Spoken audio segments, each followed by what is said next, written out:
All right, it looks like we are live. Good morning.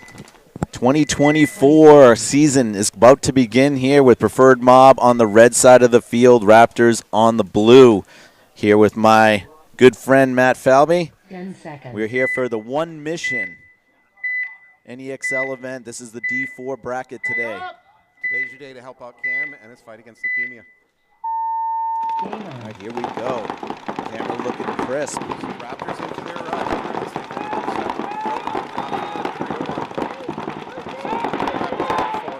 Looks like Rivers here for Pmob is in the Dorito side of their field.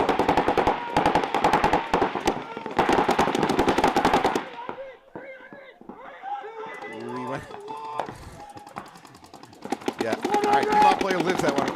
When he goes absolutely frozen in place, it's a good sign of the Raptors trying to do well. Well, he knows at least he got hit. We'll see what happens. Yeah. It's like signaling to the refs that I probably got hit when I go absolutely stock still. So this Pmob player just needs to win this gun battle with the corner can, and if so, he can go around the edge. Oh, and that's a loss for the Raptors over there. They lose their snake player. So I believe the Raptors are down to 3 bodies alive.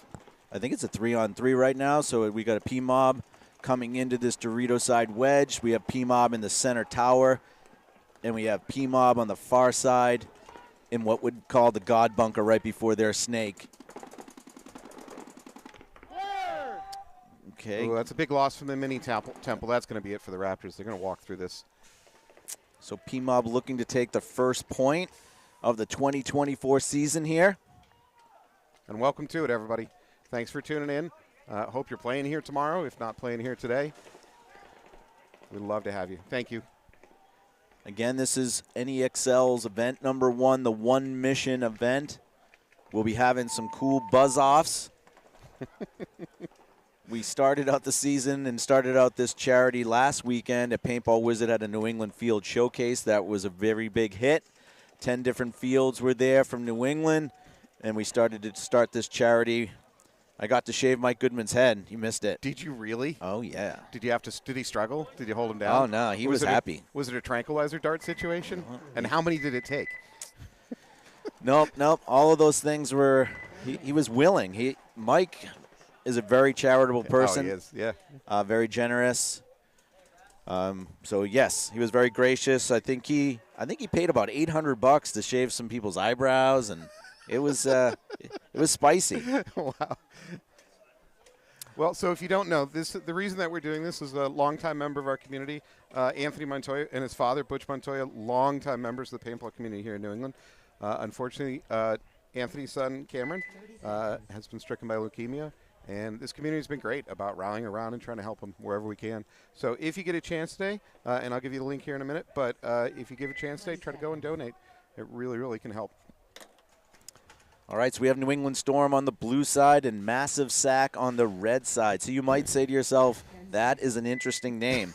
And they are also here playing for a charity for testicular cancer. So all year long while they play, based on the eliminations they get, they have donations being given. So let's try to see if Massive Sack can get any eliminations here. 5 alive for them on the red side. 5 alive on both sides. New England Storm are already up into the 50 snake, what we're calling the blue snake, the near one near us. He immediately goes cross to try to pick out the opposite snake. He's wrapping as he should on the snake side here. Yeah, Sack needs to get a presence out to that corner to stop this. Yeah. He's got 2 quick kills. Yeah, he's to 3. This is McInnes Jr. right here for Storm. He is blowing it up. Sack had a window there where they had to get a body. Oh, wait, Sack has passed the 50. He has a chance to turn and make McInnes drops. Sack has a chance here. So there's a towel. I guess that Massive Sack. Oh, they toweled out. They toweled out a little quick. Yeah, maybe. So Sack did have a player cross the 50 into their snake. It didn't have a great chance to, the body inequity, but it does look like he was the last player. So yeah, that probably was a good concession there by Massive Sack. It's not a horrible call, and it's also very possible the Sack captain couldn't see cross-field to see that he still had a player left alive out there.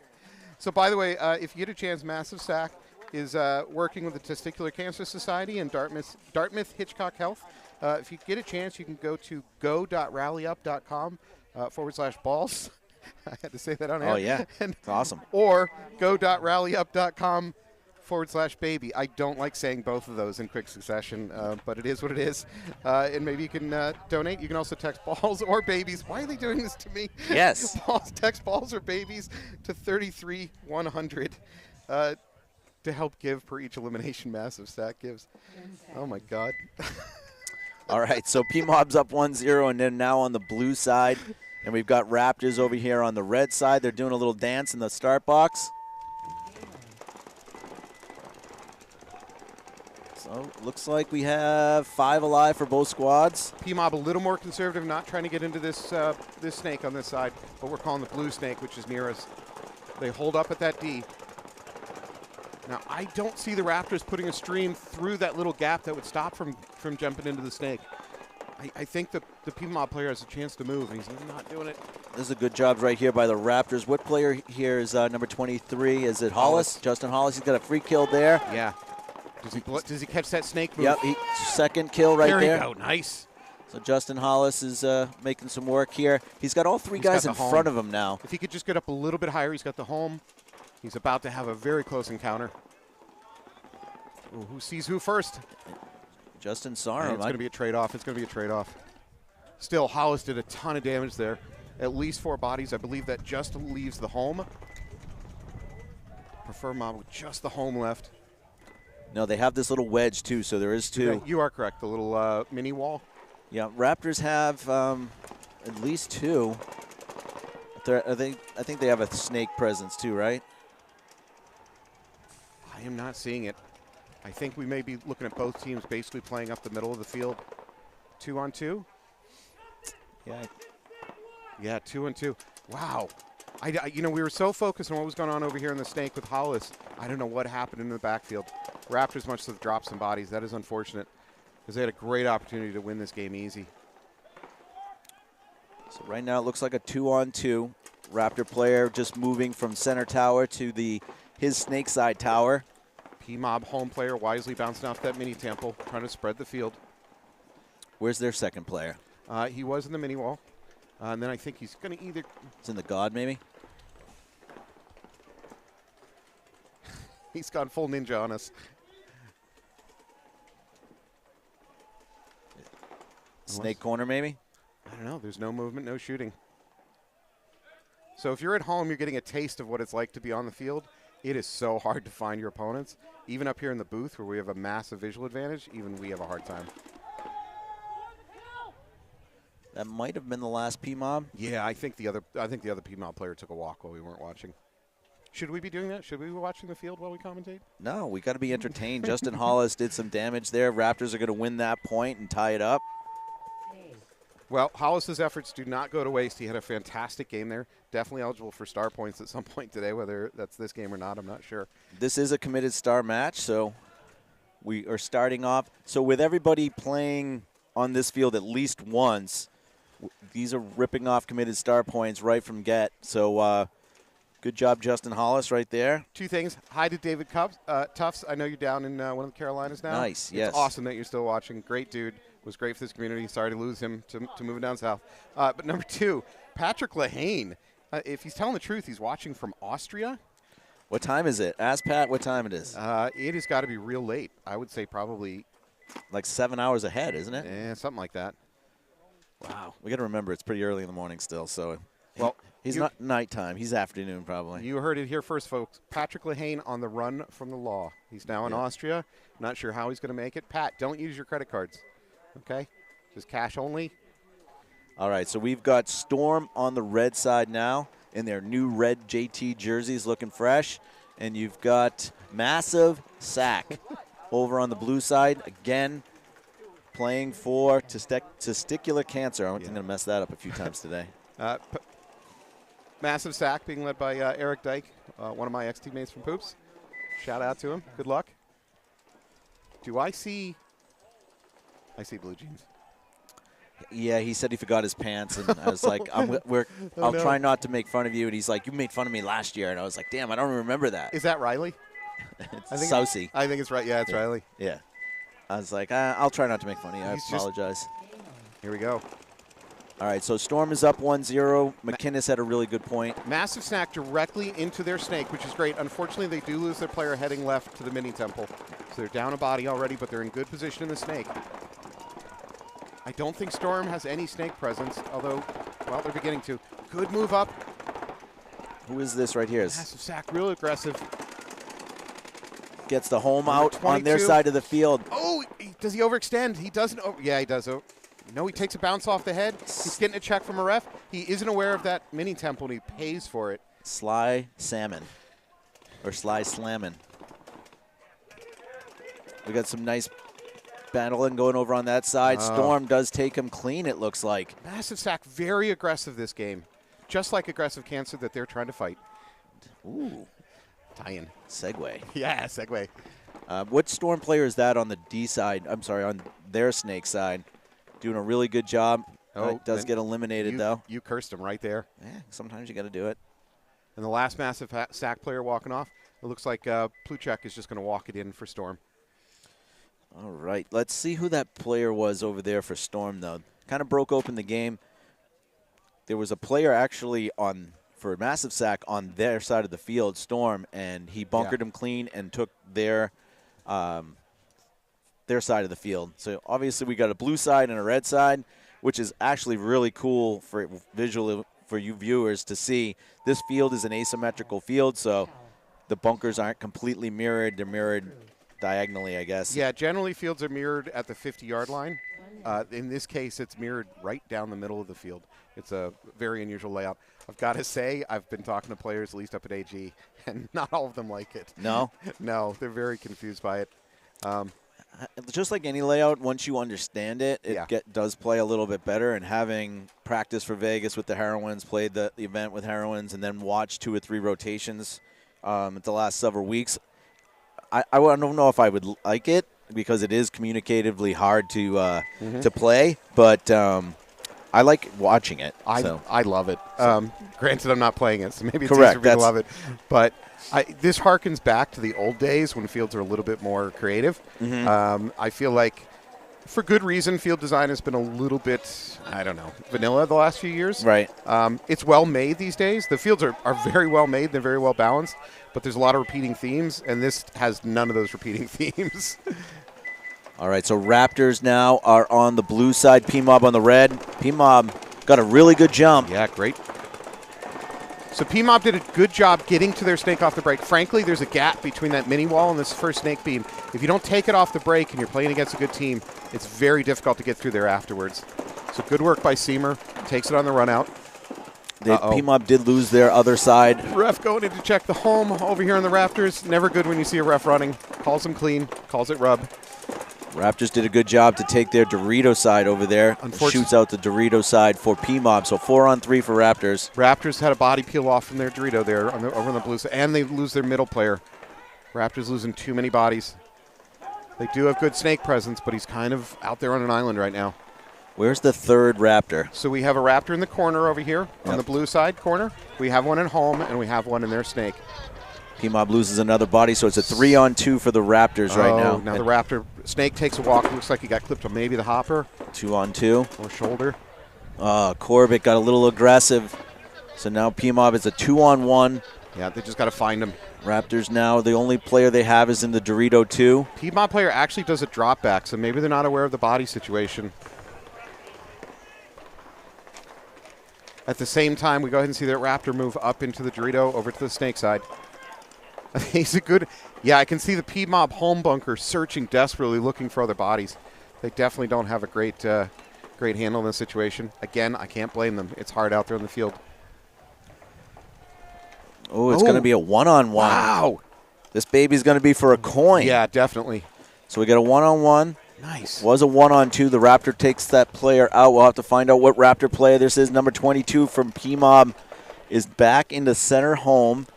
Raptor player is in the Dorito 3 now. So I don't know whether he is a veteran or not, but the player for Raptors, he's giving me the kind of body language that said he's very calm. He's not tense at all, which means he's been doing this for a while. I'm just getting a real veteran vibe off of him.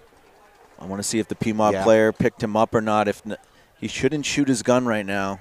He might have given himself away there. Yep. Yeah, he did. So Okay. they both know where each other are now, so it's going to be a gunfight. Number 37, Seka. Yo, he is an OG. Yeah. Played some foxball. Yeah, the body language is telling me he's totally comfortable in this situation. He's not scared by this at all. He's not freaked out. He did not see that move, but he kind of knew that it was coming, so he adjusted. Yeah. It's a one-on-one for everything. The score is tied 1-1. There's 5 minutes left on the clock. This has got stars. It's got coins. It's got everything on the line right here. Drama. There's probably an Academy Award coming.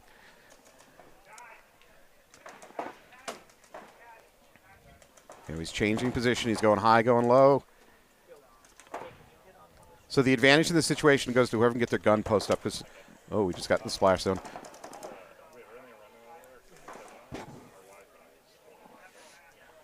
So Seka's got gun dominance now. He needs to hold on to it.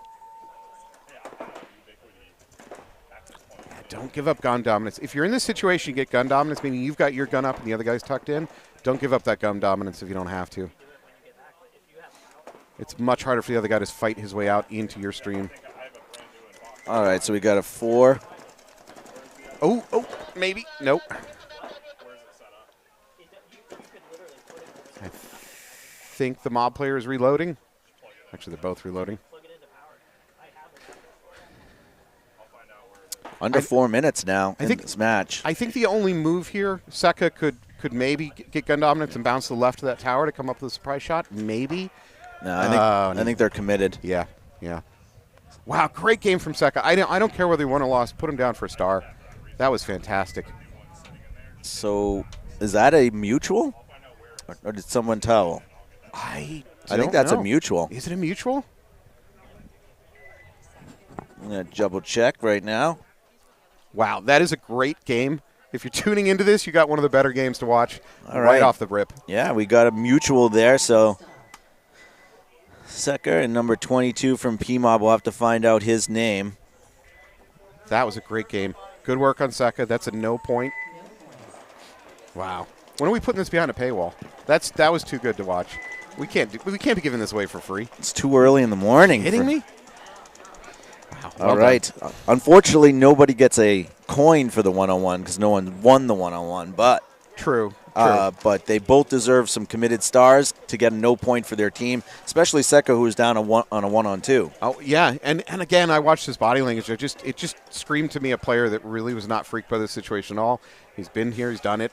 Well done. I mean maybe I'm going a little bit too deep into it, but he was relaxed enough to keep pushing the field, even though he's not 100% certain of the situation where the bodies were. Well done. I'm very proud of him. Okay.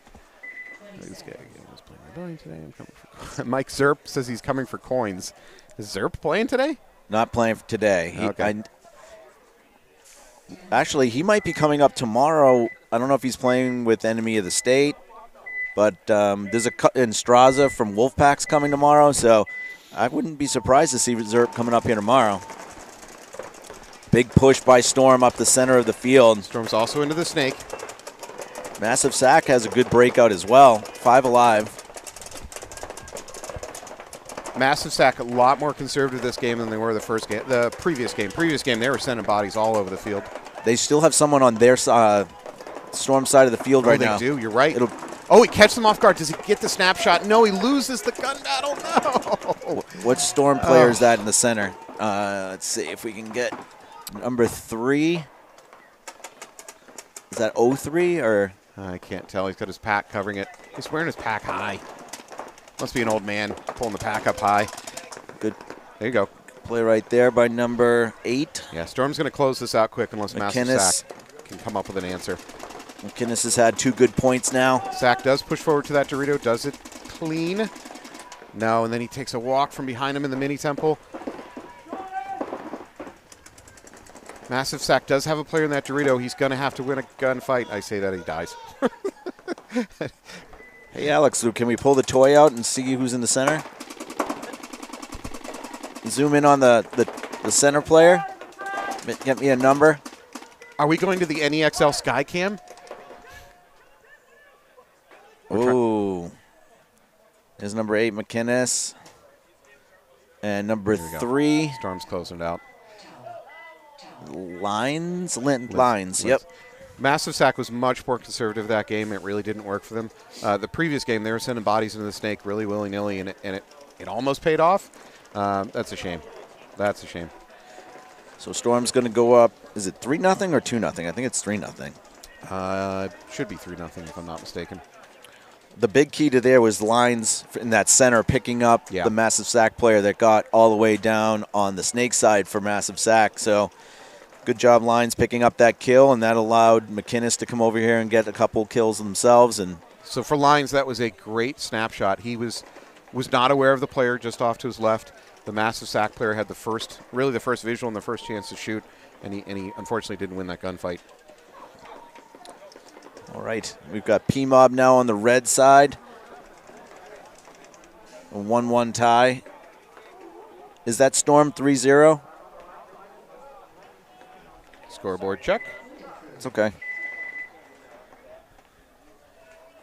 Beginning of the season, there's only so much we can ask of our technical crew. All right, so Raptors preferred Mob tied 1-1, 3:33 after the mutual in the one-on-one. Can you read that name for me? Is it Galini? Yeah, you just got to sound it out. Wherever you see vowels, you like stop and pause and think so about it. That's the Pmob player that was. It's Galini. Yeah, that was in the one-on-one. We'll talk about phonics later. You'll get there. We'll talk about eyesight. If it's close, I can't see it. If it's far away, I have a better chance. There we go. Raptors into the Dorito just outside of the blue snake. Now, unfortunately for the Raptors, the Pmob have taken that little mini temp on the back line, and if he shoots crossfield, he can shoot that gap between the snake beam and the Dorito, the blue side, and prevent the Raptor player from getting into the snake. Pmob player walking off. Rivers is here for Pmob in this Dorito side wedge. Raptors are still doubled up at home, although they do lose another. They do lose a player. Rivers just shot 2. Oh my God, it's falling apart. Rivers does a good job coming over the top of that bunker and snapping out the second body that was sitting in home. There's just not enough space back there. No, not long term. It's okay if you do it on the breakout for a couple seconds, but you got to peel out of there. That's the 3rd kill for Rivers right there. Yeah, Rivers is destroying. The snake player for Raptors trying to make something happen. I think he might overextend. Nope. Tuck in. Keep your gun up. Keep your gun up. Good communication by Rivers here. Galini needs to get his gun up and shoot the outside of that bunker. Yeah, the Raptor player here in the snake lost the advantage. And then he takes a walk. He had a minute where he had gun advantage, and he gave it up to look cross field. I think it's just Hollis left in the Dorito 3 for Raptors. Rivers is going to blow him up. Is he even going? He's just going to hit the buzzer. No, he doesn't. Hit the buzzer. I hate this. Okay. He's going to win the game. Don't get me wrong, and I'm not saying it's the worst thing in the world, but when you're 3 feet from the buzzer, just hit the buzzer. There's no points for kills. Yeah, he did get a 4-pack though, so you got to be a little. You're going to give a coin. After I say that, you're going to give him stars. Well, I was giving him stars before he did that. I had a teaching moment, Anthony. I had a teaching moment, and you cut my legs out from underneath me. Yeah. Well, if it was close, I understand. He actually did hide behind a bunker at least, and he was behind the home. But I understand. I understand your point. Just hit the buzzer. Anyways. That's my take on it. Just hit the buzzer. Don't go kill hunting. Okay. All right, so we have a 1-1. Alex, is this match, did someone concede or? No, remember that the last point was a no point. The one-on-one, that went to no point. So it looks like Pmob's waiting for time to run out. Raptors are not letting. Is this still considered golden hour? Is this when we look best on camera? Right near the dawn? Is it? All right, we have a towel. It's official, folks. This is golden hour. This is the best Anthony and I are going to look on camera for the entire day. Wait, what happened? I look good? Do you know golden hour? So no. There's this theory, and I think it's photography, where something about the light early on in the day, like dawn light, is your best shooting light. Your subjects look the best. So, yeah, this is as good as it's going to get. Do not adjust your sets. All right, so with only 1 minute left, Pmob takes a 2-1 lead in that match. Chris Guyette. I mean, 4 was cool, but, yeah, you just got to tag the buzzer. Thank you, Chris. Chris is behind me on the learning moment. Derek Trombus. Oh, Derek's giving us props on the production. Good work, Alex. Okay, so we have Storm 3-0 looking to close this out with a Mercy Rule win over Massive Sack with 8:17 left. Tons of time in this one. Yeah, Storm, once they got their hands on Massive Sack, they just kept squeezing. And, Yeah. really, what are you going to do? Like, would you say they're checking for lumps on Massive Sack? Maybe the other way around. Ooh, that might have been a false start over there with Storm. Or everybody else was late. One or the other. I actually think it was the latter of those two things. One guy was on time. Everybody else was late. 26 from Storm. Sack. Looks like Sullivan is. Oh, no. Sack's going to lose their snake player, unfortunately, over here on the blue side. And immediately, number 26 for Storm is going to fill in. That's Sullivan. If he backs off, he's going to have a free kill. Yeah, yep. There's one. If he backs off even more, he'll have another one. He doesn't know it. You're right. If he drops back like 3 feet, looks cross. Easy kill. I like the idea that he's wrapping, though, and knowing that the widest person is in the center of the field. But as low as he is, he's still not going to see this mini wall. He's still hunting. He's good. He's good. He's doing it right. Drawing. Yeah, he's doing great. All right, so there's 3 Massive Sack players alive, and there's 4 Storm. And there's the third one. Wow, he's going to blow it up. The fourth one. Number 26. Sullivan. Yeah, Sullivan is definitely eligible for some stars right there. That was well played. All right, that is going to close out that match. That's going to be a Mercy Rule win for New England Storm. So to pile on to Massive Sack, what they did wrong there is they didn't have field awareness. They lost their snake, and nobody on Massive Sack seemed to be aware of the danger that they were in. Everybody was still focused to the other end of the field, had no idea. So that was definitely a field awareness loss. Yeah, and that's one thing on this field. You definitely need to keep your head on a swivel because things can turn.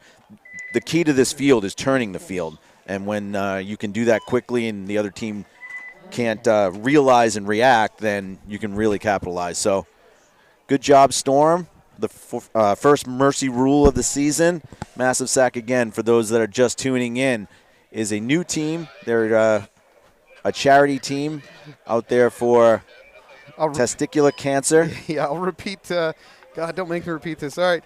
If you want to text balls or text babies, you're probably A, going on some kind of a watch list, but B, if you text to 33100, you can help contribute per elimination to the Testicular Cancer Society or the Dartmouth Hitchcock Health.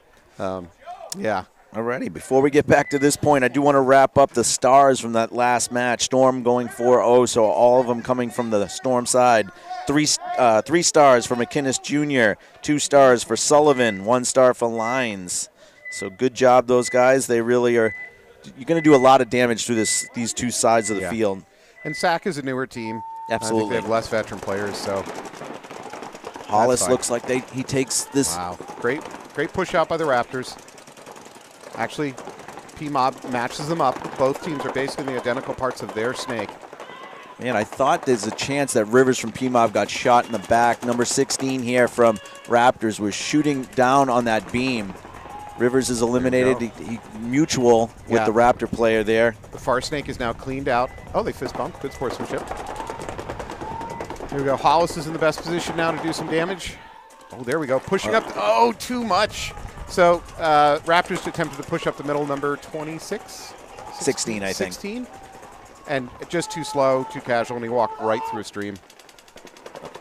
And Galini is eliminated by Hollis as well. Preferred mob double bumps up into that snake side Dorito 3. So it's a 3-on-2 right now for Pmob. I'm sorry, a 3-on-3. Ooh.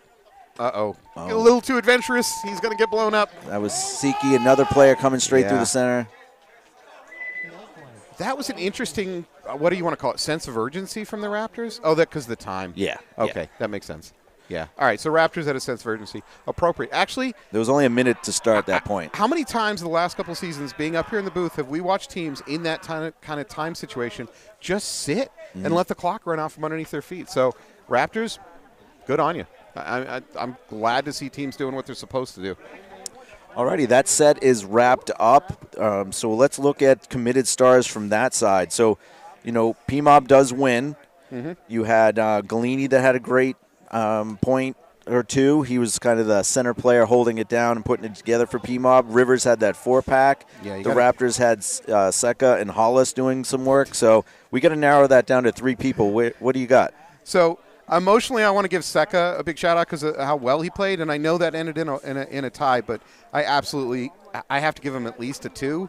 That'd be my opinion. All right, we'll give him the 2-star, and then Yeah. what the Rivers? Rivers the 3-star. Yeah. I want Rivers. I'm giving Rivers 2.5 because he didn't hit the buzzer, and I Oh, have okay. the audience on my side. You do. They're backing me up on this. So, all right, we're going to take a little break here. We're going to come back to the next set. The next set of the day is going to have New England Legion, AG Invasion, and Rundown and Boss Ballers. So we'll be right back. thank you, David Tufts.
Alrighty, turning your headset on, so don't say anything that you don't want the world to know.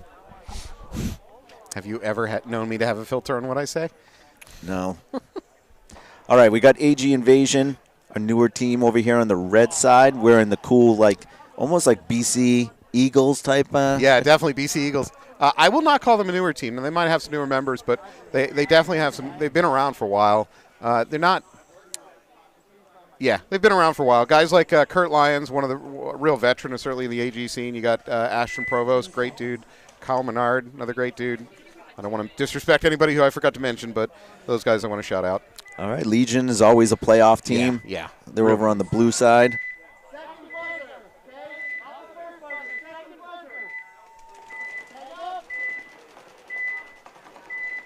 Good work by our ref controlling that one. Yeah, Fernando doing a great job. Wow, Legion is tripled up at home for their opening shooting. Ooh, we got right away. We have. This is Mateo. Super grand, and that Invasion player is totally unaware of his presence.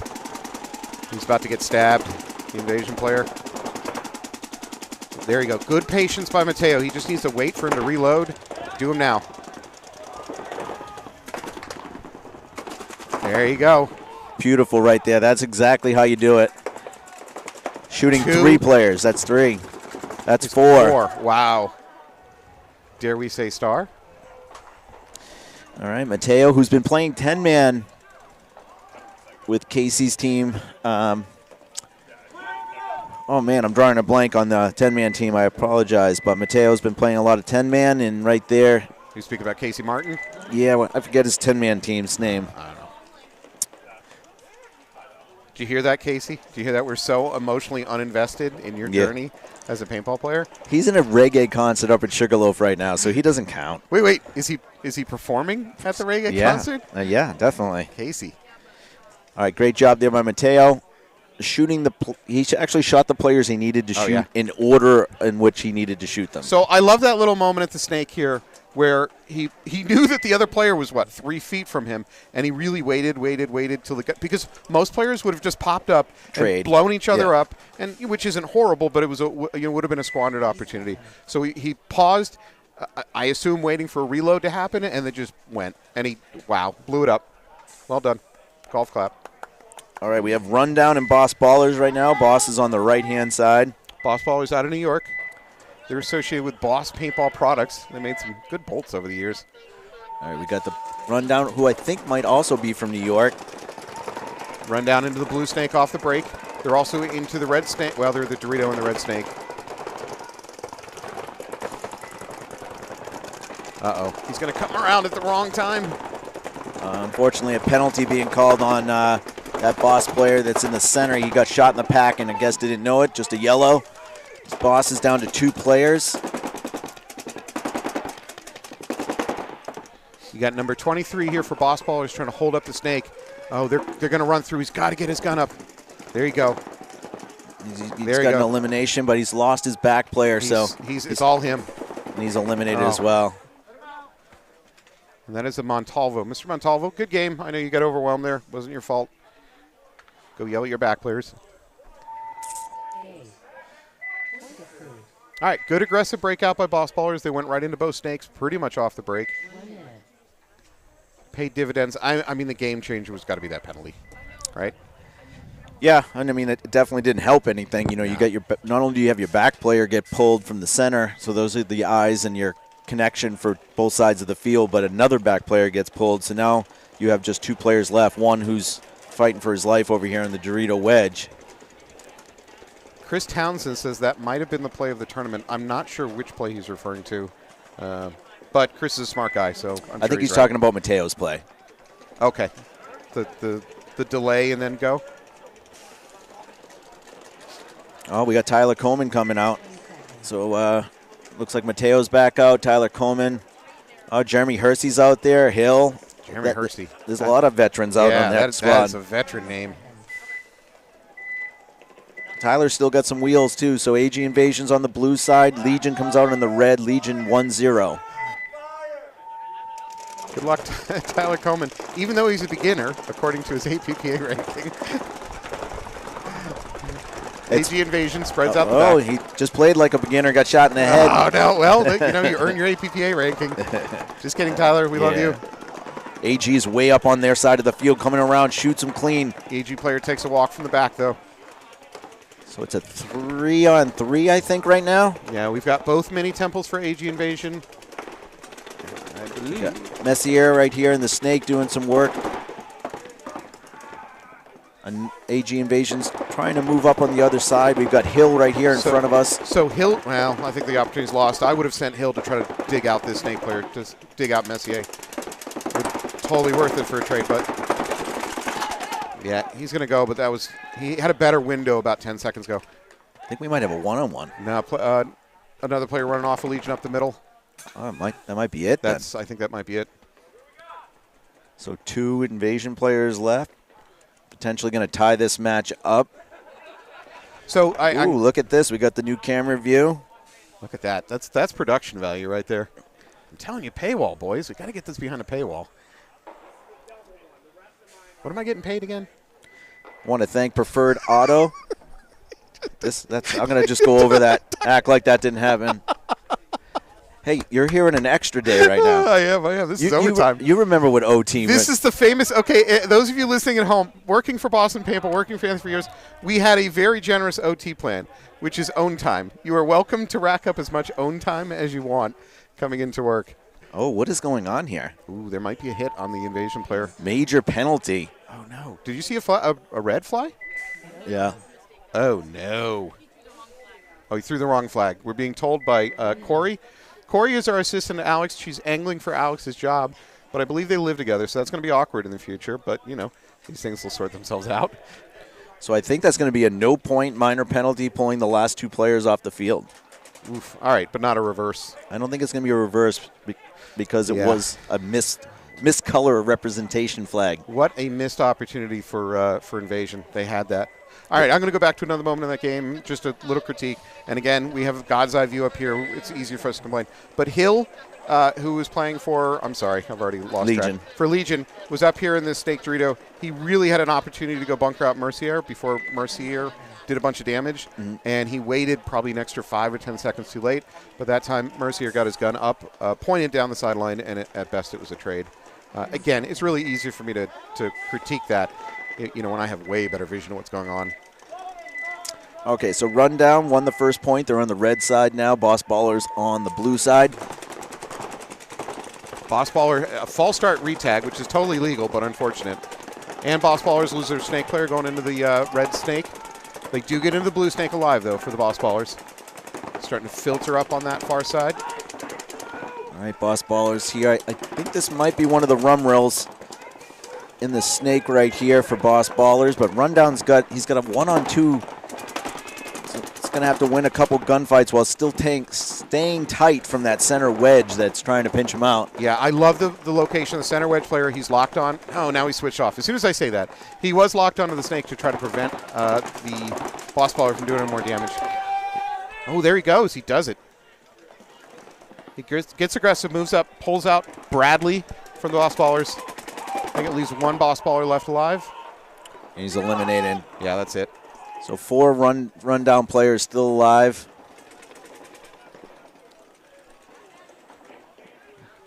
They're not 100% certain. Matter of fact, one of these Boss Ballers is probably going to shoot his teammate here in a second. No, he wanted to, but he didn't do it. The Boss Baller playing up the middle actually did a really good job locking down that snake. And then he got adventurous, actually went into the open for a stand-up shot, blew up Bradley from the snake for Boss Ballers. That was kind of a break open the game moment. Yeah, Rundown did a good job. They had a good plan as to how to make the snake player for Boss Ballers, Bradley Runrill, in this instance, very uncomfortable. So Rundown's running down the clock right now. And there's a towel. All right, so it's going to be a 2-0 lead right now for Rundown. We're going to go back to the Legion Invasion. So I'm going to ask you maybe have a different opinion or have a opinion. I don't really fully understand why teams immediately start running the clock at the very first point. It seems so early in the match to try to – you're just guessing what the match is going to look like towards the end in the score situation. You might need that time at the end. You might wish that time didn't exist at the end. It seems really I don't know. It seems a tactic without a lot of information yet on whether it's a good tactic. I think some teams want to play less points, want to play long points. Some teams want to play fast and play more points. So if you feel that you're a team that plays slower, plays better slower, or maybe the other team really wants to dictate the pace and play fast, and you're trying to take them out of their rhythm. But I agree with you. More times out of 10, I would rather play more points. But you've said it in the past. You think that the superior team wants to run as many points as possible because it's going to average out. They're going to win just based on. Correct. There is a teams went to the wrong side. Are they going to get there in time? 2, 1. Oh, yeah, wow. I think they're good. They're good. Wow, that was close. So close. This is usually a situation where somebody forgot to turn their gun on usually when these happen. You know. Looks like Tyler Coleman is up here on their Dorito side of the field right now, trying to move down. Invasion making great secondary bumps. They immediately started making their secondary bumps, getting out of that home. I think that might be Kyle Menard up in the middle for Invasion. Legion does lose a player on the snake side. Tyler shoots out the guy going up the center. Now, I was wrong. It was not Kyle Menard, which is good. Unfortunately, he lost his life trying to make that bump up the middle. 4-on-4 right now.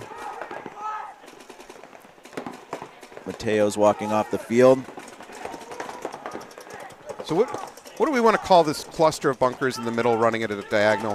Whatever we call it, here's the deal, folks. If your opponent has gotten into their snake and you try to take any of those 3 middle bunkers, you're probably going to die. It's difficult to hide from their snake. Oh. Big run through by Will. I think it's Will Clark for Invasion. What's Clark? Is it Will? I think it is Will. Nice move. I put potential there for Star. Oh, yeah. Yeah. That was Invasion. He's getting checked. Is he clean? He's a hero. Good job there. Nice work, Will. Right, so I'll go back to what I was saying a minute ago, mostly to fill time. So there's like a diagonal set of 3 bunkers in the middle of the field. If you're playing this field tomorrow or some other event, if you take that on the breakout as some kind of move to like shut down the snake, there's some value there.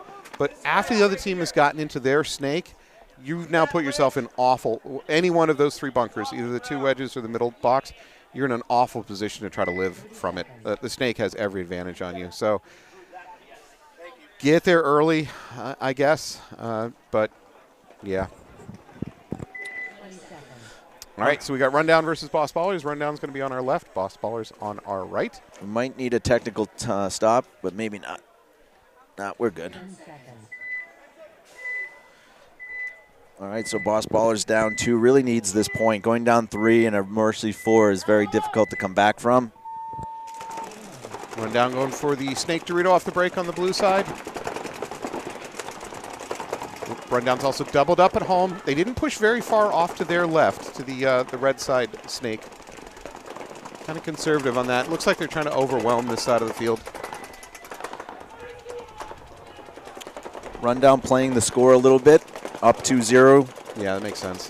Doubling up the home. They're in the Dorito 2 now. He's eliminated. Boss Ballers is up 5-on-4. There you go. Right move by the home player to get out of there, both to shore up that failing far side and just not to have doubled up at home. Another move out to the corner. Good movement by Rundown, that Rundown player. I like what he's thinking. Boss Ballers, good move there. Bradley Rumrill's coming up the center. They also have the snake, and they're on their side of the field, Rundown side. So 5 alive for Boss, all in the spots you would want to be. Yeah.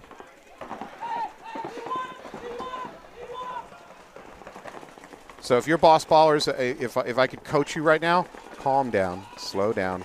The time, there's 8.5 on the clock. You got all the time in the world. I know you're down by 2 points, but that makes it even more important that you don't blow this one. Yeah, no, I like what they're doing. Yeah, they're doing it right. Just go slow, squeeze the vice, make it progressively more difficult for Rundown to live in their bunkers. And as I say that, one of the Rundown players walks from the two Rundown players walking. I think that just leaves that snake corner, and now the snake corner is dead over there on the far side. That's it. Yeah, so that's what Rundown did. They got big advantageous position, and then they slowed down, which was perfect. Well done. Okay. I'm sorry, Boss Ballers. Well done, Boss Ballers. Yeah. There we go. So Boss Ballers is going to bring it back 1-2. 7.5 on the clock. Plenty of time. Yeah, a lot of teams analytically will keep track of how many points they win 5 up, because that is obviously means you're in total control. You implemented and executed the game plan that you wanted to. So good job, Boss Ballers, winning that one with 5 bodies alive. I always think a lot of games end with what I call Wolfpack mentality. You know, you get up a few bodies, you get up from positions, and suddenly you've got 3 or 4 of your players all trying to be the guy to get the last kill, and that's when you get sloppy, and that's when especially you can get penalties and actually lose the game. So, all right, we got AG Invasion coming out on the red side, which puts Legion on the blue. Got a lot of Boss supporters online. Yeah, a lot of people supporting Boss Ballers. So what I found with the webcast is the teams that are further away have the most support, because they can't be here locally to watch them either, which is great to see, and we're happy to deliver a product that they hopefully can follow pretty easily. And I just want to say congratulations, Boss Ballers, recovering from the devastating earthquake of New Jersey in 2024.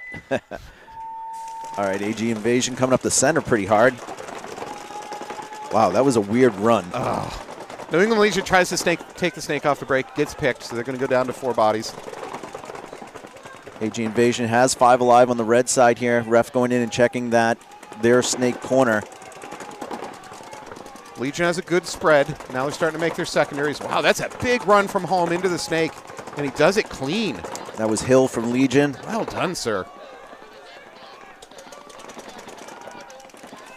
So 5-on-4 in favor of Invasion. Nope, now it's 4-on-4. They lost their best threat to get into the snake. Good fill by Invasion. Legion into the snake now. Legion into both snakes. Legion starting out in a down position on this game, but I think they're fighting back. Honestly, they got the advantage now. Yeah, there's no way to stop the snake. You just want to contain them when they on the wrap. So when this is a good move by Invasion, this is the spot you want to be to make sure that they can't get down onto their snake wedge and wrap. There you go. And just by sending a stream, he pushes the Legion player back in, and he makes his own bump. That's Samuelson. Samuelson? Yep. I'm going to guess it's a Scandinavian name. I'm just guessing. I think that would be an accurate assumption. Oh, move up the middle by a Legion player. That's going to cost him his life. He's going to take the highway. Samuelson. Wow, how did he get away with that? So Samuelson should have gotten blown up by the snake player of Legion over on the far side, but he was looking down at just the wrong minute. Samuelson got the trade. He got 2 kills on that. It was an actual pretty good move. Yeah. So there are 2 players actually left alive for Legion. They've got their mini temple over on the far side, and they're in the snake. They've crossed the 50 on the snake side. Invasion only has the Dorito side corner here, this little mini Dorito. It's not a that's one of those are the worst bunkers to be in at the very end of a game. He's in a tough spot. This Legion needs to recognize the situation, and their back mini temple player needs to swing out to his right. I mean, there's nothing to oppose him. He's not shooting at anybody. Nobody's shooting at him. He should be trying to figure out the situation instead of standing pat. I would, if I was the AG Invasion coach too. You got to towel out. You got to get close to thinking about it. Okay. You just don't want to lose 2 minutes here and then be down a point with only 2 or 3 minutes left, because you can lock this field down if you need to. So this is Bertram of Invasion. He's being more active, frankly, than Legion. I like this. This gives your coach says, hey, I'm going to give you a little bit more time because you're trying to do something. Trying to figure it out. And he also got into a better bunker, frankly. Yep. Plus, they're playing this as a one-on-one. That Legion player in the back really is just letting these 2 play a one-on-one. Yeah, he's doing nothing. Finally starting to spread the field, although he goes up the middle instead. He should have gone all the way to the far corner. Well, Bertram might think this is a one-on-one. Yeah. Well, I wouldn't blame him. The other Legion player hasn't shot at him one bit. Now he's going to get blown up. No, he drops out of it. Now he knows this is a 2-on-1. You know what? Maybe this Legion player is low on paint. He's got a quarter pod in his hand. Right.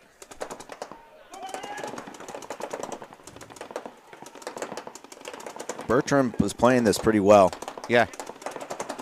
He needs to put some paint. There you go. Get your gun over there. At least slow down that other Legion player, number 99. This is Eric Hart, I think.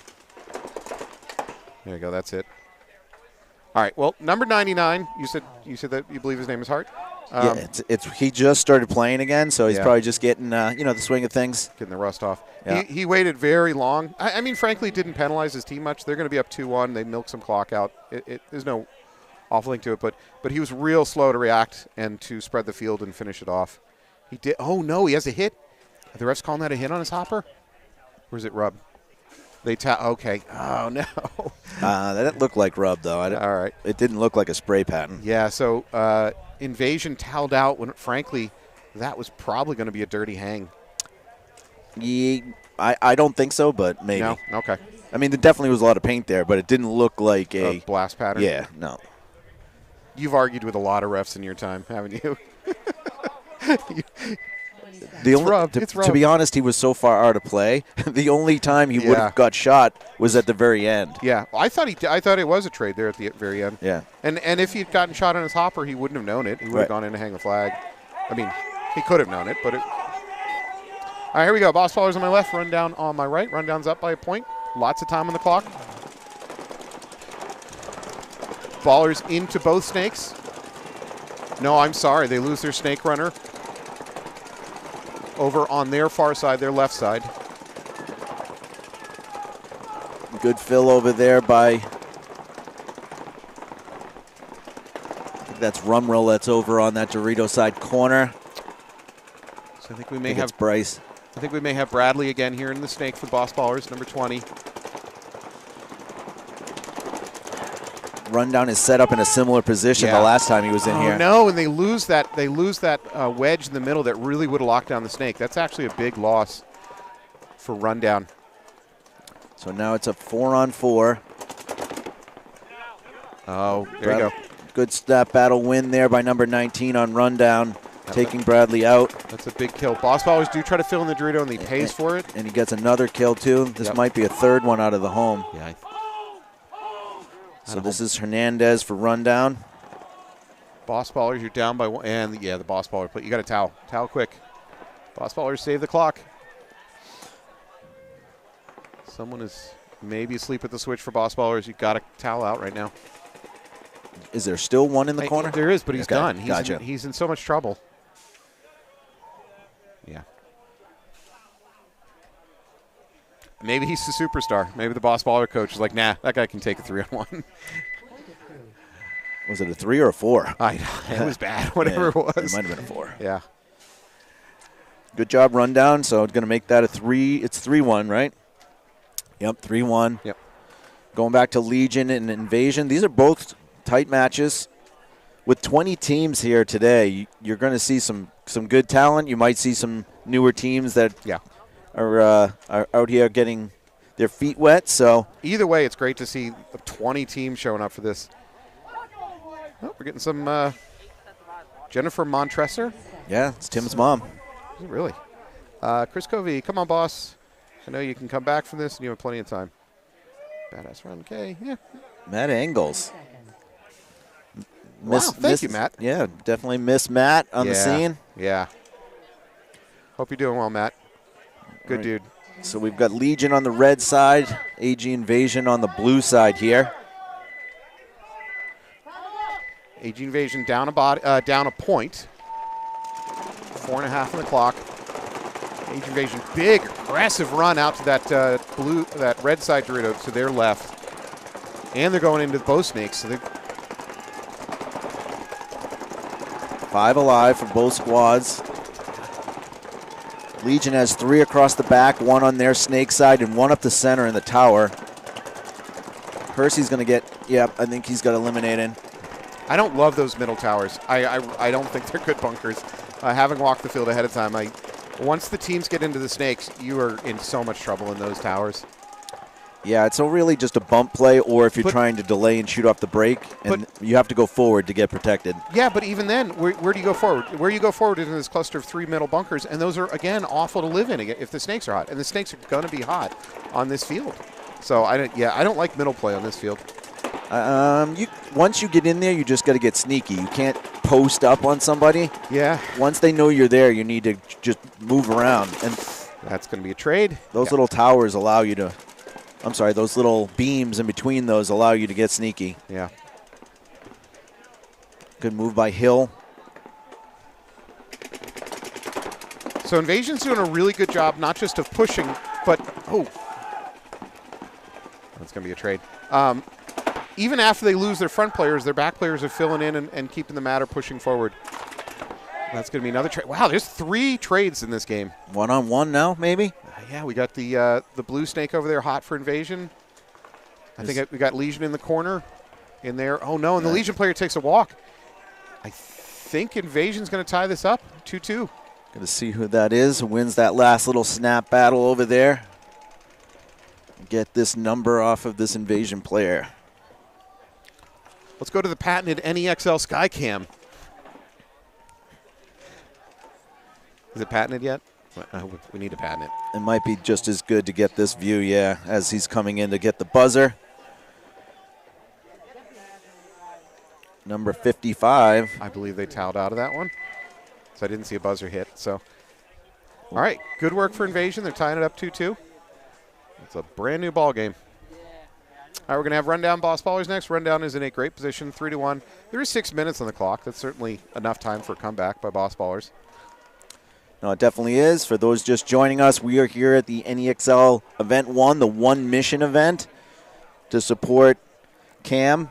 This One Mission is a local, or local to us here in Massachusetts, that support the families of cancer survivors / fighters. Yeah. And good luck to Cam and everybody else that's fighting with him. Twan will be here later. He'll be definitely joining us for a couple matches.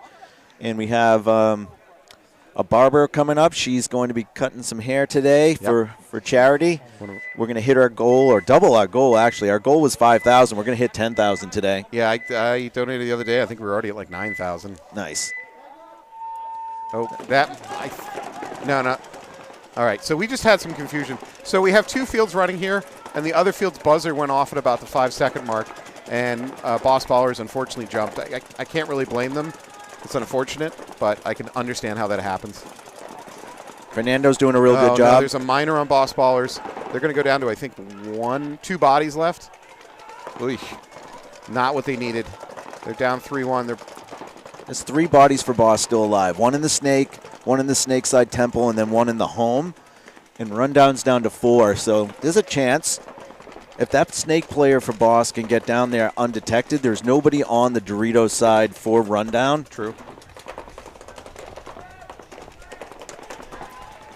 What you can't do on this field is when you get down bodies, not move forward. Yeah, you got to keep pressing it. Yeah, looks like Bryce. It might be Bryce over there in the snake too. He needs to go. He can't. He stopped at the 50. He needs to cross the 50, get to their side quick. Ooh, a nice penalty maybe to even things out. Rundown's not going to like that one, but there's 2 people coming off the back line. Nice fill. Great fill over there. Yeah. I think it's number 12. Yeah, I think that's Hernandez or Rivera. Yeah, the window is closing real fast here on that Boss Baller player over in the snake to do damage.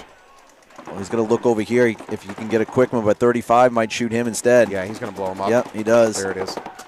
Oh, good run through. If he's hit, that I would call that a spin. Fernando's in there deep trying to figure it out. I got to be really honest. Rundown is lucky that Boss Baller player was not shot. Because if that Boss Baller player had a shot on him, that would have been a major on Rundown. That was a good move by Valenzuela, though. Yeah. And then he drops back. He realizes the situation is not great.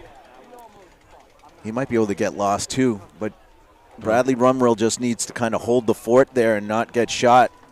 And he can hang the buzzer. Valenzuela's going for the buzzer. Go for the buzzer. Go for the buzzer. It was a mutual.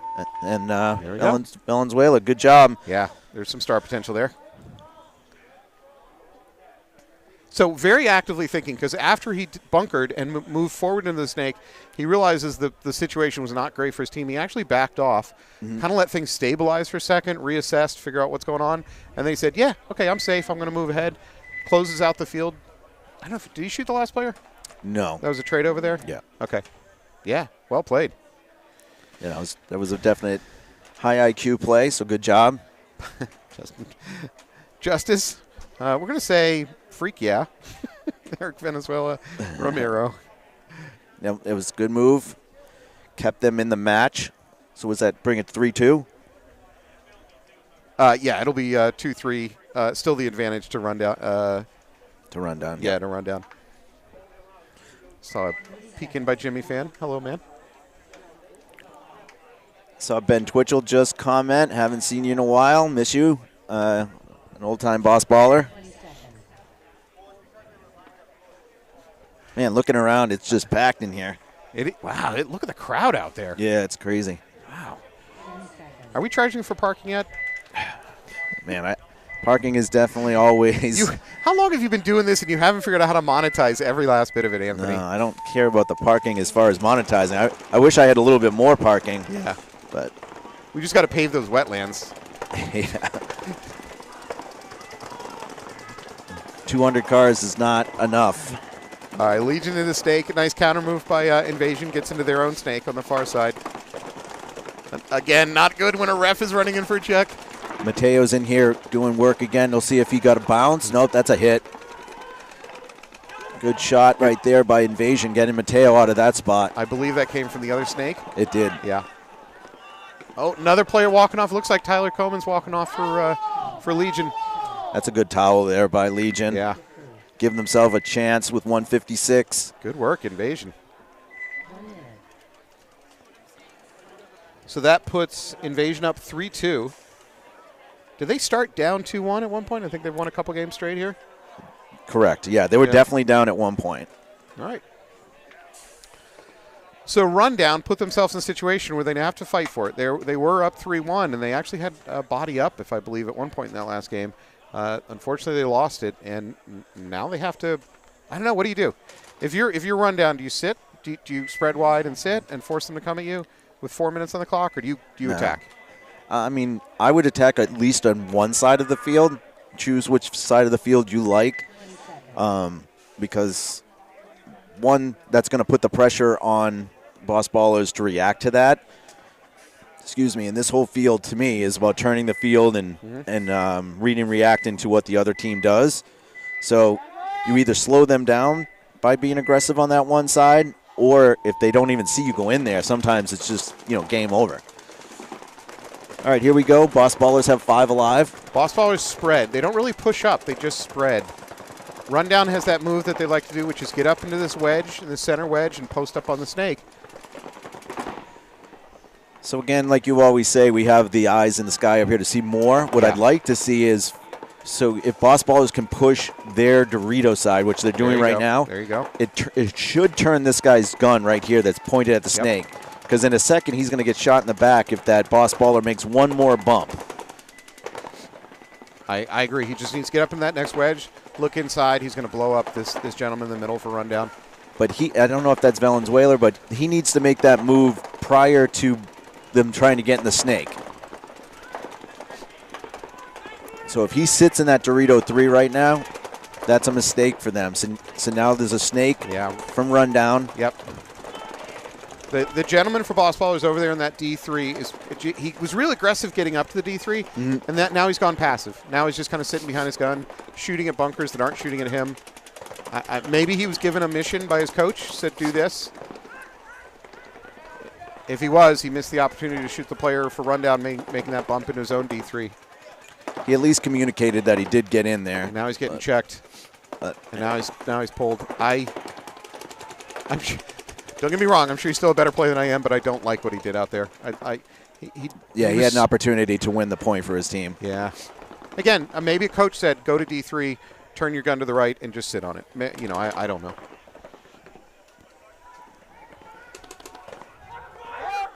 Another player walking off for boss ballers. This is kind of falling apart. Do you towel? You got 2 minutes left. I know it feels like an early towel, but right now Rundown can just sit on their guns, and if they can either sit on the guns, run this to time, which they lose, the boss ballers lose the game, or if boss ballers lose this point, and you let the time run down, you've absolutely hosed yourself for any possibility of a comeback. I think it's on Rundown. If you see Rundown sitting, then yeah, you blow it. But it looks like Rundown's still moving. Well, they slowed down a little bit right now. So I think boss ballers should have toweled. 30 seconds to go. There we go. Bam! Who's the smarter commentator now, Anthony? Well, they actually toweled after the corner just got shot, but you can't let me have just one thing. Just one thing. Mathematically, is it easier to win 2 points in a minute and a half versus winning 1 point down 2 bodies? You got to kind of do that math in your head, but yes. But beyond the math, boss ballers were pinned on the back line. They were down, certainly in position, if not bodies at that point.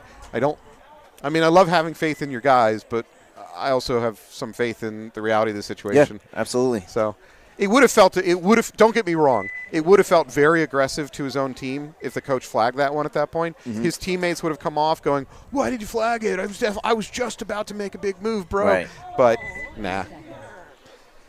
Rundown's playing a lot, really good team ball right now. There's no superstars out there, but they're all playing well. They're winning a lot of points with 4 and 5 bodies alive. So I also don't think they're figuring out the field. They look like they know. They know the field, yeah. Yeah. Okay, Legion's on the red side and AG Invasion's on the blue. They got 2 minutes to pull out a point here. AG Invasion, aggressive move into the snakes. Mateo's taken out over there. That was a little aggressive for that side of the field. AG Invasion into both snakes, and they've got backup in the Dorito side. Keep pressing. You got about a minute and a half. I mean, this on paper would be an upset, so it's great to see AG Invasion coming out here. And again, they're up bodies. They decide to take both sides of the field, which is real aggressive. Home walking off for Legion. That's 3 bodies left for Legion. So again, you would say, hey, towel right now, but again, it's tough. Now you put yourself down 2 with a minute and a half, but no. This would be Legion toweling out of this situation. Correct. Yeah. So I mean, you're right. Now they have to towel. Yeah, you're right.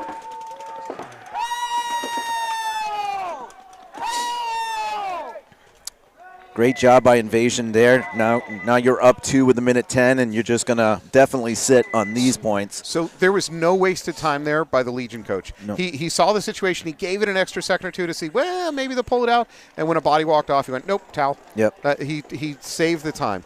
Now, what do they got, a minute and 10? Yeah, it's gonna be tough to win. All right, so now Boss is coming. So both sets are in both matches of this set are in the similar situations. Down 2, minute and a half or less, and we'll see what they can do to try and get 1 early. You're going to need 1 in less than a minute for sure. Yeah. Right now, if you're Boss Ballers. Looks like they got all the young wheels in there. So I don't love this field layout for this situation because the 2 attack lanes are up the snakes and it's totally predictable. I don't think attacking up the middle of the field is not impossible, but I don't think it's great on this particular layout.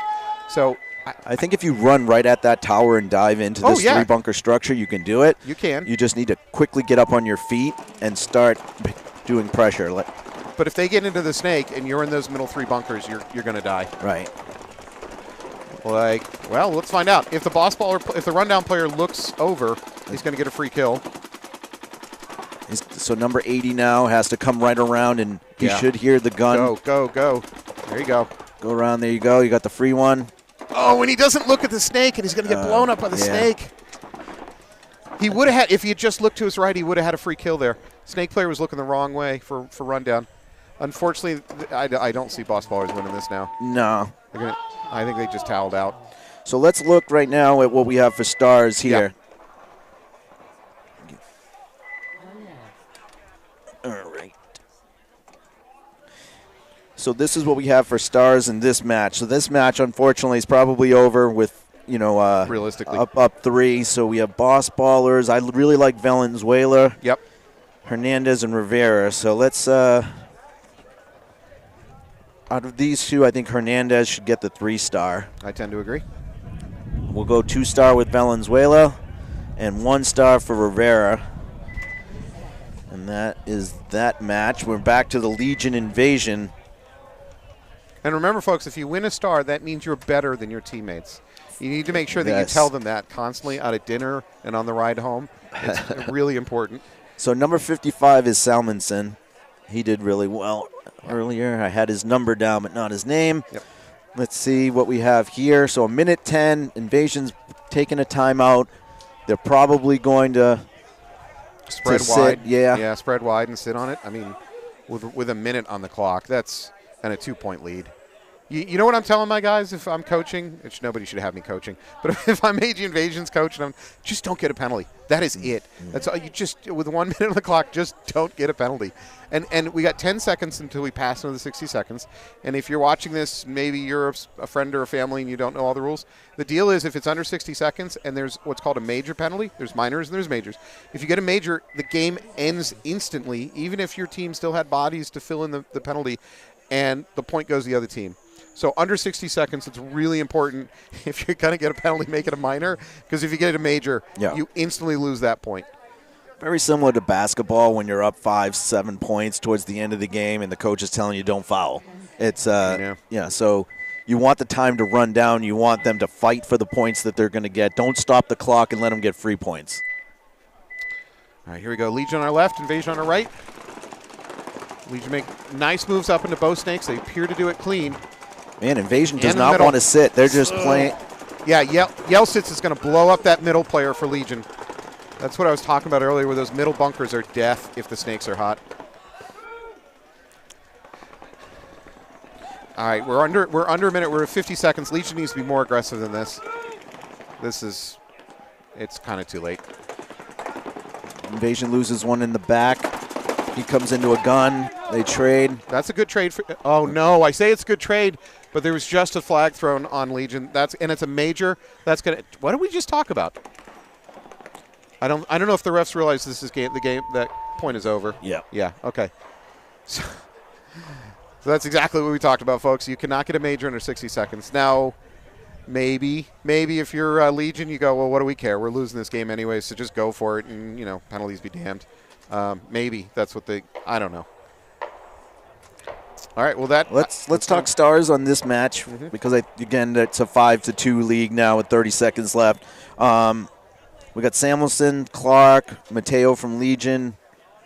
How do you feel the 3-star from the Clark or Samuelson? I just remember Samuelson having a hell of a game, and more to that, and this means a lot to me, a smart game. Right. Like he did smart stuff, and that wins a lot of points with me. All righty, we'll have Mateo over here and Clark with the 1-star. Yep.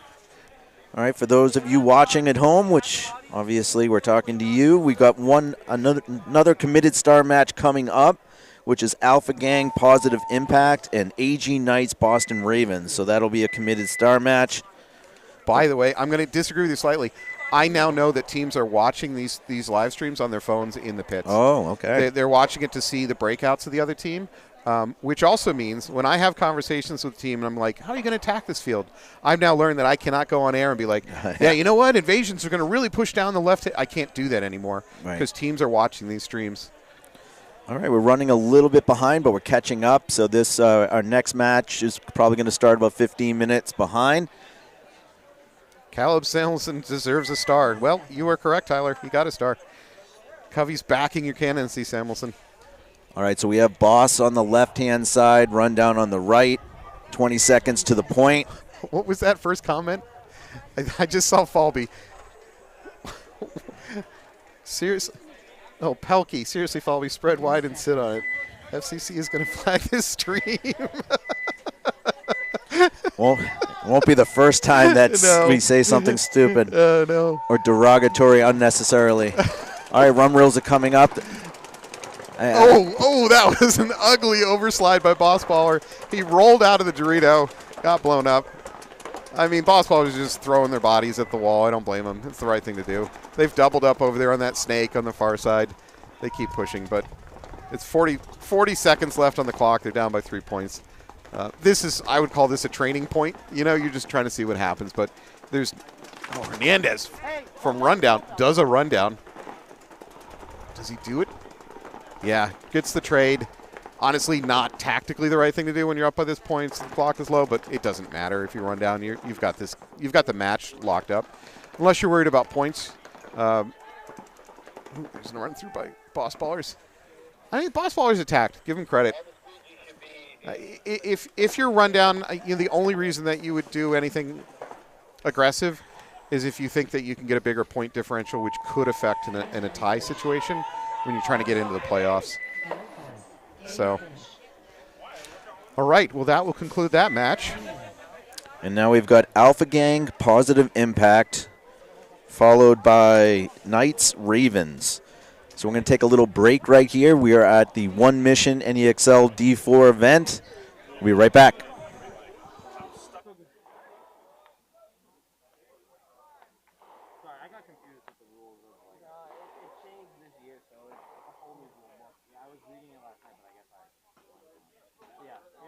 Yeah, that's always been a rule. 30 seconds. Major under 2 minutes, they still start down body. When you get up ahead, bro?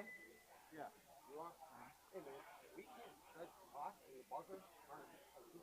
20 seconds. I'm going on the spring roll as soon as the count goes to 0. I was watching the timer. The buzzer went off. I stood there because I didn't want to go off. Yeah, but you don't need to look at the time. You need to go off. 10 seconds. We've been trying to go off the sound and we got a penalty for that. So we're not watching the clock. That was when the buzzers were lined up on that day to miss you. That was fine. Game on.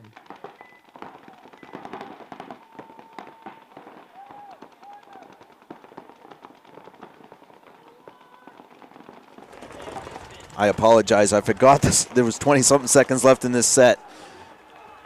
So we got AG Invasion up. The score is actually 5-2 right now for Legion. I don't know why the scoreboard is messed up, but it is 5-2. Invasion is running in to try and make this potentially a mercy. He got to the button. We'll see if he's clean. If it is, that will be 6-2.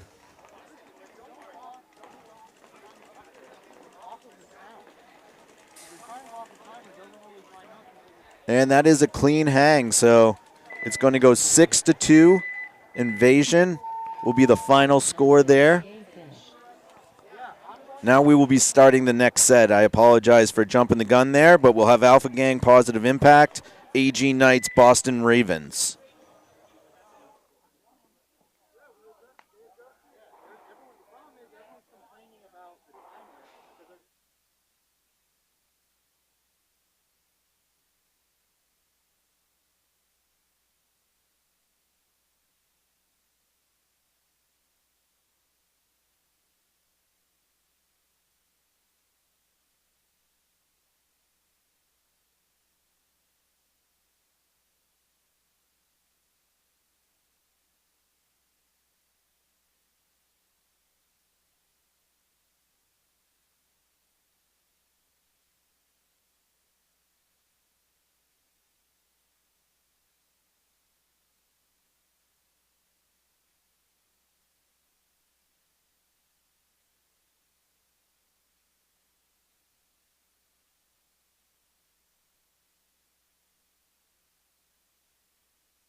10 seconds.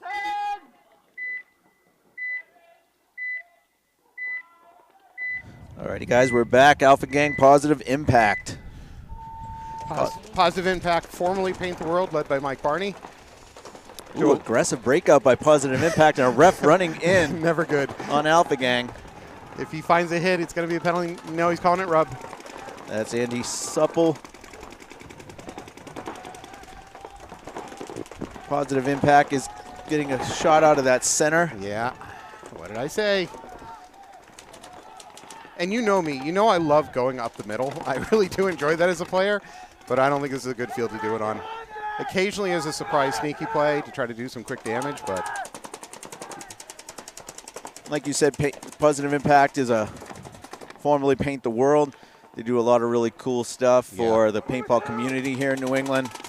So they collect a lot of equipment from people that are willing to donate it, and then they find younger players and they say, hey, you like paintball? Here you go. And you should see the look on these kids' eyes that just showed up to play a birthday party, and suddenly somebody's handing them like a full gun setup, maybe a pack, jersey. It's like, it's really awesome to see it happen.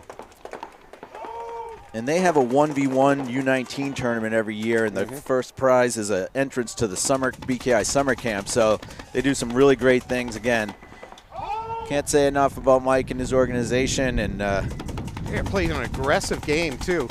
Into bow snakes, good refill into that snake on the far side. Larrabee here is doing really good. The big matchup right now is going on in that far side snake. It's it's essentially a one-on-one.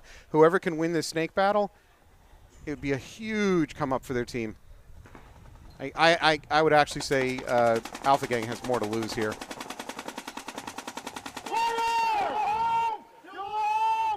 Oh, if he can trade, he couldn't trade. No, so Alpha Gang stays alive in that snake. He needs to look cross, see if he can pick up a cheap kill here or there. Unfortunately, I think he's about to get blown up. Yep, he does. There it is. You know what? He was too fixated down that tape after he eliminated his mirror, and he missed his opportunity. Larrabee definitely deserves some star recognition there. That was a good play by him. Good work for Positive Impact. Now we've got Knights and Ravens coming up. Getting a little windy here. It's getting a lot windy. The forecast calls for sporadic rain today. Really? Not a lot, just a few hits, and that may be what we see rolling in. So again, this is the one mission event. Buzz off for kids. We're raising money, and we talked earlier about the event that Paintball Wizard had, the New England Showcase. I had the opportunity to shave my good friend Mike Goodman's head, and we're actually presenting an MVP right now, the Cam's Crew MVP. This is Laurie's idea, and we're awarding this to Mike Goodman of P&L Paintball. So, Mike, you've done great things. You're a very generous person. So thank you for everything you've done for Cam. Thank you. Through your 10-mans, through this fundraiser and everything you do. So thanks, Mike. You are Cam's Crew MVP.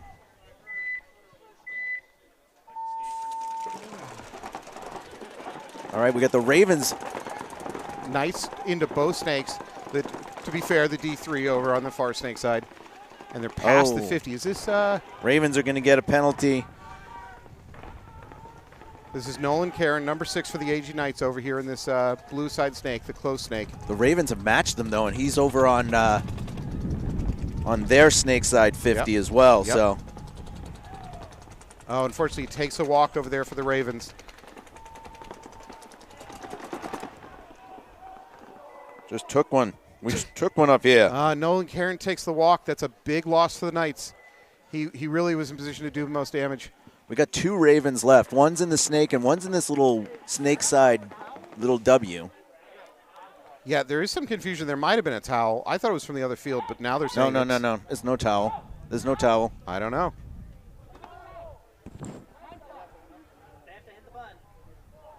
Did they yell towel instead of actually hitting the towel? All right, we're going to have to towel our up stop here, I guess. We're going to take a pause to try to figure out what's going on. So everyone stopped. Yeah. Everyone else heard a towel, so they were So about 30 seconds ago, there was a towel noise. At the time, I thought it came from the other field, but I'm not entirely sure. There may have been a coach yelling at the refs that he toweled. That might have caused confusion. Yeah, I think that's what happened. I think they didn't use the button. They just started yelling towel onto the field. Phase. Point of So, correct.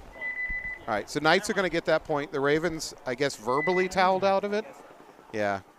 So, again, if you're watching D4, there's a little bit higher chance that you're relatively new to this. You might be friends or family. The way it works is we've got basically a buzzer in each pit, each staging area pit.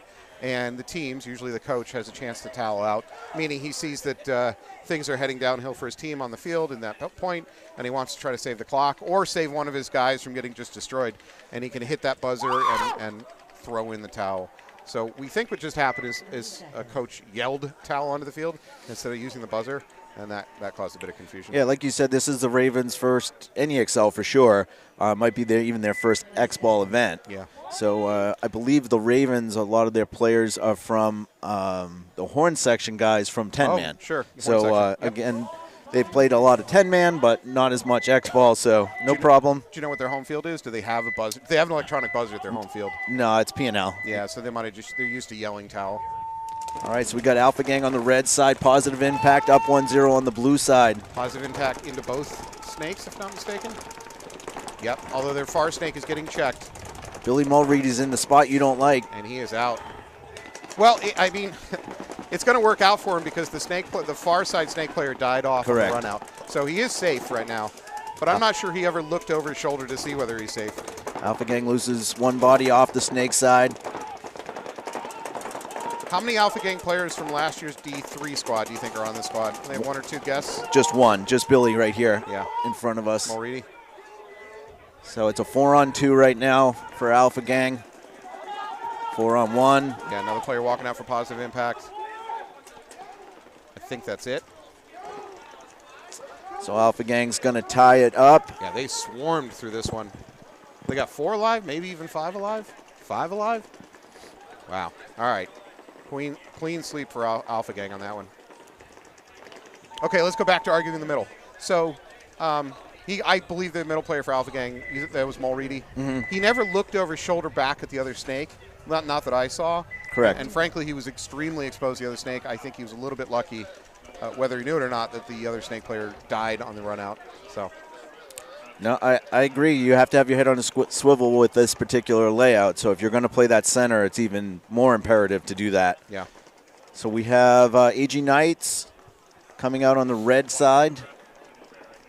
Couple good young players in Will Coxon and Richmond out there. Yeah.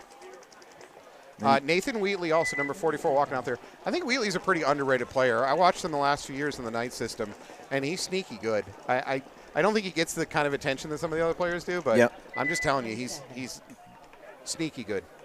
Caden Som's out there. He's also a younger player. So the Knights always doing a good job in their organization, bringing up young talent. I think you mean their empire. I'm not even sure I'd call it an organization.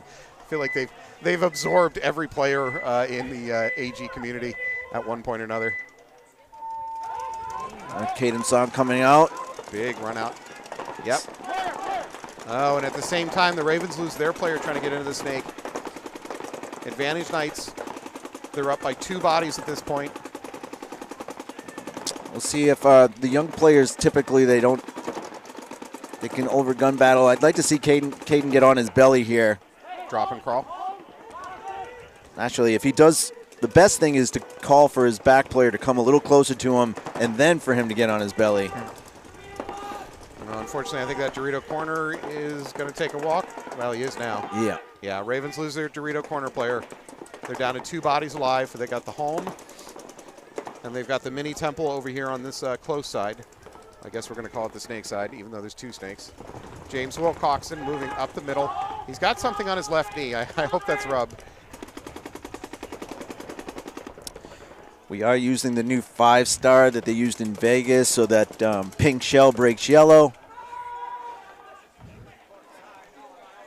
That was a good team win. Again, yeah. Up here you're looking around and you see 4 Knight alive players. So Yeah, that was a clean sweep by the Knights. The Ravens certainly weren't helped by losing their snake runner on the breakout. By the way, let's just talk field layout a little bit, and maybe you've certainly been involved with the heroines practice, so maybe you have an opinion on this. But coming into what we're going to call the blue snake, right? If you're on the right side, you're coming into the blue snake, which is to say the Dorito side snake, because there's 3 Doritos over here. There is a big gap that I think the home can shoot off kind of the end of the beam. And so the problem with avoiding that gap, that I at least walk in the field and looking at it, is that I don't think there's, even late in the game, I don't think, basically you're screwed if you do, screwed if you don't. If you try to run through it on the run out, you're at a risk of running through a gun. If you try to do it afterwards, you are at risk of running through a gun. Yeah, if you're playing a good team, running out on the Dorito side of the field is harder, for sure. It's a hard run if you have a good shooter. Krista from the Heroines was shooting the person going to the Aztec on the Dorito side 50% of the time. Really? Yeah. So getting past that is almost impossible if you have a good shooter. Oh, we had a little bit of a false start by Alpha Gang, but he retagged, so he's clean. Looks like first person walking off is for positive impact. 5 alive for Alpha Gang. They make their bump out there in the Dorito side snake. Starting to push up the middle for Alpha Gang, which I think is safer right now because there's no snake presence for positive impact. So you can push up the middle. Positive impact. I'm seeing 3. Where's their 4th body? So they have Dorito corner, home, snake corner, and snake. Are they in the snake? Yep. Well, they are. There they are. Okay, they're in that Dorito. And they pull out Richards. Richards gets a minor for Alpha Gang trying to move up the snake. So Alpha Gang just lost their entire snake side. Wow, no, that's a major. He threw a yellow, but he pulled 2 bodies, so that's a major. Positive impact is going to win this. So that is a major on Alpha Gang up on this snake side, on this close side snake. What a game changer. And unfortunately for them, at the same time, the ref was in an unrelated situation. The ref was pulling another Alpha Gang player. So they went from, what I think, 4 or 5 alive to just the whole game cratered for them in a span of about 5 seconds. So this is the opposite of what we're talking about. So now you've got positive impact. Maybe a newer team is saying, I don't want to play as many points. I'm going to sit here and kill this clock. I'm going to go up 2-1. So Alpha Gang and Drew Nall, I think, is the head coach of Alpha Gang, will quickly realize, hopefully, they're going to hit the buzzer. Well, I think Alpha Gang may be kind of arguing the – yeah. So, yeah, they're arguing with the refs instead of paying attention to the clock. Their argument is they pulled too many bodies. My interpretation is the ref much more likely threw the wrong flag than pulled too many bodies. It's far easier as a ref to blindly grab the wrong flag and throw it than it is to blindly pull too many bodies when you meant to pull one. So, I'm not saying the call was right or wrong, but I think he's, like you said, he threw the wrong flag. Yeah. So if you meant to throw a red and the coach sees you throw a yellow, then in his opinion you pulled too many bodies. But the penalty being called was a major.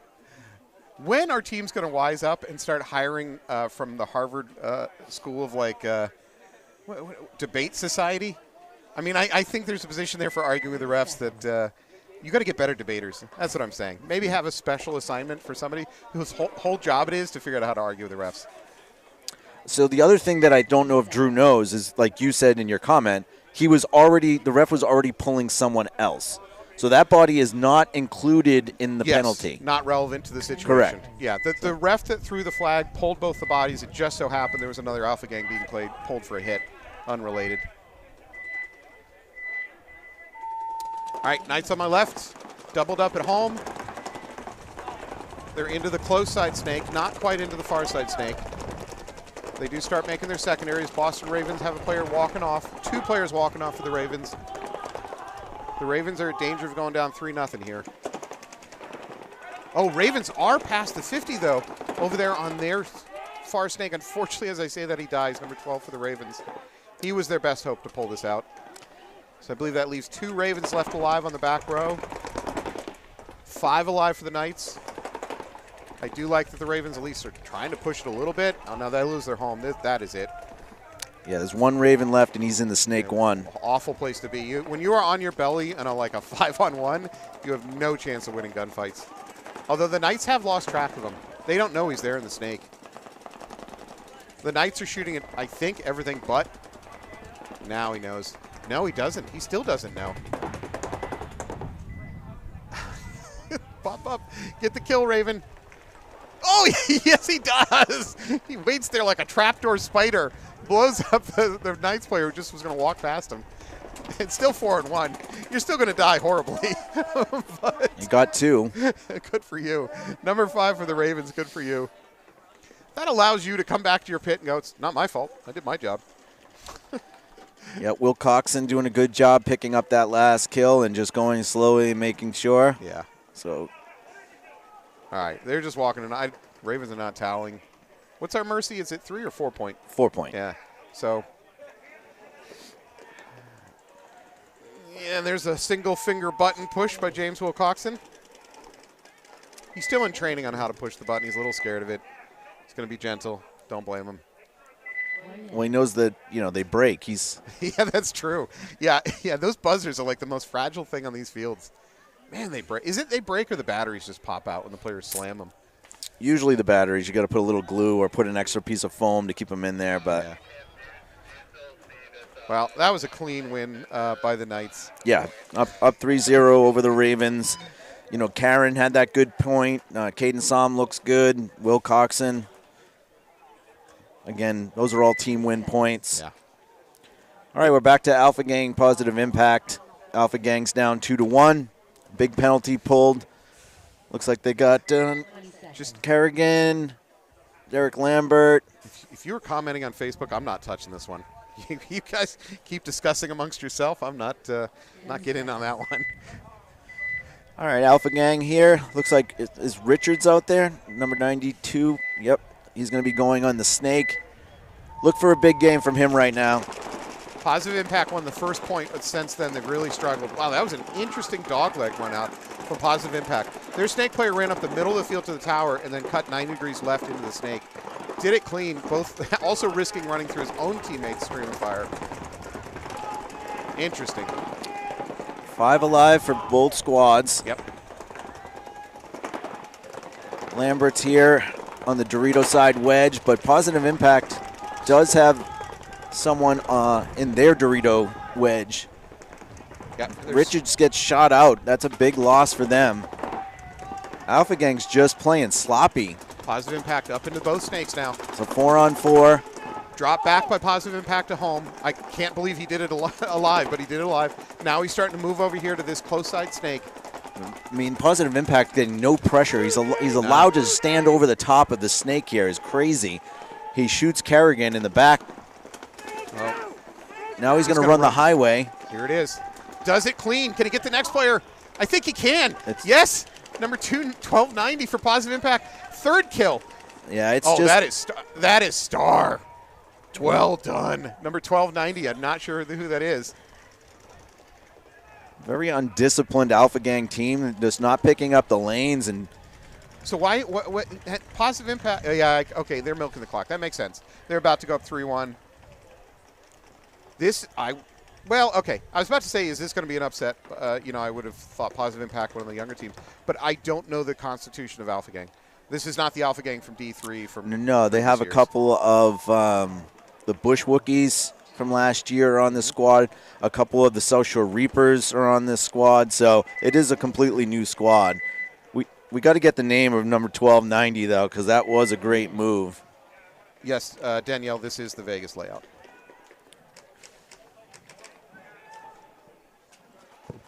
So now up 3-1, Positive Impact over Alpha Gang.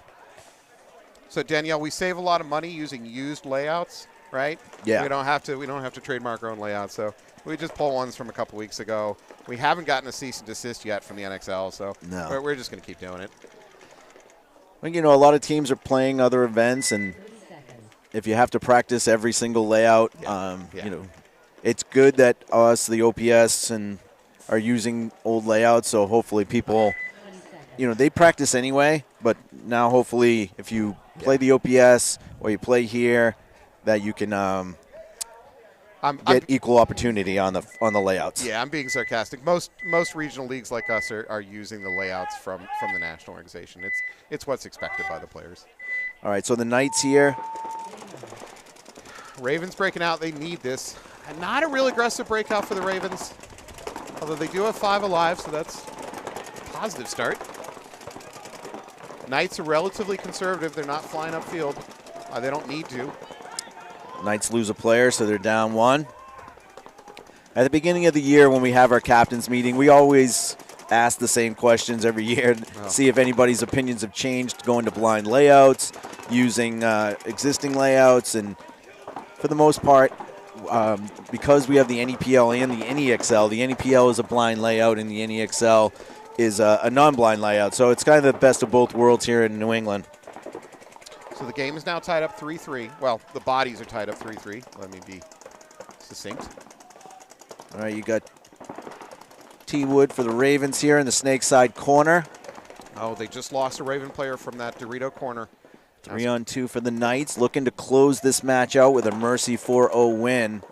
Oh, that is interesting move by number 11 of the Ravens. Goes up to the middle of that mini box, and he dies for it. So now it's a 3-on-1, and the Knights go into the snake. Yeah. Knights are just going to close it out. They're doing a good job spreading the field.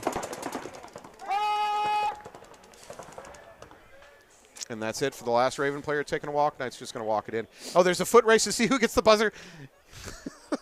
Nathan denied. Nathan has denied the buzzer. He still has an opportunity to knock his teammate out of the way and hit the buzzer. I think it's Will Coxon.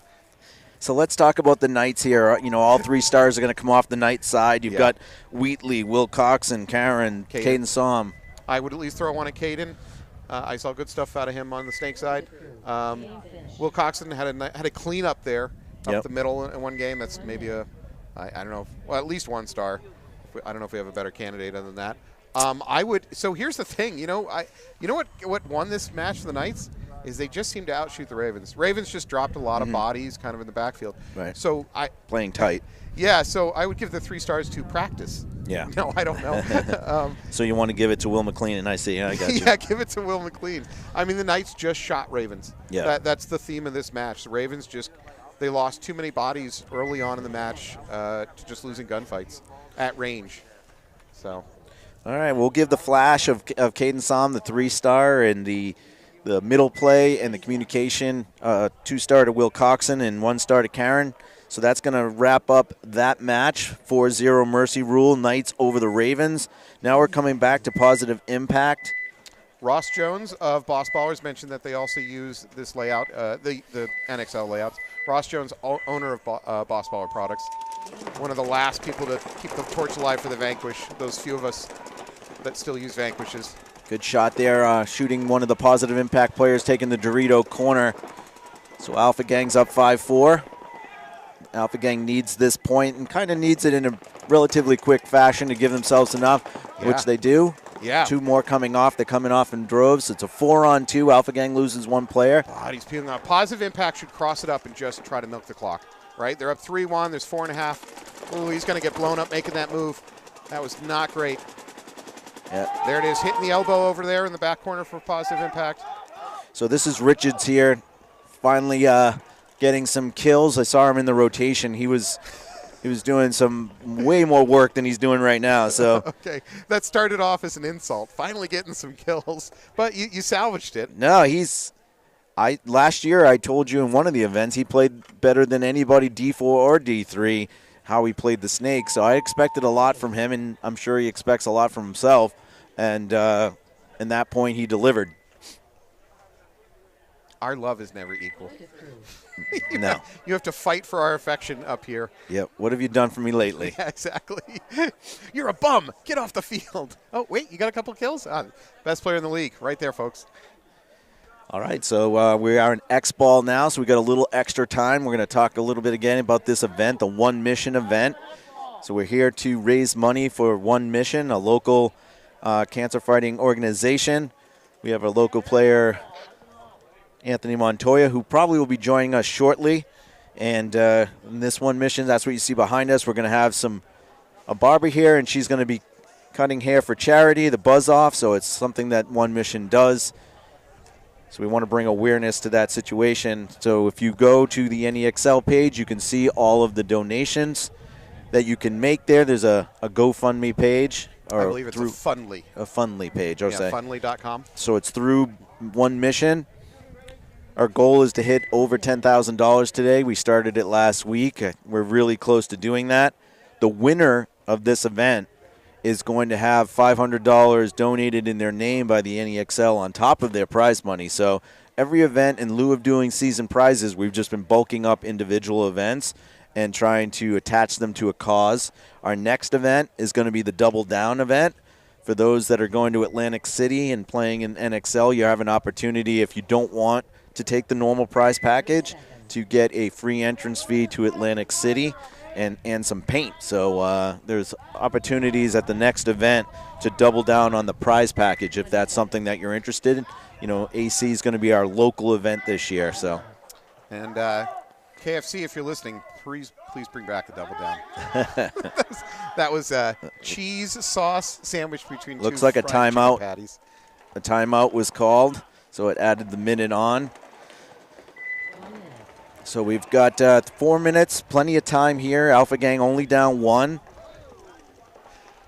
Alpha Gang definitely considered the favorite on paper. Larrabee had a really good point to win the first point for Positive Impact. Then Alpha Gang came back and won a point. And then they had a penalty, a big penalty where Alpha Gang was in control of that point. Killer. And a major penalty brought them down to 1-2, and then they just Positive Impact came and won flat out the next point. So that's why we were at 3-1, and Alpha Gang just won the last one pretty convincingly to bring us to the 3-2 that we're at right now. Do you see more flags in D3 or D4? I mean, I should be able to answer this question too. I haven't thought about it before. I actually think there's more flags in D3, but now I would say with D4, I'm going to guess more of the flags are just I didn't know what I was doing. I wasn't paying attention. And D3 is more like, yeah, I thought I could get away with it. Sometimes in D4 though, that they practice not as tight, so sometimes I see D4 getting more penalties too, so I guess you can make the argument for both. All right, Positive Impact goes up the middle to that center brick, which is great and all, but Ready he's here. not watching his back. Richards is going to pop up. He's going to, and it gets blown up. Exactly what I talked about. Yeah. When he sees that he should hear right now. Yeah. That I've got somebody on the other side of me. I think he's getting shot by his own team, unfortunately. The Alpha Gang player across the 50 on their side, Snake. I think he's getting shot out by his own team. All right, oh, and he gets the kill. One-handed. Wow, he takes a Positive Impact player. Now he's totally alive to do whatever he wants. It's a four alive still for Alpha Gang, so Positive Impact is on their heels. Bill Mulready coming up the center now. And it just leaves, I believe, the Snake player left alive over here for Positive Impact. I don't know if he's even aware. He's not aware of how bad a situation he's in.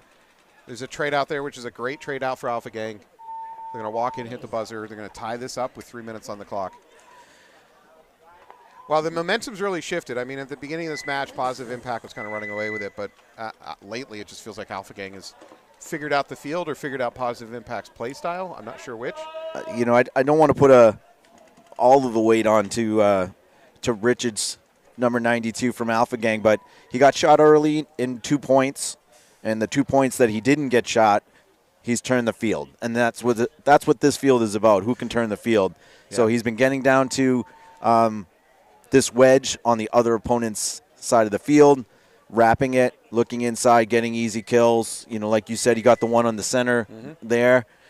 He one-hand gangstered his one. Did he hold his gun sideways? I didn't see. I think it was upright, but it was a one-handed nonetheless. Doesn't get the style points then.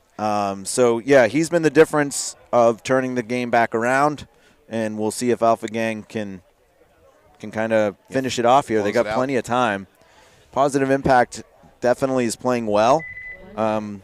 Just a little bit more cohesion from Alpha Gang right now. Yeah.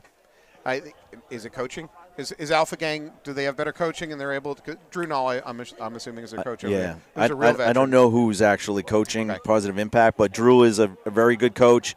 He's seen many, many points on this layout, so He's trying to execute what he thinks is the best plan to get them a chance to win. And it's working. Yeah. And again, they have one of the better snake players in the D4 division. There's a timeout. Let's look quickly at our next set that's coming up, which is New England Legion, Boss Ballers, Rundown, AG Invasion. That will not be a committed star match. So the next match that is set to start at 10:45. So we're making up time, which is great. We should be back on time very shortly. I don't think I would want to be Boss Ballers in this next game. Why? Because I just watched Legion lost to Invasion, which I think we both thought was a bit of an upset. And then I watched Legion have a team meeting off in the unused airball field behind us. I'm assuming it was not a happy meeting, so I suspect they're coming in pretty focused to this next match. Yeah, and Legion has too much talent on that team with the addition of Mateo and as well as Jeremy Hersey being back this event. So, yeah, they have too much talent on that team to not be focused. Yeah. All right, so Positive Impact is going to be on the red side of the field. Alpha Gang on the blue, 3-3 tie, 2:53. Plenty of time for 2 real points. So Positive Impact has shown that they have the wheels to get into both snakes on the breakout and do so most of the time clean. I think I would do that again. Yeah, it looks like Arstaville is set up to try and take this Dorito off the break. And there it is. And Alpha Gang loses a player off the break. So Alpha Gang down. They do get into their snake, though. We got Arstaville here, but this is Richards doing what he's supposed to be doing. Yeah, pushing the matter. He's going to look for the free one inside. But he uses, and I don't know where he got hit from. He got shot by his own player. Oh, that is brutal. Another Alpha Gang player walking on. This is brutal. Yeah, you might want to concede this one, Drew. Yeah. I think we have. What do we got left for Alpha Gang over there? Yeah, this is actually Drew's not D2. Not being smart. There we go. Yeah, D2 was, I believe, their last player. Yeah. No one's paying attention to the towel. Truces mean nothing in this sport. Good. Geneva Convention thrown to the side. Yeah. Oh my God. All right. Well, it looks like Positive Impact just put themselves in great position. There is 2 minutes left on the clock, so it's certainly not fate accompli. I just had my bananas stolen. What was that all about? I'm using them as a paperweight because someone stole my walkie-talkie. I need the potassium. You know how bad my diet is. We're going to switch back. There we go. Richards was shot in the back by, I believe, the home player. So the home player knew that there was somebody in this red wedge on the snake side here, was trying to shoot the outside of it to keep them from wrapping, but unfortunately shot a little low and shot Richards in the shoulder. Can we give anti-star coins? We can, yeah. Some kind of negative black hole vortex. Like a magnet coin that just takes coins back. Way. Or we make the coin enormous, and then we put it in a chain around their neck. They have to wear it for the rest of the day. Maybe something around 10, 15 pounds. Like Flava Flav? Yes, exactly. For our audience that's under the age of 50, Flavor Flav was from Public Enemy in the 80s. And the reality show. Yeah. Yeah, was it Flavor of Love? I didn't watch that one. Yeah, but sure yeah. you did. You know you did. You're more of a Tila Tequila fan from that time period. No. Or what was the other ones? I'm more of a rom-com fan. I'll give you that one, but no, I'm not into reality TV. Hey, you're a rom-com? Yeah. I like a chick flick or two. Yeah, a good one. I'm with you. I will admit I'm admitting this on air. I just watched 27 Dresses the other day. Oh, yeah, good one. That's not bad. Not bad. All right, so 10 seconds coming up. Alpha Gang has to have this one. Now, they got 2 minutes. They don't have to be stupid. They don't have to throw their bodies away yet. No. They just need to win this point. Oh, there's a late breakout from Alpha Gang. No, I think the ref is wrong on this. The ref is going to pull an Alpha Gang. I don't think I love that call. So the ref is going to pull an Alpha Gang player, throw a penalty on him for an early start. I think what we actually saw is Alpha Gang late broke, and the one player that started on time is getting a penalty.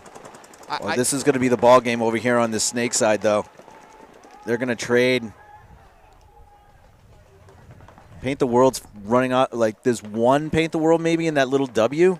Or is there 2 left? There's definitely 2 Alpha Gang left. Yeah. There's the one Alpha Positive Impact. Or Moving up to the center tower and moving down the snake. all right, it's a 2-on-2, and they're going to be a penalty. Oh, no. I think that pulls the last body from Positive Impact out of the snake. Alpha Gang's going to win this. Yeah, it doesn't matter. Alpha Gang's going to win this. I'm uncertain about the events that took place at the very beginning of the game. I somewhat agree with you. I think that we had this happen in the worst time for, in 2019 gold medal over in Amsterdam, that one of the girls, Jess, is so fast and so good off the box, like she actually practices it, that the rest of the team was so, I won't say late, but so different than her. It was distinctive. That they pulled her on leaving early when she left right on time, and everybody else just made her look bad. Right. And I think that it was similar to that. Yeah, that's what occurred, I think, over there. You had 4 Alpha Gang players that just were totally late jumping, and the player that was on time looks like he jumps early. I miss the really, really old days when the refs had to yell start, because my trick back then is I'd look for the ref to draw in a breath and I'd go. Yeah. I never got called on it, not once. But I don't do stuff like that anymore. No, I would never cheat in any. Is it cheating? That one's like one of those rubbing is racing kind of things back in the day. But no, honestly, all joking aside, I really do try not to cheat anymore. I don't like it. It's not fun to drive home thinking, man, I got away with one, and maybe I'm not a good player. I won this piece of plastic right here, and I cheated. So I don't know. It probably goes along with just not caring as much as I used to about winning, Anyways. All right. Positive Impact on the right, Alpha Gang on the left. The game is tied up 4-4. We got a minute 12 on the clock. Do you play? You know what? In the first 10 seconds of the game, if you're watching this at home, you're going to know which coach said we're playing for overtime. The odds are there is no overtime in prelims here. Oh, there's no overtime. No. Okay, all right. Well, so I would say Alpha Gang is going to be aggressive here. They're going to throw their bodies at them. Okay. I feel, and this could be wrong, but I think Positive Impact would be happy with a tie. Yeah. But it looks like they're going gangbusters here. Yeah. They're all in track sprint. Yep. So Alpha Gang a little bit more conservative breakout, although Dutro takes the walk over here for Positive Impact. So Dutra takes the walk. Is that Nick Dutra? Might be. Oh, and a penalty. It's a minor, so it's not going to stop the game. No, but it's going to lose the game. It's going to lose the game, right? Yeah. Yeah.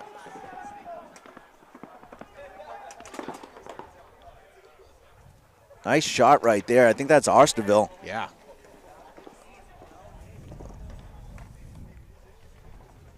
Good job popping out over here, wrapping. Bill Mulready's going to try and close it. So I take it back. This might go to time. Positive Impact might still win this. Oh, he doesn't know about the mini wall. He's going to get blown up by it. Oh. Okay, Alpha Gang has got to go. They're being way too conservative. I don't think there's any bodies left alive for Positive Impact. Maybe. Oh no, there's a snake player left alive. Running the highway from Alpha Gang. It's going to be clean. This is the veteran Mulready that's going to have enough 10, time to do it. 9. He takes the outside route. He's walking. What are you doing, Mulready? No, he's taking a knee. What are you doing? 2, 1. No, not like this. Yeah, that's definitely a no buzzer. Oh, I hear groans from the audience. Yeah, it's I was saying this is the veteran Mulready. You did it. You did. I thought he steered left. I'm like, where's he going? Oh, he actually went to the corner and took a knee. Yeah. He thought his job was to milk the clock. Yeah. That's brutal. Yeah. All right. So we're going to be going into the next set. So let's talk stars. Where do we put Mulready? He's not going to get one. No. Oof. I like Richards. I like 1290 from Positive Impact, and I like Larrabee. I don't know in what order. Yeah. We can have that discussion right now. I thought that 1290, again, I didn't catch his name. He had a spectacular first game. I'd like the 3-star for him. Yeah. I mean, he took the whole game on his back and just ran away with it. 2-star for Richards and 1-star for Larrabee. I like it. Yeah. Can we dispatch somebody to go find Mulready and give him a hug? He's He's going to need one, yeah. Oof. Okay. All righty, guys. We'll be right back. We're going to take a break and be back with the next match.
Whatever.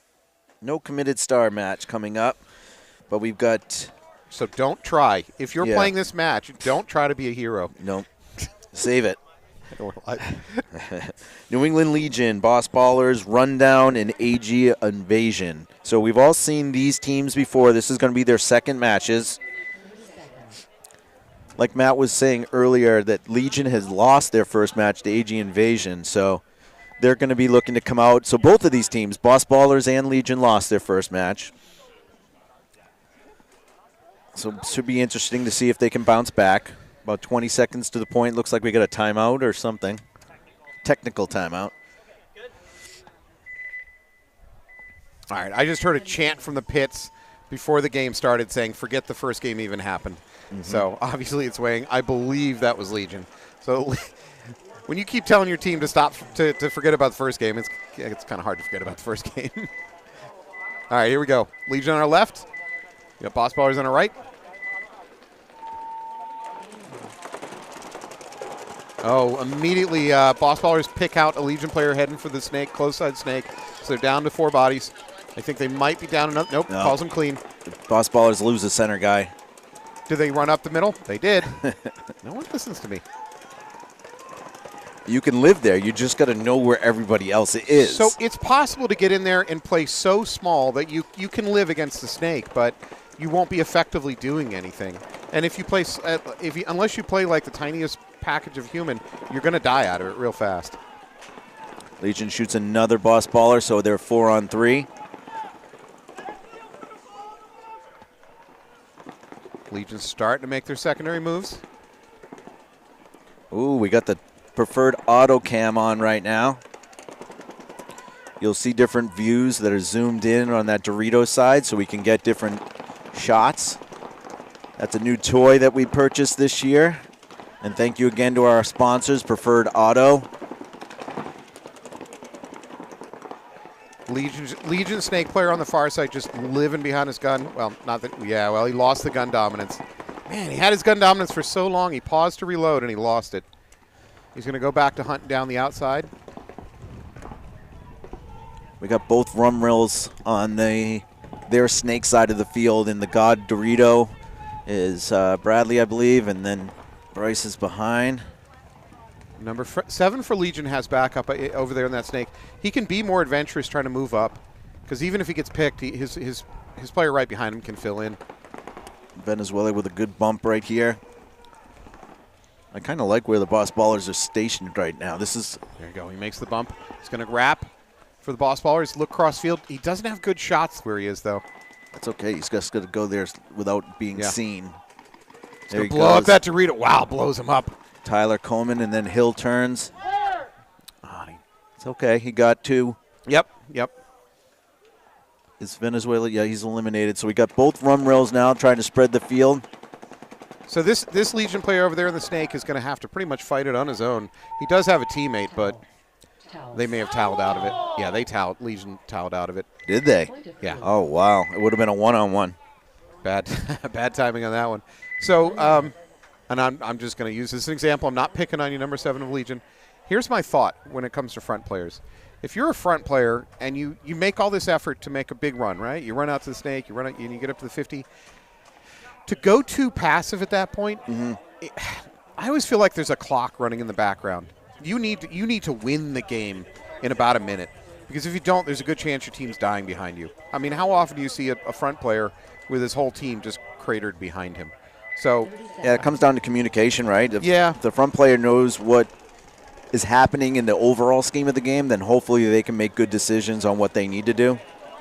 I always feel if you're front, you need to make things happen. I understand the counter to that as well. Then you throw your body away needlessly, I guess. But anyways. All right, we got a new match here. We got Rundown on the left, the blue side, and Invasion on the right. These two teams won their first match. Rundown feels more veteran to me, even though I know Invasion's been around for a while. But they seem like they're calmer, and they make smarter moves on the fly. Yeah, this gentleman here in the black, he's been playing the middle for them. Now, his target just took a walk. The Invasion lost their player in the snake, and that was his main job. Now he's going to wrap. Oh, they had another kill over there on that.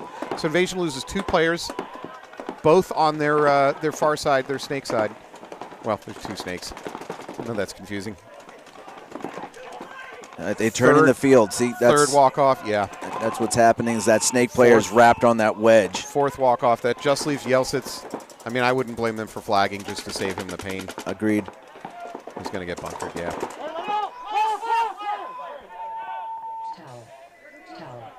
Towel. Point approved. Well, all right. Rundown's going to win that. There's a little bit of controversy on that last bit. The player that did the bunkering had got a hit on his He got shot by his own player as he was bunkering. Oh, is that what it was? Yeah. Okay. Yeah. All right.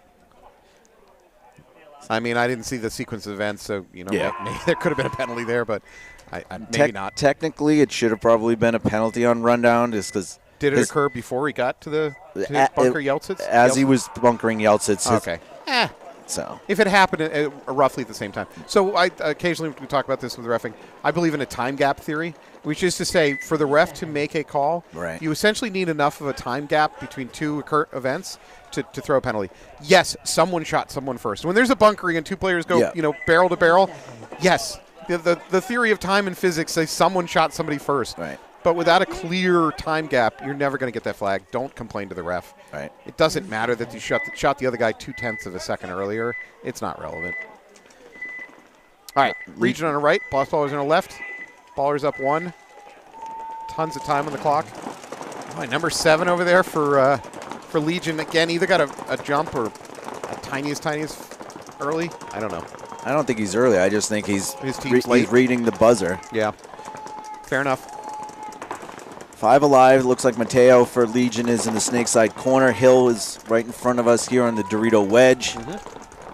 And then everybody's, a bad death there by Legion out of the back snake side temple. A little Aztec, I mean. So 5 for Boss Ballers.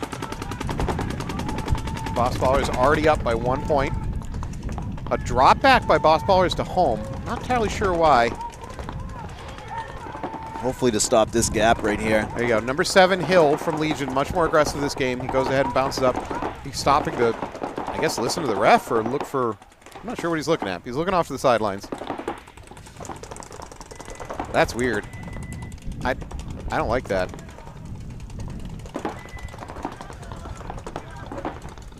Why? Okay,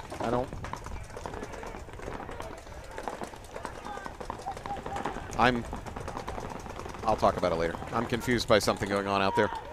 No, to be honest, what I think he's looking for is the ref. Is that what he's looking for? Because what I'm concerned is he looking at the sidelines for coaching?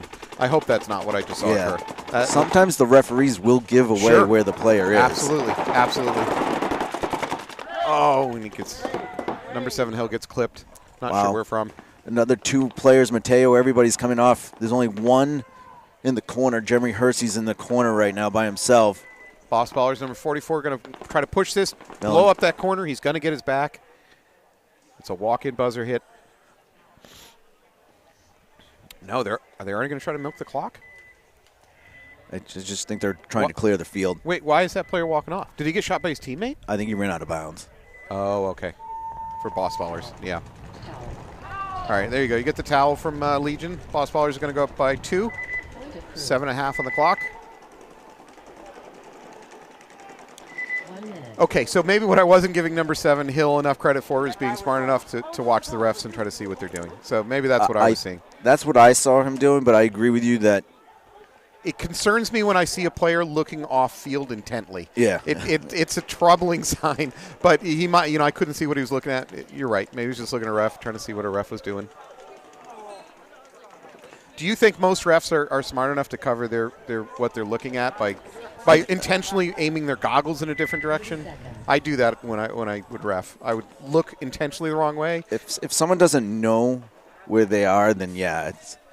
But sometimes refs have to be in a certain position to see a player, period, and by them being in that position, you know that there's somebody in the other position they're looking at. It's just 10 seconds.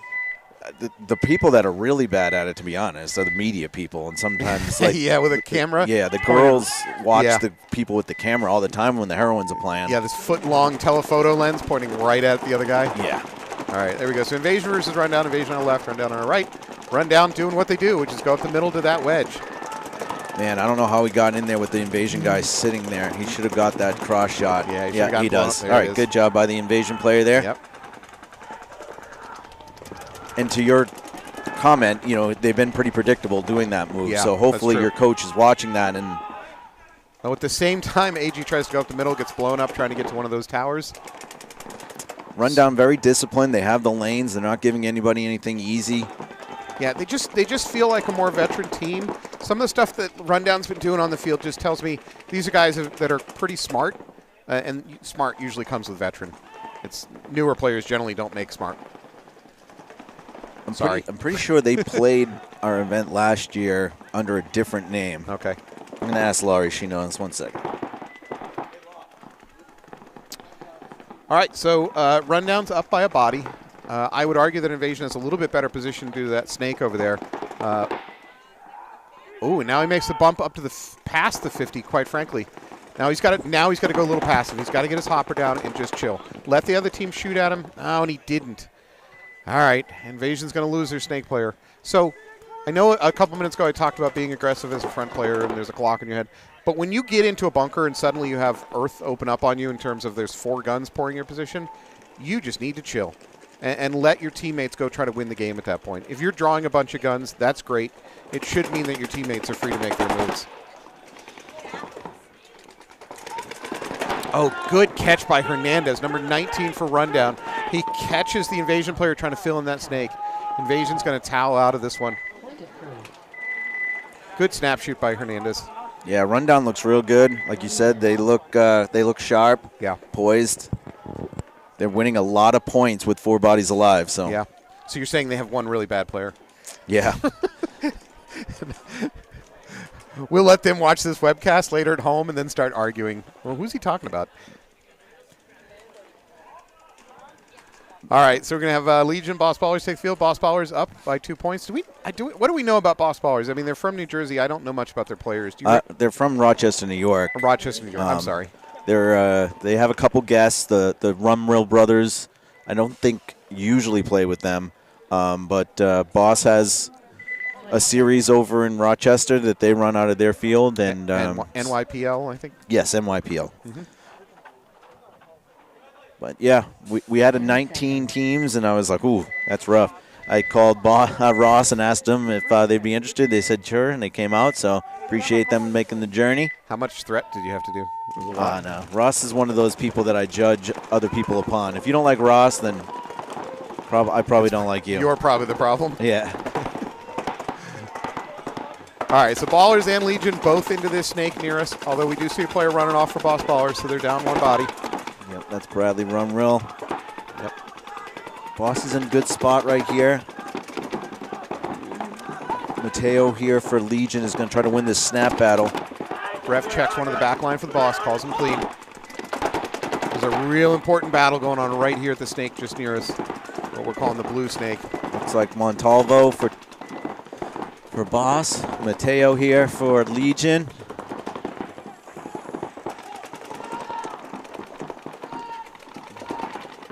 So Boss Baller, there you go. He's got his gun dominance. Now he needs to hope that the Legion player comes out, makes a mistake, tries to gunfight him at a disadvantage. So this is where you play the point, but you also play the match. You're up 2-0. Half the match is done. Yep. You know, you don't need to over gunfight. So Montalvo is really focusing his attention down the tape line, and to his detriment, that has also allowed the Legion player over on the far side to keep making bumps unopposed. And that player on that Legion player on the far side made his bumps and then blew up the back corner of Boss Ballers, so it's paid off. Now I don't. Oh, he's the only one on this tape, so he kind of has to do that. But Boss Baller got caught trying to make a bump across the 50 into the other team's number 80 of Boss Ballers. Oh, is it a trade-off or did Montalvo catch him? No, it was a trade. Okay, so then it's just going to be one Boss Baller left in the snake side corner. So it's 4-on-1, maybe 3-on-1? 4-on-1. Yeah, it's. I guess if you're coach, you just let him try to milk the clock. Yeah, there's definitely no need to concede. Yeah. He's doing it. He's staying alive. Oof. Nah, not anymore. No. All right. Legion's going to win this one. They're going to get the game back to 1-2. 5.5 on the clock. I still wouldn't think that the clock is a big factor at this point. 5 minutes. No. Mateo doesn't want to hang. So hopefully Aguirre will come up here and hit the buzzer. Oh, does he have a hit? No, it's a bunch of rub. So why is he walking off? Because he doesn't want to hit the buzzer? No, so I understand that, but if you don't want to hit the buzzer, you want to stay on the field. Because what if your player hits the buzzer and has a hit and they have to start pulling bodies? No, I agree. He's probably just saying, I'm going to start walking towards. Okay. All right, I'm going to go on a reffing tirade. Not against the refs, but, well, I guess it is kind of against the refs. One of the problems I have of watching games is when I see the dust settle. The game isn't over, right? Nobody's hit the buzzer. You get into that weird peaceful moment for a few seconds. Nobody's hit the buzzer yet, but everybody's dead for the other team. And then a player either looks at themselves and say, I got a hit, and calls themselves out, or a ref says you got a hit and calls himself out. In my book, that is a penalty. No, and I agree. I don't understand why it never gets called. But what if you're saying, I don't want to hit that because I've got a bunch of rub on me? That's fine. But if ref if you call yourself, well, if you call yourself out, you call yourself out. Right. But my point is, if a ref sees a hit on you when there's no shooting left on the field, That's a penalty. There's no other way that you could have a hit on you unless you played on. There's Correct. no other way. Well, you're physically on the field, so you are playing on. Right? Well, true. I'm saying, you're right. You're right. Yeah. Either way, Yeah. it seems like it's like a free hit that you get if you call yourself out after the dust is settled. All right. Salmonson, it looks like, Salmonson's in the... Yeah, twin move because Rundown does the same thing. What's crazy is teams are being able to run on this side easier than on the snake side, which wasn't typical of the event. 2 dead Rundown players walking off, 3 dead Rundown players walking off. Another invasion comes off. Yeah, so it's going to be 4-on-2. 9 minutes on the clock, not an issue. So if I was run down now, I would stay inside. From the snake player needs to stay inside. Essentially have your snakes crossed up. Yeah. Drop back by Rundown to the Dorito. I kind of like that. He might be able to bait the invasion player into trying to come and bunker an empty bunker. Well, also it gives that snake one an opportunity to look inside and shoot. Yeah, but he's not looking far enough cross. He's looking kind of middle-ish. This is a good move if he's the first to shoot. So when he comes up, he needs to look inside. Rundown player gets picked by the invasion snake player. That's a big kill. Now this rundown player and this close snake is having to live on the outside of this mini brick. Oh, there's a miner being thrown on invasion. They lose their snake player. They lose their home. I think we're at a one. Is it a one-on-one? No, 2-on-1. He's out. Yeah, and that's it.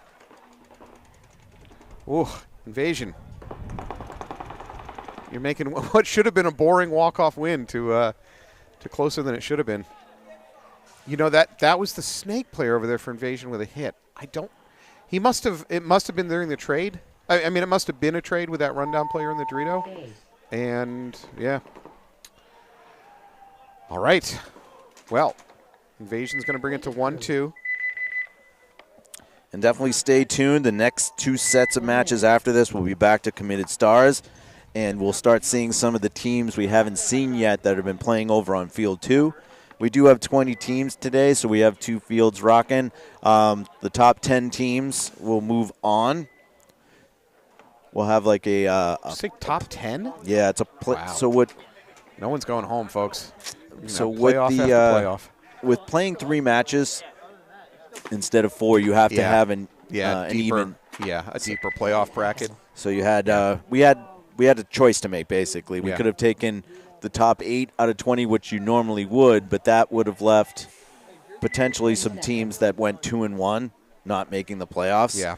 That didn't get to play other teams. So to make it fair, we're just taking the top 2 from each bracket, and that 7 will play 10, 8 will play 9, get us down to 8, and then we'll go right into an Ocho. The Ocho, home of extreme sports. All right, Legion is on the red side here. Boss Baller is on the left trying to tie it up. Boss Baller's into their snake over here on the close side. Legion's in the snake as well. Yep, mirrored up. Legion player in the snake getting a check, called clean. So we're still at 5-on-5. So again, Mateo's usually playing 10-man. I haven't seen him out here practicing this layout. I think if he has practiced this layout a little bit more, he wouldn't stop in that bunker. That bunker's not the greatest bunker to play out of, being the snake 2.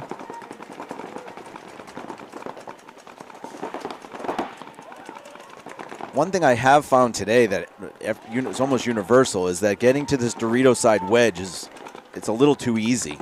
It didn't play like this in Vegas. This wedge at the 40-yard line on the snake. It wasn't as easy to take as these guys are allowing it to be. Could that be the skill level? They're missing their lanes? I think it might be discipline, yeah. So there is a shooting lane from the home through this kind of mess of Doritos over here that should catch a runner. But you got to be a good shot, and you kind of need to shoot low. Well, also, when you start shooting that early on the rundown, it did look like the Legion player tilted his gun down quickly to make sure that that was a trade. You think it could be interpreted as a spin? Yeah, Yeah. I mean, it was close enough that maybe you could have said that that was a penalty, but it doesn't help your cause when you're running down and you're shooting the bunker ahead of time, so the player knows you're coming. You're giving it away. Yeah. Yeah. A Legion player got away with one there, and I don't mean he cheated. I mean he dove into this little mini brick in front of the snake right as a boss baller was looking that way and just like danced through the shooting lane. All right, so Legion player opts to trade with the boss baller over there on the far snake.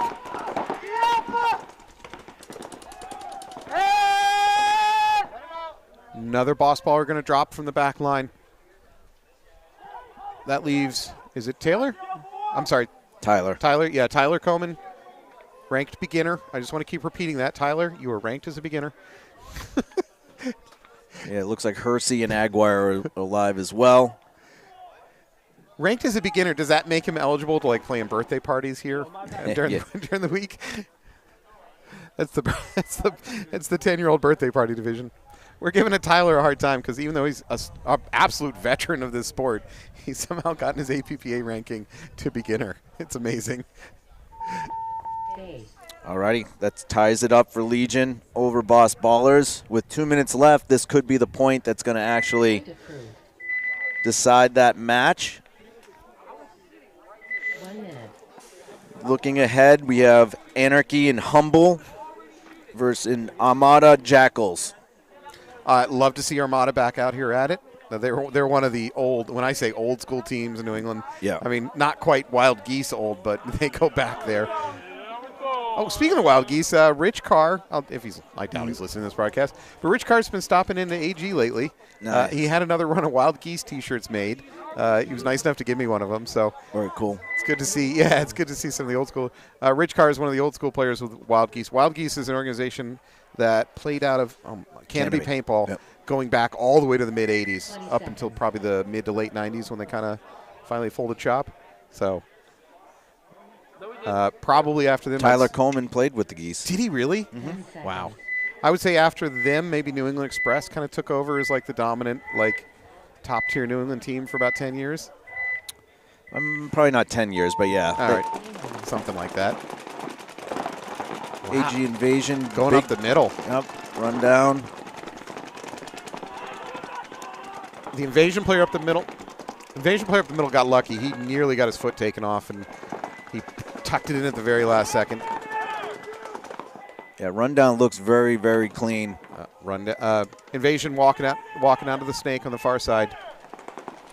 Still an Invasion player, I believe, in the center of the field that could make a difference here. He is. That's Ashton Provost. Really good dude, by the way. He needs to look left because he's going to get popped up real quick right here. It's going to get ugly. And it's not. Yeah, there it is. Ashton's a good dude. He brings his brother everywhere he goes, his little brother. Tries to get him involved in paintball at every chance. Yeah, that game did. At no point in that game did things go well for Invasion. It just from start to finish. No, 5 alive for rundown. Invasion's going to towel out of that one. almost 7 minutes left on the clock. Ugh. Okay, much tighter game over here. We got Legion versus Boss Ballers.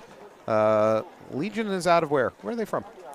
They play out of here, but some of them are out of Rhode Island. They're kind of all over the place. You got Jeremy Hersey, who's up north. You've got Mateo, who's out of Rhode Island. Casey usually plays with that team. He's out of Rhode Island.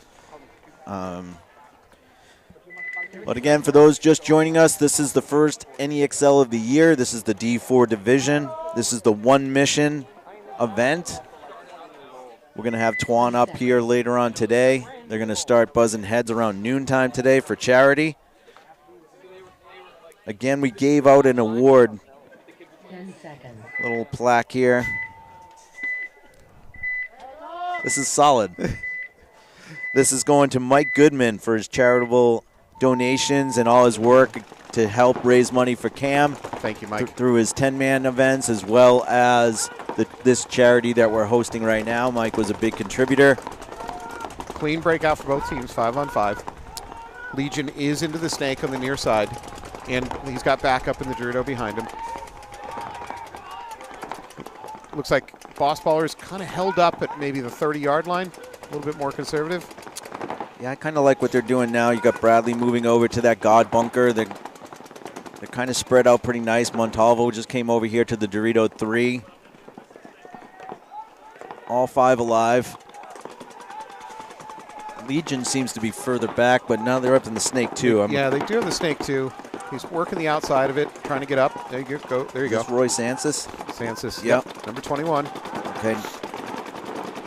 Let's see if they can get this across. Yeah. If I'm the Boss Baller, I'd try to bunker this guy out. I don't think he's going to get there with Mateo. Oh, he trades. That's fine. That's as good as a bunkering. For Boss Ballers, that is an absolutely favorable trade. Yeah, but Legion's in good spots because Jeremy can just sit in that spot and come. He can kind of fill that spot immediately. Easily, yeah. You're right. So he should do that, actually. Uh-oh. There's a ref racing in, and there's going to be a minor thrown. So 2 Boss Ballers going to walk out at the same time. That really just leaves their far side left alive. There's snake side. 2 of them, they're going to get crunched. If they can play tight here. My God, is Jeremy Hersey playing? Yes. Oh, it's an LV2. I thought he was using an Intimidator or an Ego. Man, Legion needs to press a little bit more. I mean, they still got plenty of time, but Jeremy's very calm about this, though. He's not freaking out. Stay that. Oh, big run. No, that was not going to work. No. Oh, that had potential for penalty there on that Boss Baller. I felt like the Legion player popped up, hit him, and then pulled back. Okay, well, in any case, doesn't matter. Hopefully he'll look at the scoreboard. Yeah. And game time, 1 second. Wow, that was close. Jesus. Holy crap, that was close. He's looking up at his lucky stars right now is what Jeremy's doing. He didn't Mulready that. Yeah. Sorry. Sorry, Mulready. Hey. Oh. Yeah, you know, I was praising Jeremy Hersey for being like calm and slow and methodical, but I wasn't looking at the clock either. No, oh, that was close. Sometimes you need a little luck on your side. All right, well, Legion's going to take that match. Boss Baller's going to lose. I think they're 0-2 now on the day. Yeah, unfortunately for them. Legion claw back to 1-1, which is, I'm sure, not where they thought they'd be at this point in the day. Hey, they can still get in there. You just got to be the top 2 teams in your bracket, so they got one more match. If they win that match, they're in. Unfortunately, that match for Legion, they won, but there's not a big point differential to help tie break. So they're going to have to win the next one and then probably hope for some help. Although with 10 teams going in, no, they're fine. Yeah, you win 2 matches, you're guaranteed. Yeah, but they have to win the next match. Okay. All right, we're going to have another match coming up. Anarchy Humble, Armada Jackals. We'll be right back. Nope, we are still going. I've done this twice now. You can't get out of this that easily. Damn it, why do I keep doing that? All right, Invasion going for both snakes on the breakout. There they are, in clean. I don't see Rundown doing the same thing. Of course, Rundown doesn't need to. They're up 3-1 with 6.5 on the clock. We got Alberto here from Invasion in the Dorito side wedge. Invasion's got 3 across the back as well as 1 in the snake. This time Invasion does not send anybody up the middle, which I'm in favor of not doing. Now Rundown starting to get into the snake. They're in the snake over here, snake 1. Really nothing stopping him from going to snake 2. Unless he thinks it's been already taken by the other team. Oh, he's squeegeeing. That's why he's pulled up. Okay, Rundown player in the snake is stopping to clean his barrel. That's the holdup. Good move by Invasion, though. They're on their side of the. Oh no! Don't do it. Okay, Invasion player. Yeah. Rundown players are arguing for penalty, and I think he's going to get it. Invasion player is going to lose another body to penalty. I agree with that call. You didn't need to do that either. No, it was not a smart. Just go to their Dorito. Yeah, just dive in, stay tight. And he's running in the wide. The Invasion player running in the wide open. You're not going to accomplish anything. Is it a 3-on-1 or 3-on-2? I only see this Dorito over here for rundown. Might be 3-on-1.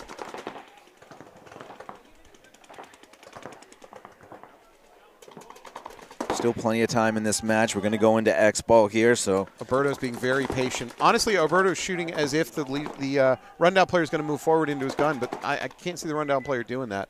I think Alberto needs to wrap on the outside of the snake. He's being too passive. Yeah, Alberto, get your gun to the outside. Wrap around, buddy. Or stand up. Yeah, Ooh, is this the new camera view brought to you by Preferred Auto? You're very lucky if you get to watch it. Alberto does the run through, goes down the highway. He's going to be a trade, which is a perfectly acceptable trade. That will allow the other invasion player to walk in. All captured. On Preferred Auto Vision. Is it 3D? Did you have your 3D glasses at home? If you don't, you didn't get to see that in 3D. True. I'm sorry. That was a 3D shot and you missed it. Yep.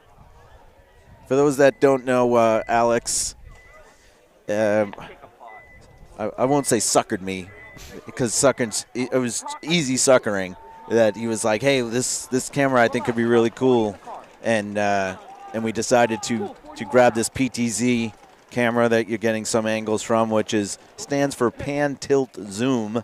So it can go 360. It could actually get us right now if we wanted to. Not that you want to, but no, we've missed the golden hour. It's bad. So we're going to be able to get a lot more zoom coverage of the Dorito side.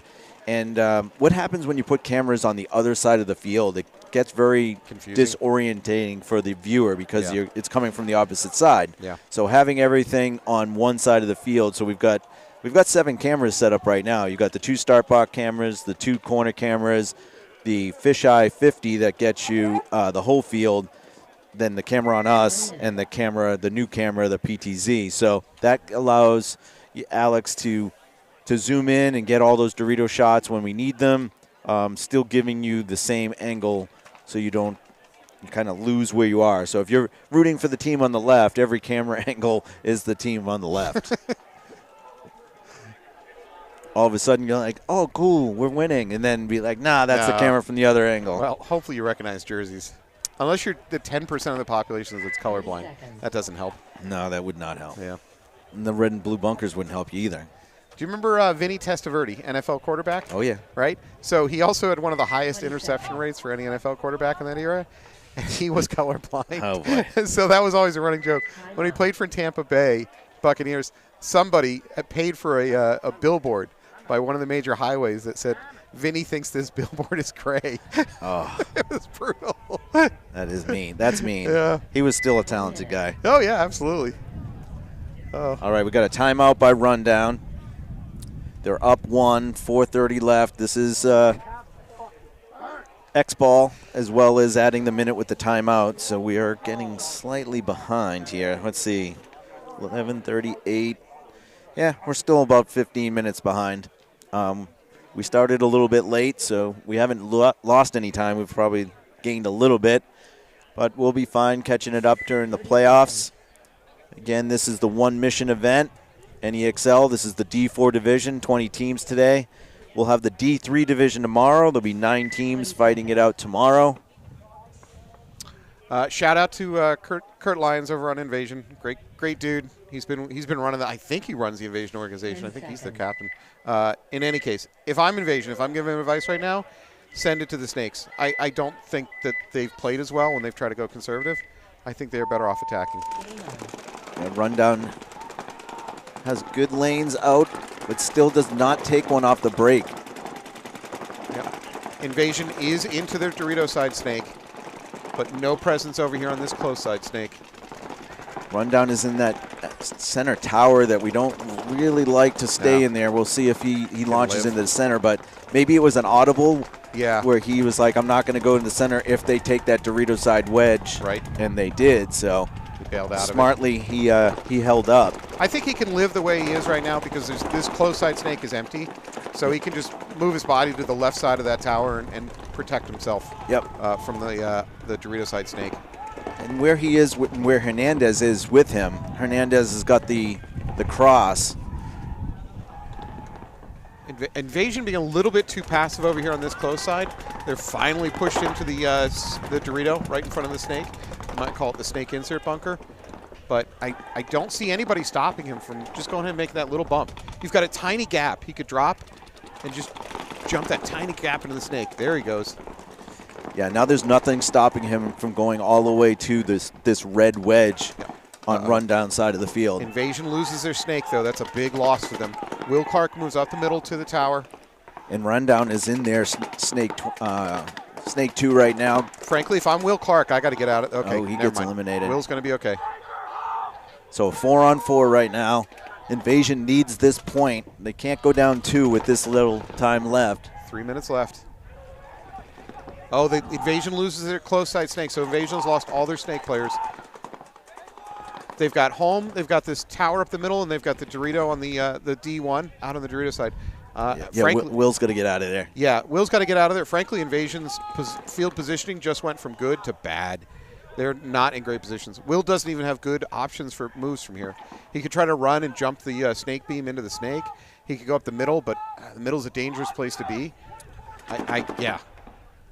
Well, he needs to know where their snake is. Once their snake is in the 2, if rundown is trying to just win 3-2, he won't go past the snake 2. So you've got to kind of read what the team's going to give you. So I think this is a good move right here. Yeah, it gets out to the mini brick. Because I don't think they're going to rundown's going to come all the way down to their side of the field because they're up points.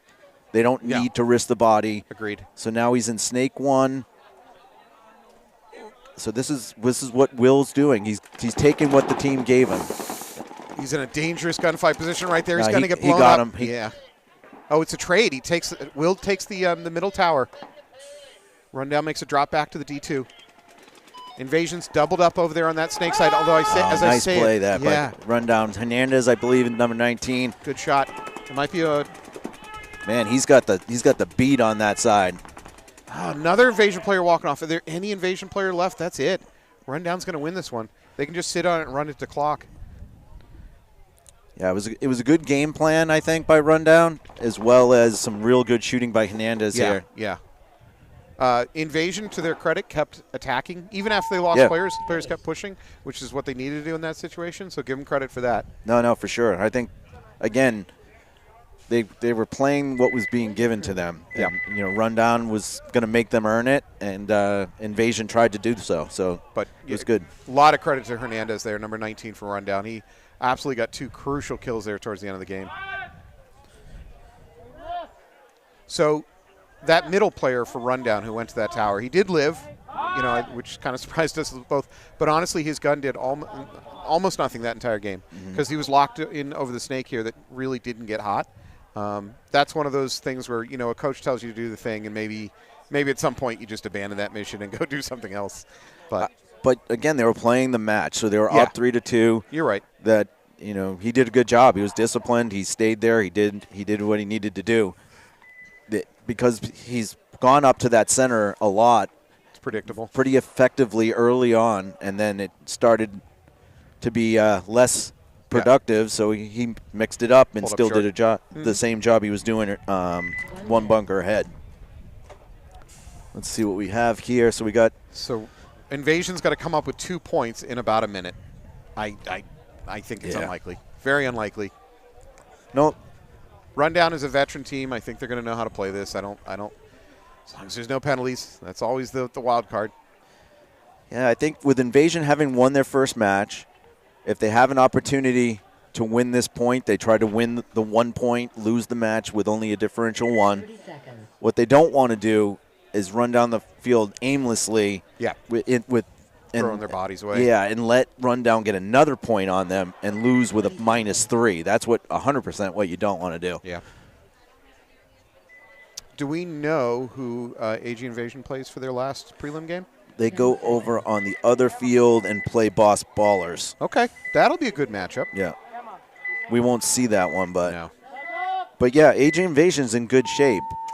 If they can keep their differential even at this 2, and they go over and beat Boss Ballers, already having beat Legion. They have a shot, yeah. And Legion wins their other match, then Legion and Invasion will move on. Real aggressive breakout from Invasion, which they needed to do. They're both into both snakes. On the far snake, they're all the way up to what we call the snake 3, the other team snake. Bodies peeling off for Rundown. They're down to 3 bodies. We got 38 seconds left. Invasion has to win this super quick right now to have any chance of winning another point. I just think they should just concentrate on winning this point. And as long as they win this point, they'll be fine. No, if they have to win this point and win another point in under 20 seconds. No, I'm saying I'm looking at the big picture for them. You're assuming they lose the match, but they need a good. Correct. Okay. I'm assuming they lose this match by 1. Yeah. And then their destiny is in their hands. Oh no. Oh, there's a yellow. It's got to be on Invasion. It might be overshooting. I don't know. We have a Rundown player really coming off with a hit. All right, I want to make sure that player is okay. Hopefully one of the referees is checking him out. Point approved. All right, point is approved. I think maybe you're right. Maybe it's an overshooting penalty. I don't know. I just saw one of the Rundown players coming in holding the back of his head. Yeah. Well, I don't know if that's what happened, but I will say kudos to any ref staff that are throwing flags for overshooting. I'm not a fan of it in the sport. I often rail against how stupid it is. That situation is not what I'm talking about, but there's a lot of times where players waste their time shooting at dead players instead of, I don't know, covering the lane they're supposed to be covering. Yeah. Like it's just dumb. It's dumb paintball. And it's not tough guy paintball because it's not a tough guy to pull the trigger. That doesn't make you, right. It doesn't impress me. So, I don't know. So again, there's 5 brackets of 4. Obviously Rundown and Invasion and Boss Ballers and Legion are all in the same bracket, right? So this could come down to Rundown wins this, and assume Rundown wins their last match, which makes them 3-0. If Invasion then wins their next match, and Legion wins their next match, they're then both 2-1, and Invasion beat Legion head to head, so Legion goes home. It's the point differential. Yeah. No, it isn't even point differential. The first tiebreaker is head to head. Yeah. Okay. So Legion needs to win the next match, and Invasion needs to lose. Okay.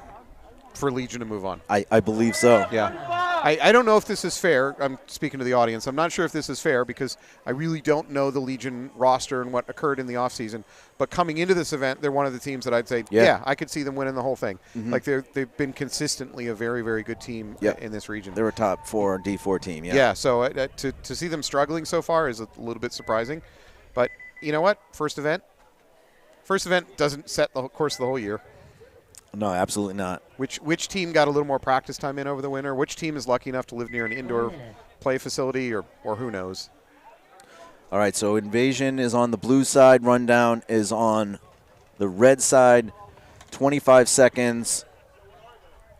I mean, it could happen. You definitely need to release down the center as well as coming down one of the sides.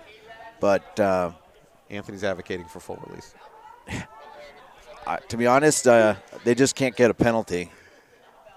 Yeah. Neither team. Yeah. Neither team. Well, I mean, Rundown could probably endure a minor and still, with only 25 seconds left. But yeah, Invasion can't handle that at all.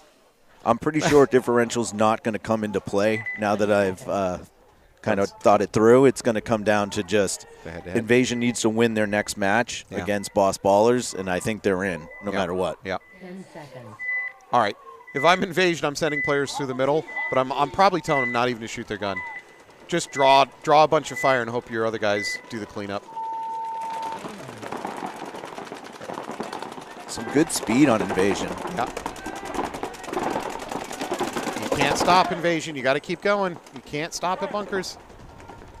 Yeah, Kyle, go, Kyle. Jump that. Kyle Menard in the middle. Go, baby, go. This is slipped away. That's all right. Yep. Like I said, the point differential isn't going to matter. Yeah. No points. Game finished. He's a little upset because he's the one. No, he's celebrating. Rundown. No. I think he's celebrating a little bit more because he was the one that got maybe overshot. Ripped up know. a little bit there. Well, anyways, good sportsmanship. Yeah, congrats to Rundown. They deserve it. Honestly, they just look like a smart, disciplined, veteran team out here. Yeah, no, they're playing well. Yeah. Let's see who Rundown has. They might be playing. Their next game? No, they can't be playing them. Maybe See. they've already played their second game, but did it on the other field? No, Rundown has to play Legion. Ooh, Okay. ooh. So point Okay. differential could come into play if Legion wins that. Because then you'd have 3 teams 2-1, all who have beaten each other. So, yeah, that's good that Invasion just left that with 1. That could come back to be good for them. All right, we got a next match coming up. It's Humble and Anarchy and Armada and Jackals. We will be back to committed star matches, and we'll be right back.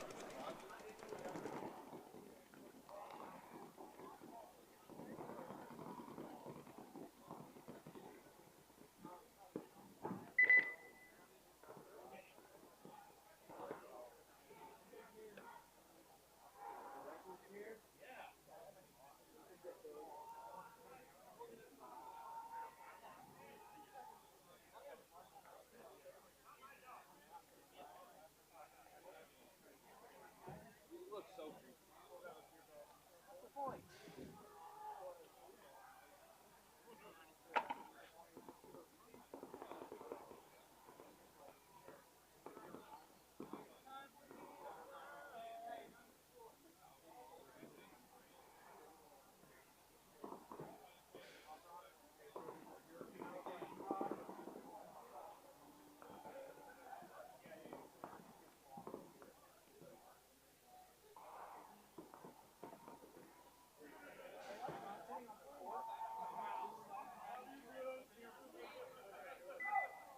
4 minutes.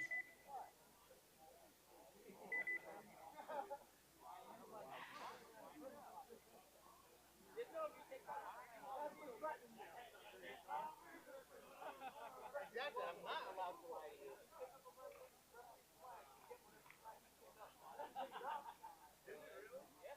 Anybody want a drink or some shit? I'll take a water. Water?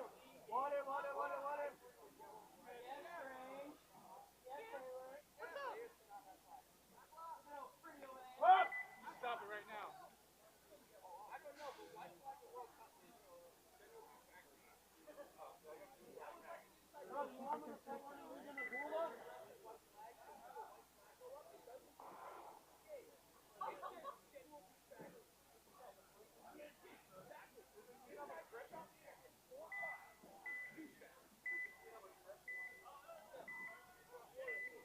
3 minutes.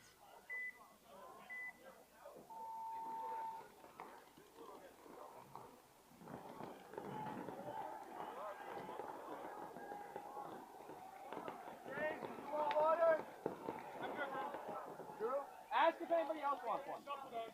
What about zebra cake? Anybody want some cake? No one else is out here. No. We're good for right now.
Don't yell at me right now. You didn't get 20 the flag seconds. unless you want one. Hey, we're the first buzzer, okay? The fields are close. This is the first buzzer, all right? 10 seconds. We are back, ladies and gentlemen. Here we go. We got Anarchy, Humble on my right. Humble is a new team. Going to give a shout out to Ryan Barry over there in Humble. Another Poof Swiggy. Humble. Again, another one of those, did he false start or did he not false start? I don't know. We do have a player walking off for Anarchy. So Humble up 5-4. Although Anarchy in better position already into the snakes. Humble not as aggressive a breakout. They seem like they're fairly content to take their bunkers. First player walking off for Humble. 4-4. Anarchy's in better positions. Frankly, everything right now is in Anarchy's favor. Humble's going to need to get some kills just to try to even it up. Humble player walking off over there from their far side snake. So bad positioning and bad numbers game. Another Humble player walking off. This is falling apart. If I was a Humble coach, it might be time to towel it out. Towel. There it is. Towel. Finally, a coach listening to me. It's about time. Point approved. All right. Not a great first game for Humble. They probably need a little bit more aggressive of a breakout. 1 minute. Frankly, they gave up too much territory. If you're going to take a conservative breakout, you got to get kills, right? If you're going to have your guys stand pat, put their guns up, and try to, instead of taking ground, you have to get kills on the run out. And if you don't do that, you've now given up everything. And that's kind of what happened for Humble there right now. But again, I believe they're kind of a newer team, some newer players, so this is a bit of a learning experience. All right, we're going to have Jackals versus Boston Armada. Boston Armada is one of those legacy 30 teams seconds. that have been around in this area forever, right? A lot of their players are AARP eligible coming in this year, if I'm not mistaken. They have 20 some seconds. real worries about osteoporosis. It's a concern. But they do know what they're doing out there. All right, so 10 Armada's going to be on our seconds. left, Jackals on our right. Jackals, at least new to me. Jackals got to get to the box. I think, yeah, okay, they're going to make it. Jackals in the box, they're tagged up. Game on. Armada doubles up home. Both teams double up home. Jackals into this close side snake. Armada with no snake presence at the moment. Armada loses their first player. On the far left. So Jackals the slight advantage. Well, slight advantage body-wise. I think they're going to advantage position-wise at the moment.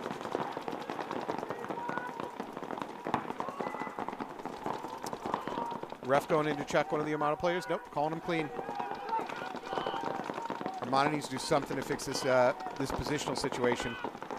Frankly, the Jackals probably not taking advantage as much as they should from this snake. There he goes. He's wrapping. I think he's shooting at home for the Jackals. That's number 5.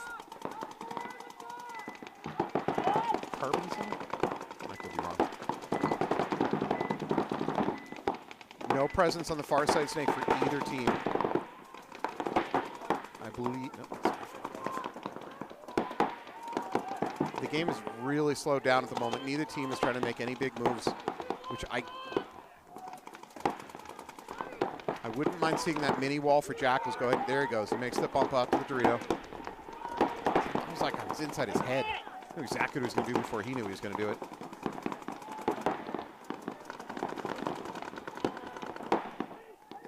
All right, now finish that. Jackal needs to go ahead and finish that bump by getting into the snake. He's only got to make a short little gap he's got to jump through. Get your gun dominance, put your opposing player in, just make him flinch, and then dive in that snake. And these are committed star matches. So Jackals, I'm being told, were some of the guys from the Phantoms last year. Okay.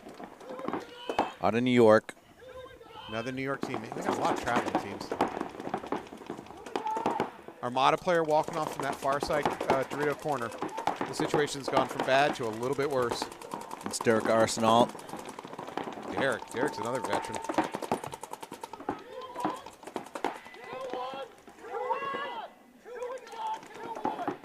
Yeah, so look at that. Jackals are free enough to just basically walk up the middle. There's so little resistance. As I say that, he gets blown up. Number 82 probably went a one bunker too far. So 4-on-2. Yeah.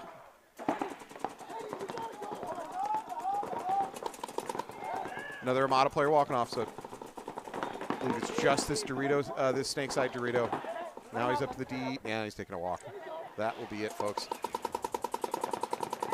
Jackal players are going to run through their own teammates' streams if they're not careful.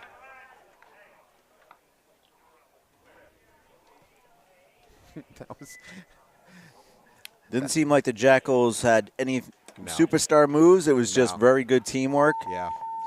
5 bodies alive until they threw like one away a little towards the end there. So 4 bodies alive, beating Armada by 1. Yeah, Armada did not make any real aggressive breakout, and then after the breakout, they really didn't do much to push their secondaries. So frankly, everything kind of tilted in the favor of Jackals early on, and yeah, not as much drama to that game as some of the ones we've seen so far today. How did the Anarchy Humble first point go? Kind of a similar story. Humble did not have a real aggressive breakout, and then they just started losing their gunfights. They didn't get any kills in the breakout. Really, nothing quite worked on that one. So we have Anarchy on our right, Humble on our left. Humble's down by 1 point. I see a Shriefer over there for Anarchy. Anybody else I recognize? Jeremy Neves looks to be out there. Yep. Man, look at all those pods. How many pods is Neves carrying? 11-ish. 10 Lord, seconds. I can't afford that. All right, I think we got Ryan Berry at home over here for Humble. Go Ryan. Humble going up the middle to the tower. They do go to the far snake, lose their snake runner. They are into the close side snake. They're up to snake 2. Oh no, there's a miner. They're going to lose the player in the middle. And they're going to lose their home player, Ryan Berry. I think it's Ryan. I could be wrong. And to be honest, I think that center player got hit by his own guy off the break. Oh, no. And he did play on with it, so yeah, so it is what it is. It is what it is, but it was a weird way that he ran. He ran from the right-hand side of the start box across to that temple, and he might have got shot by Ryan Barry. I'm not sure. Running through the stream. Yeah, and it wasn't really a back player's fault. It was just the run route. As the Ghostbusters say, never cross the stream. Don't do it. All right, so Anarchy's going up 2-0. It's not working for them. This is a committed star game, but have we seen anything? I haven't seen. Mostly it's just been players dying by long-range gunfights. Yeah. It's tough to give stars to just casual. Yeah, we're trying to figure out. They're not even really losing them off the break, and then those penalties make it really hard to discern if somebody's doing something good out there. More the other team doing something bad. We may be back to awarding anti-stars. Yeah. Their power station's having trouble. It's mechanical. It's not user. I've already lectured. All right, so we have Jackals against Armada. Jackals will be on your left. Armada on the right. I've seen Derek Arsenal, one of the McEwen brothers, probably both McEwen brothers out there. Yeah, Mikey and Maddie. 20 seconds. Am I mistaken, or have Armada's pants gotten smaller this season? Usually they wear the largest, baggiest pants known to man. I'm seeing some joggers out there. Well, they picked. They merged with another team. Oh, that must be it. They've thrown off their fashion game. Mm-hmm. Wow, that was good shooting right there. They got Anthony in the Aztec. That's another weird run route where the Jackal player at home runs around the outside of the home bunker, crosses it to get into the mini wall. So Anthony dying going to that Aztec is how it was really playing earlier. Like if you get a really good shot, shooting the quick shot, you shouldn't make it in there. It's 50-50. Like the pro games, they're diving head first into that. Right, no shooting, just run dive. Yep. All right, well, Jackals are in their snake on the Dorito side, what I'd call a snake 1. No presence in the snake over here for Armada. Again, I need to see more post-breakout aggressiveness for Armada. I need to see them making their bumps.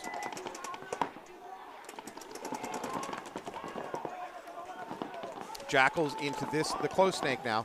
They're what I'd call snake 3, basically past the 50. He's going to wrap and probably look at home. That's his best shot. Number 22 for the Jackals. There he goes. He blows up the home. Oh, and then he comes around the outside and immediately gets shot. Number 82 for the Jackals. That's Gnutsky. Skadnewski.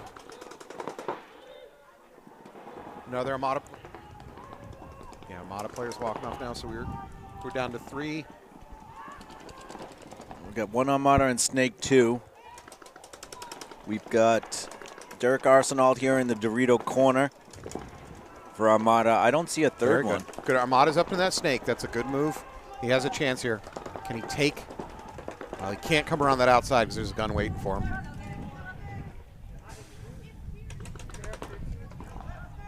That's going to be a trade. Not the trade that Armada needs. So it's just Arsenault, or is there another Armada guy that I'm not seeing? A hidden Armada? A hidden Armada. Kind of like a secret Jonas brother? I don't think so. I think it's just Arsenal on this back tiny Dorito. Yeah, and he's going to get shot.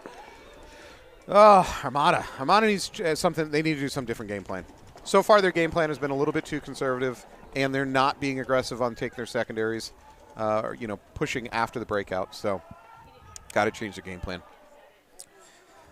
So Jackals are going to just let some time run out, see if Armada, there we go, Armada concedes. towels it out. I'm not sure the Jackals were trying to milk the clock. I think they weren't. Approved. I think they were still afraid there were still bodies left. 1 minute. All right, we're going to go back to Anarchy Humble. Humble like Armada. I believe they need to have a little bit more aggressive breakout. This is maybe overly broad advice. If you're a newer team, and the likelihood is that your players are not going to be as good winning gunfights, right? They're likely. So then you might as well be more aggressive on your runouts, and you have a better chance of making things happen, rather than sitting back and trying to win long-range gunfights. Which, if you're playing against a more veteran team, they have the advantage in those long-range gunfights. So 30 seconds. I do agree with that. If you're not technically as skilled, then you need to actually throw some wrenches out there that they're not going to expect, or maybe get closer if you can't shoot as straight. I don't know. But, yeah, I know that I personally, when I'm playing lately, it's, I like to shoot packs and backs. And if you're shooting back at me, I don't want to get into that engagement. no, yeah.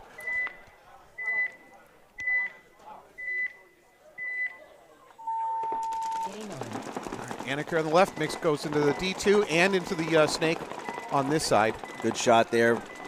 I don't know who was in that. 2 Humble players walking off. Yeah, they got that quick shot again on that Aztec. There we go. Good move. Is it Janos? Jano from Humble makes it into the Snake. Glad to see it. Jamo. Unfortunately, Brodsky, number 32 for Anarchy, is in the exact same bunker. He's probably going to blow up that corner, that far corner, although he might not see it through the mini wall. He could do a drop shot into that back corner right now.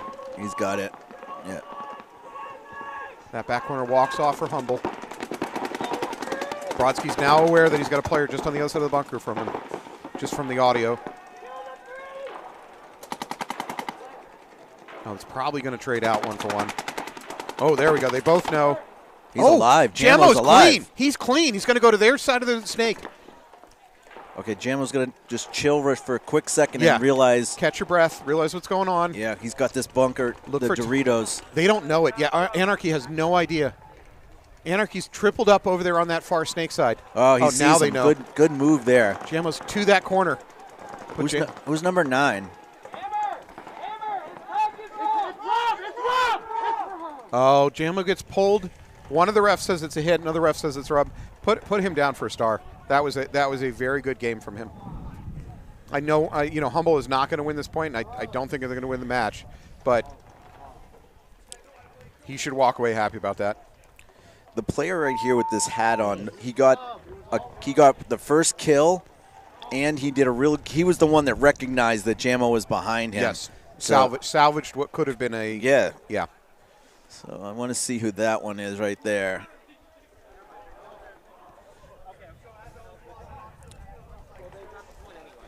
All right. I mean, it's almost demeaning to say you should feel happy about a loss, but that was a much better game for Humble. Their first 2 games was just it was not fun to watch for them. Number 9. Do we get a name on number 9 right here? I do not see it. Maybe next point. 1 minute. Starts with an S. I'll call it Simpson. Sure, why not? Shitwreck. Alrighty. Number 9 from Anarchy, that was a good job. We're going back to Jackals and Armada. All right. Armada, yeah, you know what? Armada's down 2 points. I hope the conversation in the pit is, let's just send it. You know, you're entering into hard to come back from territory. You should not try the same game plan that just lost you 2 points in a row.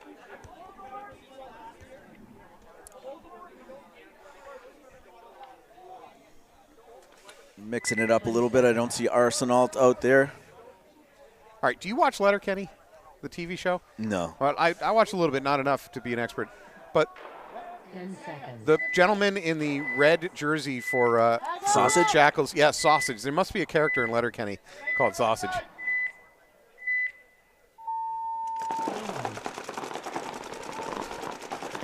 Big run out for the Jackals into the snake. Looks like he's clean. Nope, ref's pulling him out. Jackals lose that body. Good shot for Armada. This is what they need. They need to take advantage now. I'd like to see Armada start making their secondaries. Make your bumps, dudes. Jackals are still in good spots here. They're out in this Dorito too. They're in the God bunker. They're in that little W. So A fill sideways for Armada. They get into that corner on the far side. There we go. Armada into the snake now. Sausage is eliminated. They cut the sausage. I'm trying to, I don't have any puns for sausage. I'm not prepared for this situation as a webcaster. Jackals have 3 bodies. Good fill out here. Okay, compliment followed by complaint. Armada got into the snake, but then they stopped at snake 1 when there's nothing stopping them from going to snake 2 or even snake 3. I'd just like to see more aggression. Yeah, you got to get on your belly and get down here. There we go. Okay, now he moves up to snake 2. There's nothing stopping him from continuing to snake 3. There's nobody looking down the tape for Jackals.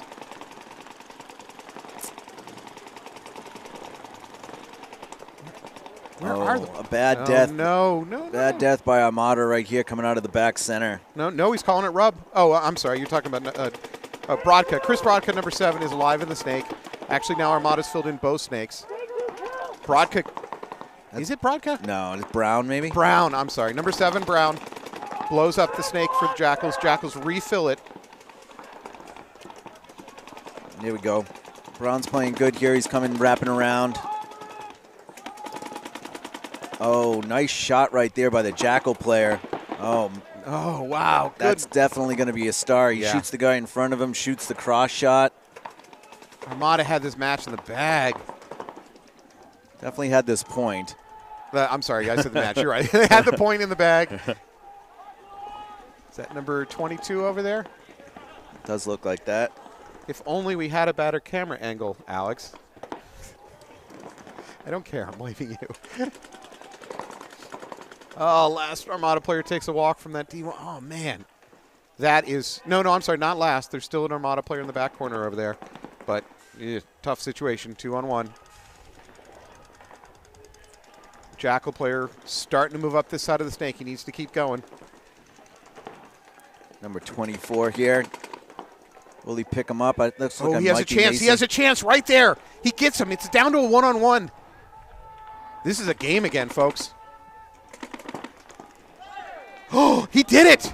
Armada player takes, I believe it's Brands for number 24 for Jackals. Great turnaround. Woo. Looks like Mikey Mace. Maybe O'Brien? I don't know, but well done, sir. Number 21.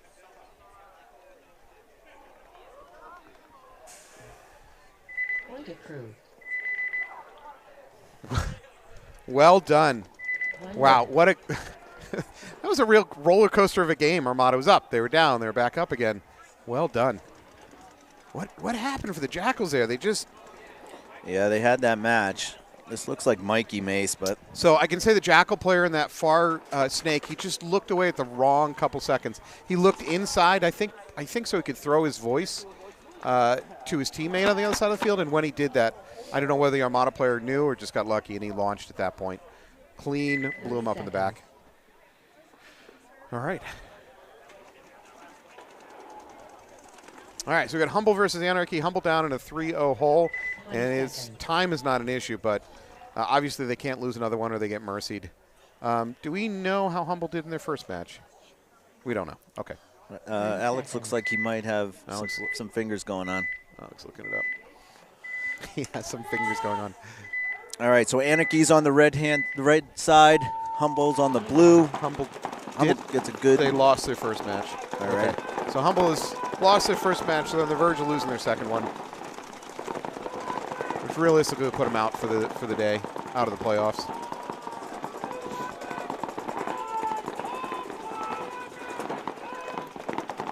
Humble is doubled up at home. I'd like to see them get out of that because that home's going to get real tight here in a second.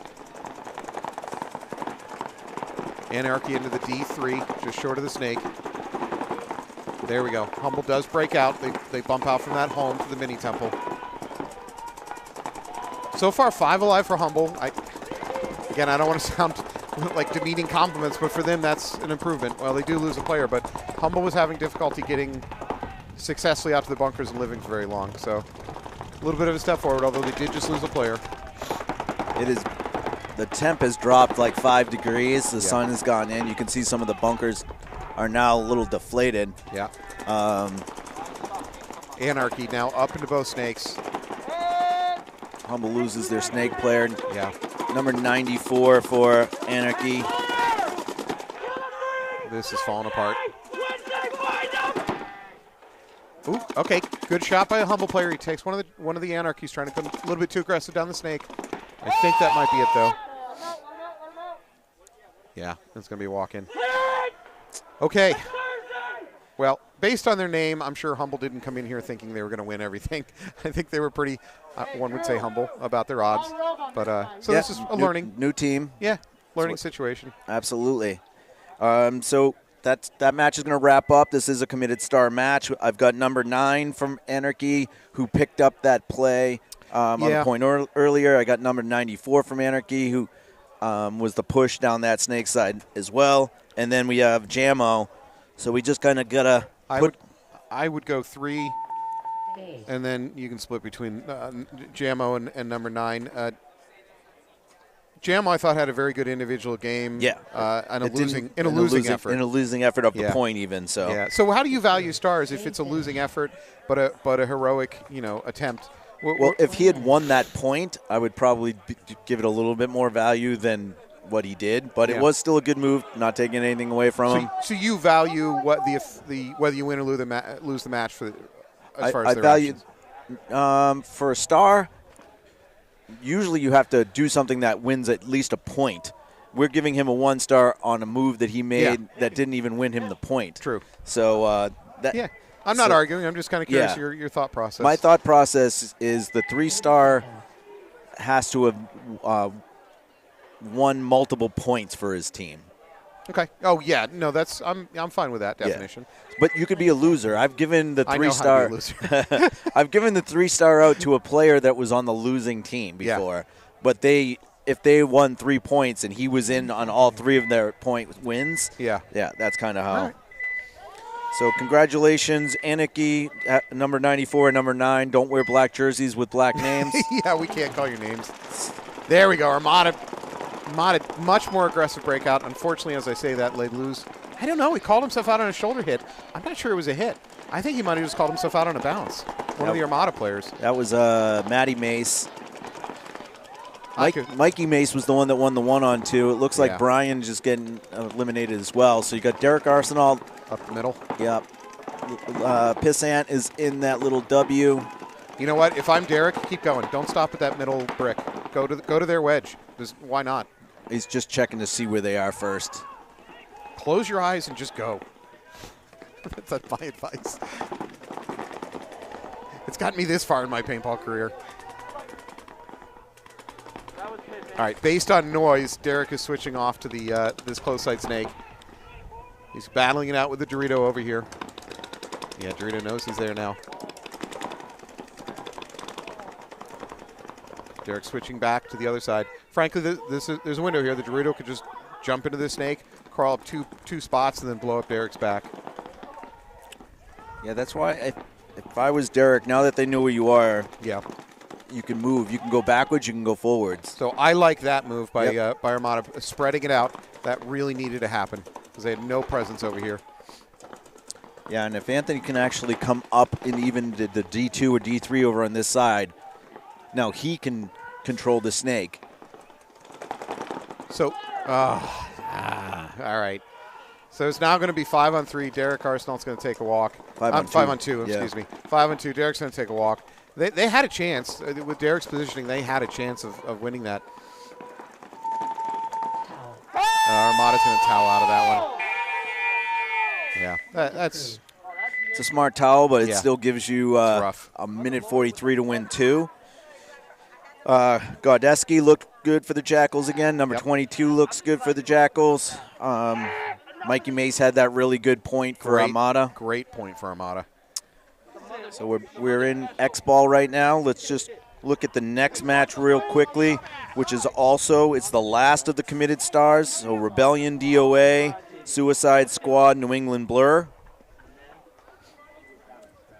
Rebellion, interesting off-season. They're a newly formed team out of out of players from a few different teams.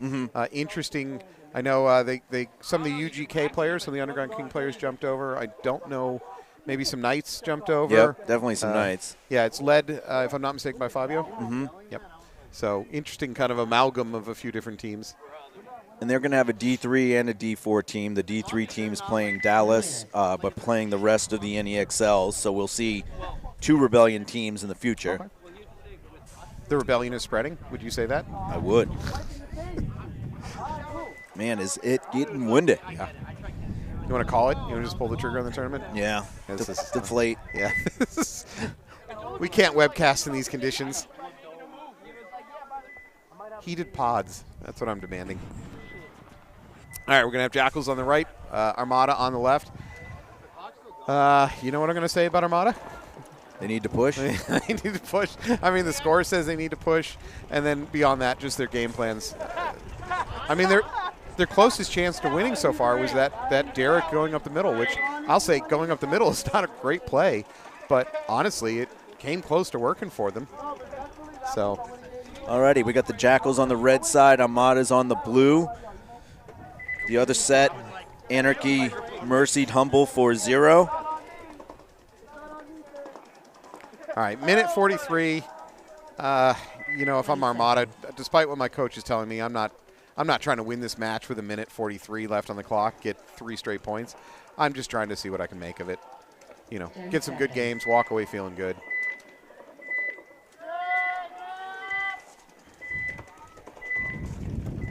Here we go. I do see a runner for Armada coming to this close side snake. So Armada did win their first match. Yep, goes around the Dorito, right into snake 1. Good. Oh, Armada won their first match. Okay. Well, I wouldn't give up all hope then. No, you just got to win 2 out of 3 to get in. Jack. Sausage getting pulled. Good move here by Get out. Jelinuski. Jelinuski. Yeah, good move up to the snake. We're at a minute 15. Look cross. I don't think he's got good targets cross. If he can wrap on that home. He just needs to do it smart, not that. Oh, I don't know. That was, not that. You know what, though? With a minute left and you're down, that's fine. It wasn't a good move, don't get me wrong, but. No. Some hero ball maybe going on over here on the far side snake by one of the Armada players. From this distance, I can't tell who it is, but if I say it's a McEwen brother, there's a decent chance I'm right. You are correct. Yes! Looks like Maddie. I think that might be the low. I don't know if how many Armada players are left. I hear talking. No, that's it. If he's smart, he'll wait till under 10 seconds. I like him. I like these Jackals. I like them a lot. Because they're not going to force it into another point? Well, they're just smart. They don't want to play another point, so Yeah. now they're. Base. All right, so let's look at stars here. I like Mikey Mace for the 2-star. Agreed. Let's see. Godanuski? Yeah. Point approved. That was for Jackals. Game time finished. Game finished. I'm just checking numbers here because these guys' jerseys are also a little hard to read those names. The outline names are just The worst to read. Yeah, Yeah, it's like a shadow box name with just a little white outline. Yeah. All right, we're going to go with 3-star and 1-star. Maybe we should put provision in the rules. If we can't read your jersey, you can't get stars. It's just, I'm sorry. Yeah, well, as the years go by, you know, it might get worse for everybody. It's getting harder. I do miss the numbers on the hoppers thing. Yeah. I think that was kind of a nice way to make it a hell of a lot easier for viewers and spectators and commentators. All right, so that wraps up that match. We're going to take a little bit of a break. When we come back, we're going to be watching some Rebellion versus DOA and some Suicide Squad versus New England Blur, teams that we have not seen yet play on Field 1 on the webcast. So we'll take a few minutes, and we'll see you. Thank you.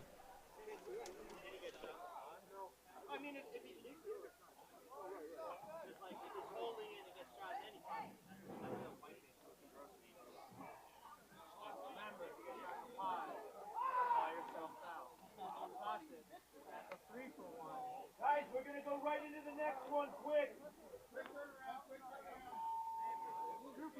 Someone asked about the start line.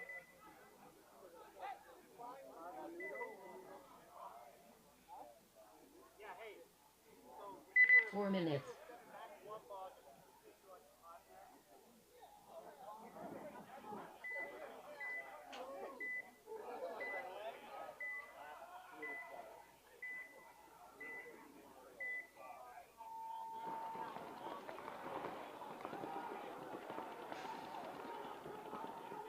There's a zebra cake inside of the...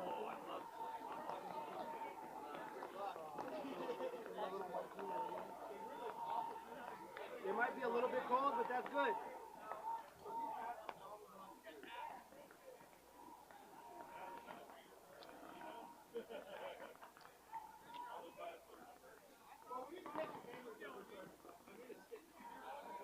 All right, guys, 5 to the box. 5 to the box.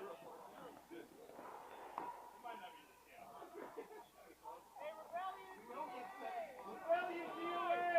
Suicide Squad Blur. 3 minutes.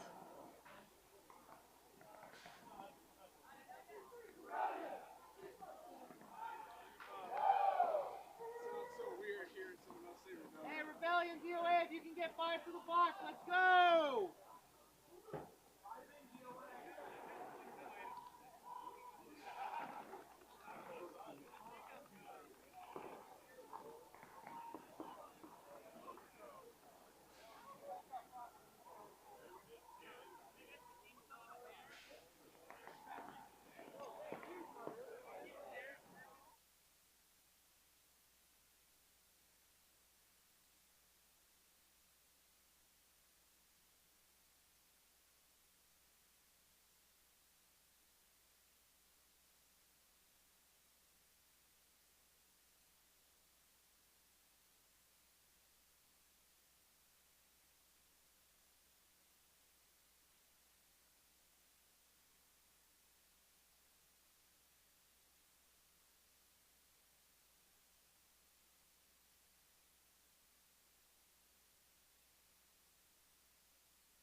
Alrighty, we have DOA on the red side, Rebellion on the blue. This is the last of our committed star matches today. The second one will be Suicide Squad and New England Blur. 30 seconds.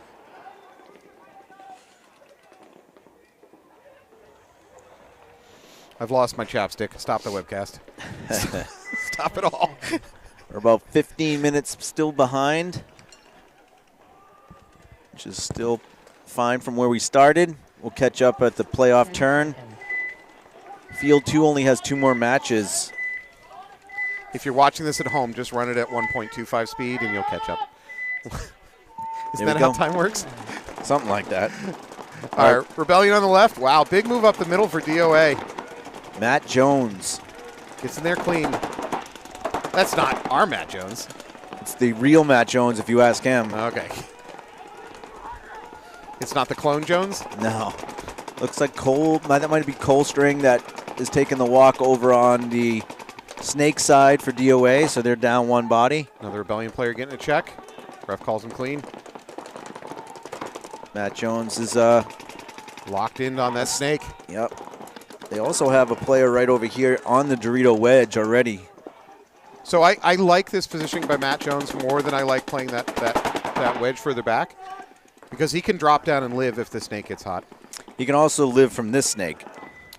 Yes. So yeah, you're better off there. So he did. Oh no, he's gonna get blown up the back as we say that.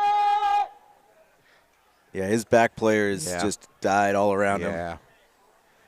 I mean, he did his job and didn't do anything wrong there. Just his team crumbled. All right, so Rebellion's going to win the first point. Is that Jake Morrell walking stiff-legged? Does he have a bad knee? I don't know. He just walks funny. He's going to watch the webcast. Jake Morrell's our head ref tomorrow, so let's not piss him off too much.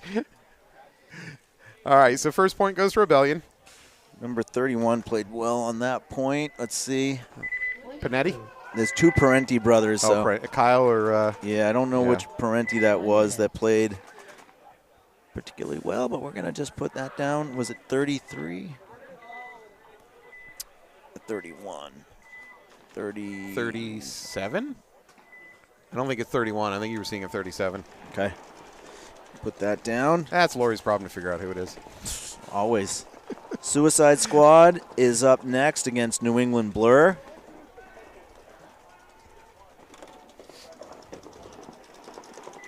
Blur, I would expect to see, I believe I see Greg Ware, John Corderone. John Corderone is, again, an underrated aggressive player. I watched him play a lot last year, and I think he's pretty good at pushing the field and winning gunfights. You will, as a viewer, have a difficult time telling Greg and John apart. John has the white face mask, and Greg has the darker face mask. Both of them bald. Bald and proud. Bald with beards. Late again. I'm going to say this is a late start. Immediately, one of the Blur players walks off, heading to the far side Snake. Greg Ware up the middle to that little wedge. And Corderone's here on the Dorito side. Someone's got to look this way, though, because big move. He's good. Yeah, Greg's about to get destroyed. Oh, Greg drops and crawls the middle. Although, is he aware of the Snake being hot? No. If he pops up, he's going to die. And there it is. Yep. His gun's not working, or he's being very nice. I haven't decided which one. Yeah. John trades with the Suicide Squad player, so Suicide Squad fills in immediately, which is a great fill, and now they're filling in the Snake on the far side. Good. I really, really like that, what Suicide Squad just did. They immediately filled in as soon as there was a chance. Blows up the home from there. Now he's got to deal with a mini wall, whether he knows it's there or not. Yeah, he knows it's there. And that's going to be a win for Suicide Squad. You know, of everything that occurred during that game, the immediately instantaneous fill-in is probably my favorite thing I just watched.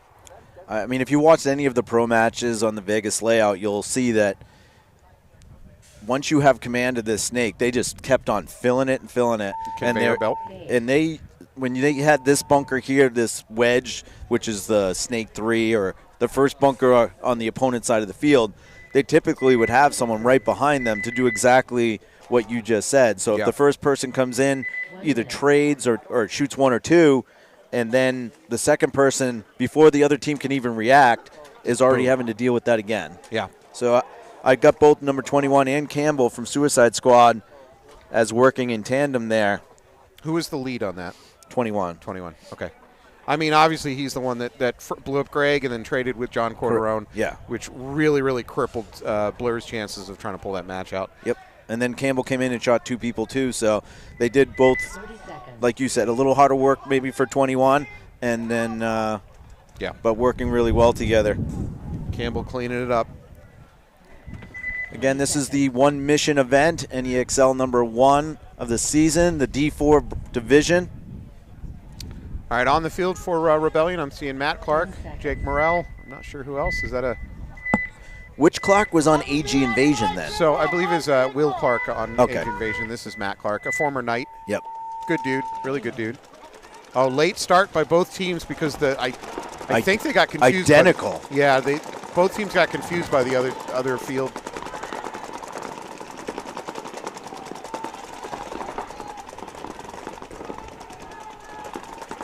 Man, I don't know how they're both 5-on-5. I don't get it. I mean, that was just really bad luck.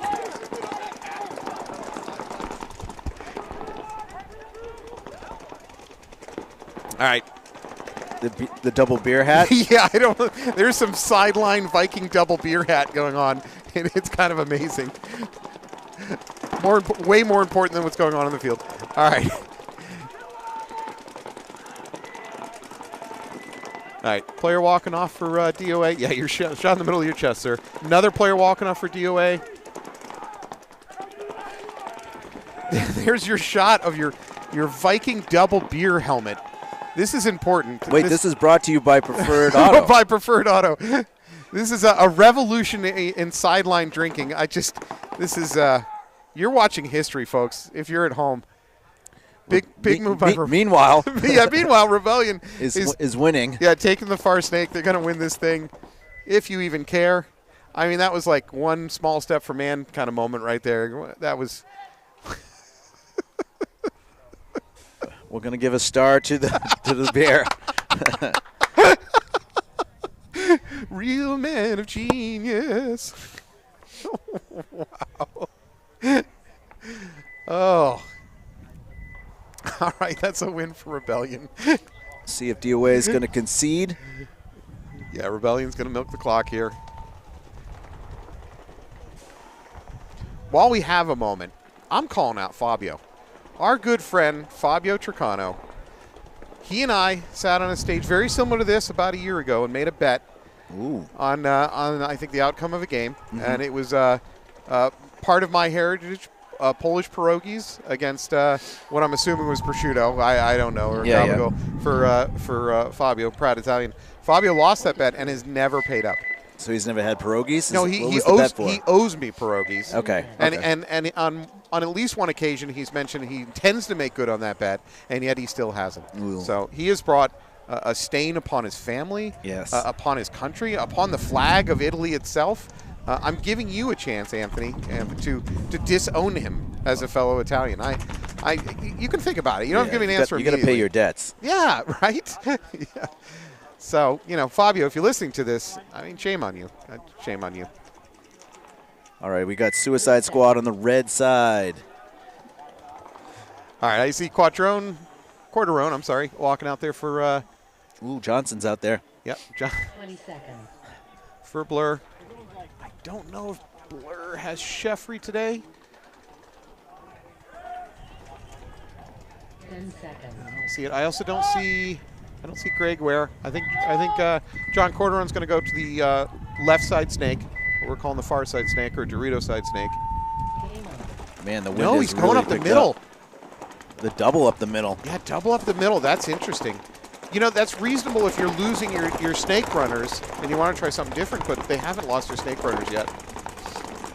And they get a kill out of it. Suicide Squad loses the snake side Aztec, but they do take the God bunker. Blur starts doing their fills sideways from home, out to the left side. All right, if I'm Blur, I need to get number, is that 22? Whoever's in the middle, at the middle box, he should go ahead and get out to this other wedge. No, he had a job and he did it. Yeah, well, now they're both looking the wrong way in the snake field over here for Suicide Squad. Well, the D3 field. If he looks around, can John get him? John gets him. That's a huge kill for Corderone. I'm sorry, not Corderone. It's number 22 in the middle. Johnson. 12. Number 12 in the middle. That's a huge kill for Johnson. Another 2 Suicide Squad players walking off from the far side. I think that might be it for Suicide Squad. No. Oh, yeah, sorry. Yeah. So I just put Johnson on the wrong side here, sorry. So Johnson from Blur. That was a huge kill. If he had not gotten that killed and allowed the Suicide Squatter to get into the snake, Yep. That Suicide Squad player could have then turned and blown up both the Blur players in the middle. That was a huge kill. And it was a snapshot, too. He really didn't have a gun waiting for him. He just kind of caught him out of his eye. Good play there, Johnson. You are well played. In contention for a star. Yeah, congrats. Okay, well, we can't make fun of the innovative 2 players up the middle play. I don't think any of us saw that coming. It shouldn't have worked. Oh, boy. But it did. But it did. You've seen a second revolution in paintball here today. First the beer hat, now the double up the middle on the Vegas layout. They said it couldn't be done. 30 seconds. All right, so DOA is on the red side. Rebellion on the blue. Rebellion is up 2-0. I see a Tom Zera out there for Rebellion. Proud Greek. I have to mention that or he'll hurt me physically. I have to bring up the Greek thing whenever possible. Clarky's back out there. Let's see, who else? A Parenti. A double Parenti. Double. I see a run to the corner, I think, from Rebellion. Nope. No. Rebellion really pocket play there, and I think they're going to lose their mini temple. They are. It's Clark taking a walk. That is not a great breakout. If you're not taking territory and you're losing bodies, that is not what you need. Any losses for DOA over here? Nope, 5 alive. Tom Zera taking the walk, so that's 3 alive now for Rebellion. And DOA is in Snake 2, looking to try and go into Snake 3 onto the side of the field. And they do. They go on the Rebellion side of the field, look inside to see if there's a freebie. Rebellion making the push up the snake to their Snake 2. Nice shot there by Rebellion Snake Nice. 2 players shooting out DOA Snake. That's a big kill. It looks like a Parenti. Number 9 Parenti. So there's a chance. Oh, Rebellion loses one of their players trying to go out to the far left Snake. Far left, probably D2 really. That might be the Parenti brother, Yes. 37.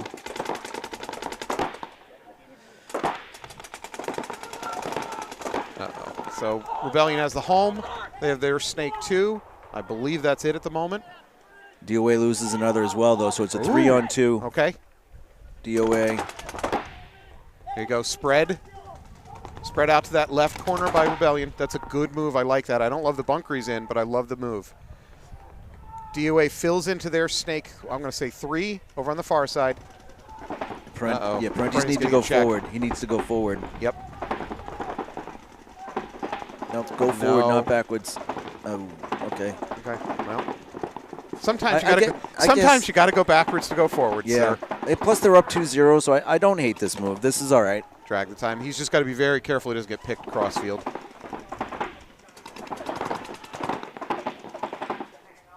He should be communicating with his corner and maybe crossing it up.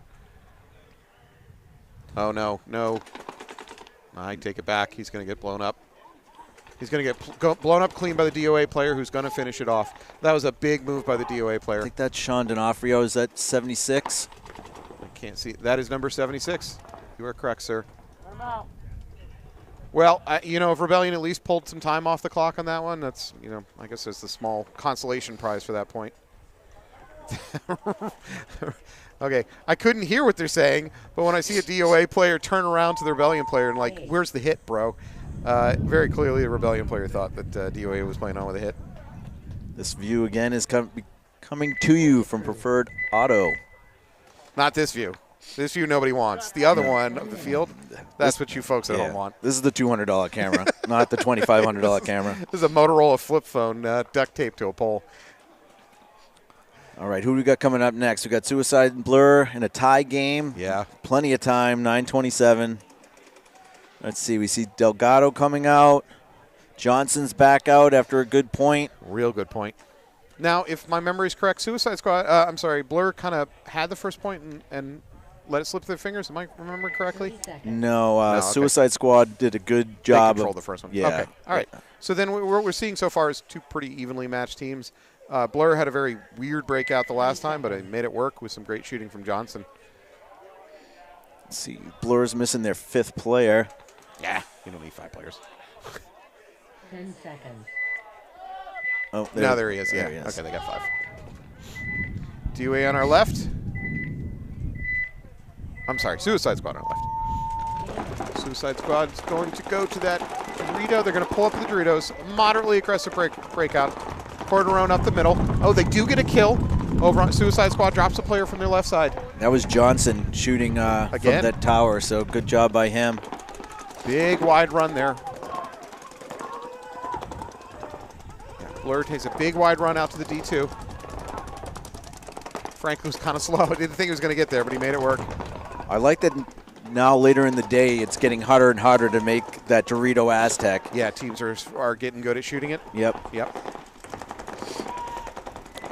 Going into the playoffs, you can probably see teams going head first into that. So in this game situation with no snake presence for Suicide Squad, I would argue for John Corderone to drop and crawl all the way to the other team's wedge in the middle.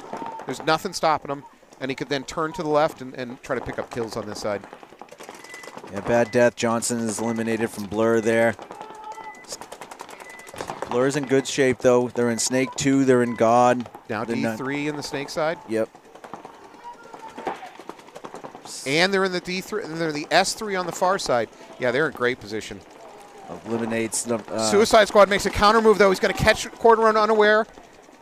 Is he going to bunker this guy clean? Ooh, careful if that's not a spin. It's going to be a race to the clock. 54. 54 is going to get it. Yeah, he's going to get it. Great move by number 54 of Suicide Squad. Frankly, that game was falling apart for Suicide Squad. Blur was running down the field. Not running, but they were moving down the field pretty easily. They had all the positioning, and then they just looked the wrong way at the wrong time. And the Suicide Squad player just absolutely took advantage of it. Wow.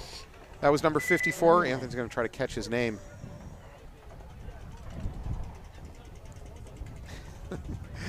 This is a lesson for you to put your names on your jerseys in the clearest possible lettering. That is a Campbell. That's Campbell again, so yeah. He's had a really good match. Very strong match. Good for you, sir.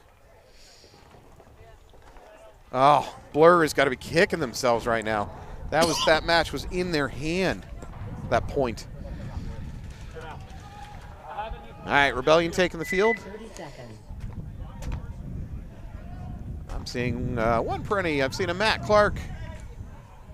I don't think Fabio is eligible to play, right, at this level due to his ranking? And plus, he's probably playing tomorrow. No, he's not playing tomorrow. No? Okay. They're practicing for Dallas. Okay. And but no, he plays on the D3 team. 10 Yeah. seconds.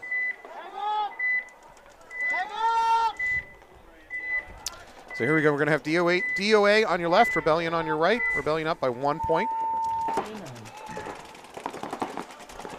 on. Rebellion a fairly conservative breakout. DOA kind of a similar breakout. This view brought to you by Preferred Auto. If you need an auto, where would you prefer to go? Preferred Auto. All right, DOA into the snake now, into both snakes. D'Onofrio is taken out from the Aztec on that Dorito side. So DOA is down 1 body. Rebellion's up 5 on 4. Maybe a little bit more conservative game plan than I think is necessary for Rebellion. They've given up a lot of territory. I know they got a kill, but They're trying to move. They're going to go into Dorito. there we go. The Dorito wedge here. Is that Matt Clark? I'm not sure who that is. Or is that a Peretti? It's a Peretti. It's so many Perettis. Rebellion makes a bump out to that. It looks into D1. a paintball. Ugh. So Peretti taking a walk. So Rebellion's down to 3 bodies. Oh, they do take the snake, the far side snake wedge player. 4 bodies, sorry. They jump Big run. They're the shock. Oh, did he get hit in his pack? Nope. No, he's clean. There's actually 4 Rebellion players right now. 2 in the snake, 1 in the snake side Aztec, and 1 in the Dorito corner. DOA has snake 2 and home. And that's it. Matt Jones is getting pinched in that home bunker. He's about to get blown up in the back. Okay. The snake player over here for DOA picked up on the move. Unfortunately, he's going to lose a gunfight. And that's it. Jones is going to take the walk. Rebellion's going to win that point. They're going to go up 3-1 with 4 minutes on the clock. 4 minutes on the clock for DOA is not is enough time that you could pull it back, but I need to see DOA get a bit aggressive if they want to pull up 3 points in 4 minutes. Who's this gentleman? Chirpy? Chirpy? Chirpy? He played well there. He kind of jumped over the Snake player there and came onto their side of the field. Yep. He did it smart. He went from their first Dorito to the next Dorito. He didn't just fling his body into the wide open, shooting his gun wildly. He made smart bumps. Smart bumps past the 50, past, well deep into the other team's territory. Point approved. Okay, so we're moving on to back to Suicide Squad and Blur. Blur's going to be on our left, Suicide Squad on our right. Suicide Squad, I mean, so far they've done a very good job, not only being aggressive, but filling in after losing players. So good work. This is our last committed star match. After this, we'll have 2 more sets of prelims before we start playoffs. Again, the top 10 teams are making it on. We'll have like a play-in bracket where 7 will play 10, 8 will play 9. The 2 winners will come join the top 6, and then we'll go right into an ocho. So you're going to see 1 set of playoffs that's going to be on this field only. Then there'll be 2 sets of playoffs that are 1 on each set of fields, and then we'll be back to this field. So you only miss 1 set of matches for playoffs, not on the webcast. Let's see if Blur tries up the middle again. That seems to be kind of their calling card so far. No, a much more conservative breakout for Blur. They go wide to the corners, they double up home, and then bounce out of that. Yeah, much less aggressive breakout. Oh, there's a gun problem for Blur over in the corner, and Blur loses their first player. And a penalty. Ugh. So they've lost 2 players, but they've got a third one with no functioning gun. And he's going to get pulled anyways. And I think that's Campbell over there for Suicide Squad doing some more work.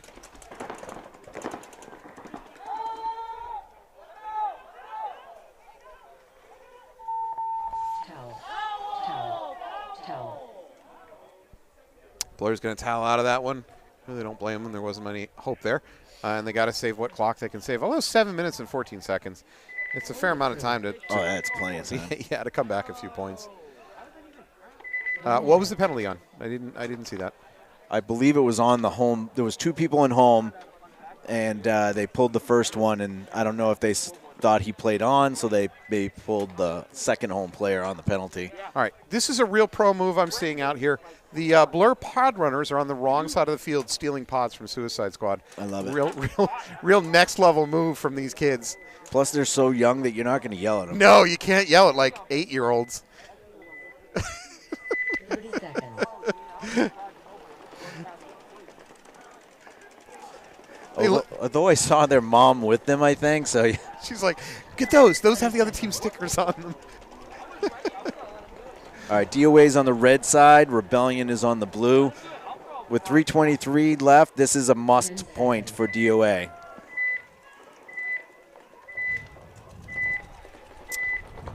I don't see real aggressive stances for Rebellion. I don't think they're going to take a lot of territory.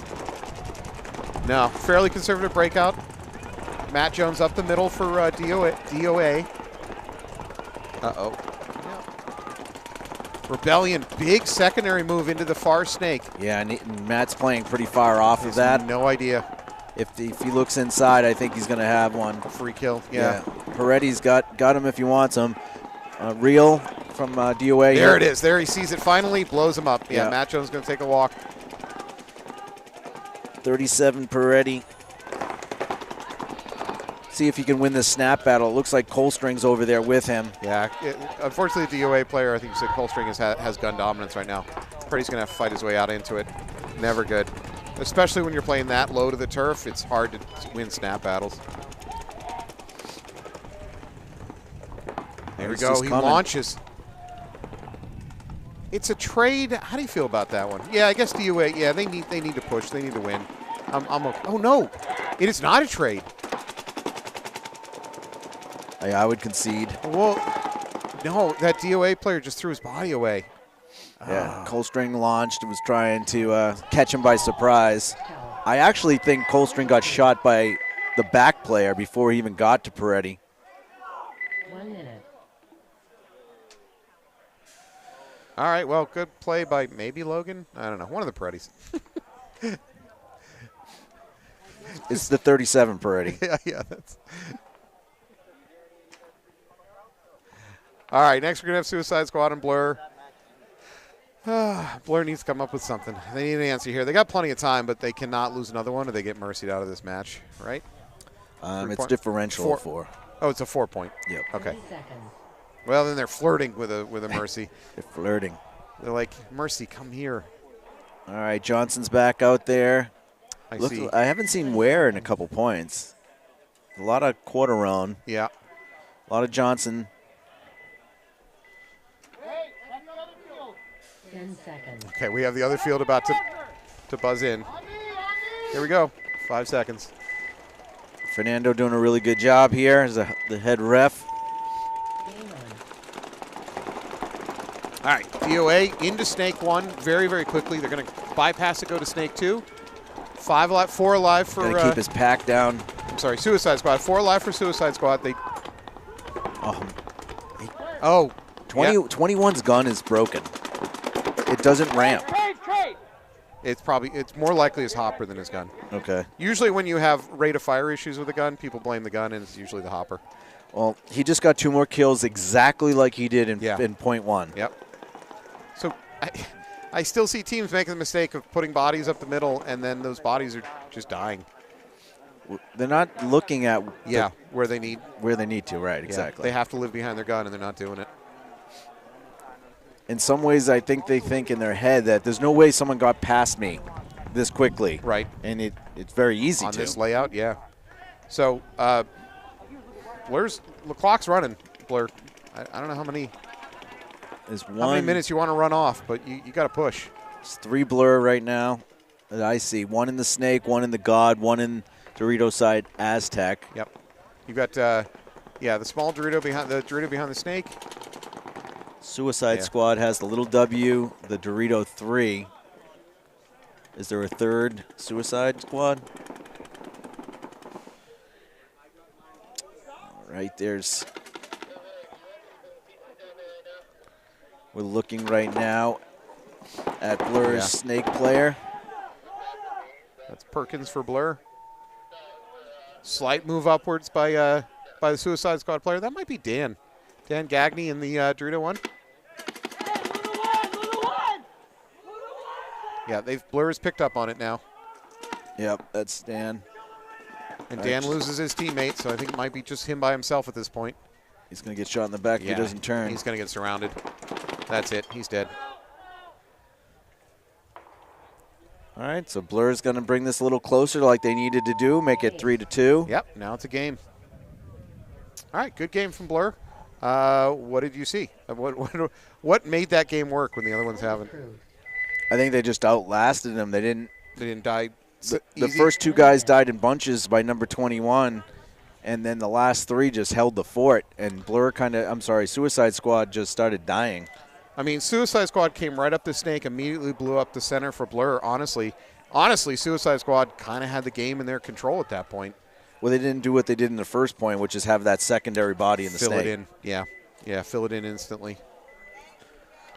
All right, Rebellion heading onto the field. They're going to be on the right side, and we got DOA on the left side. Frankly, 2 minutes on the clock. I don't know what DOA is going to do here. They're not going to do anything that's going to ultimately win them the match, but let's see if they can maybe steal a point or 2. 20 seconds.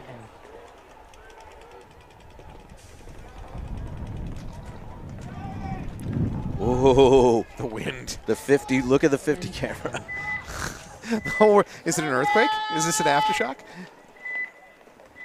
All right.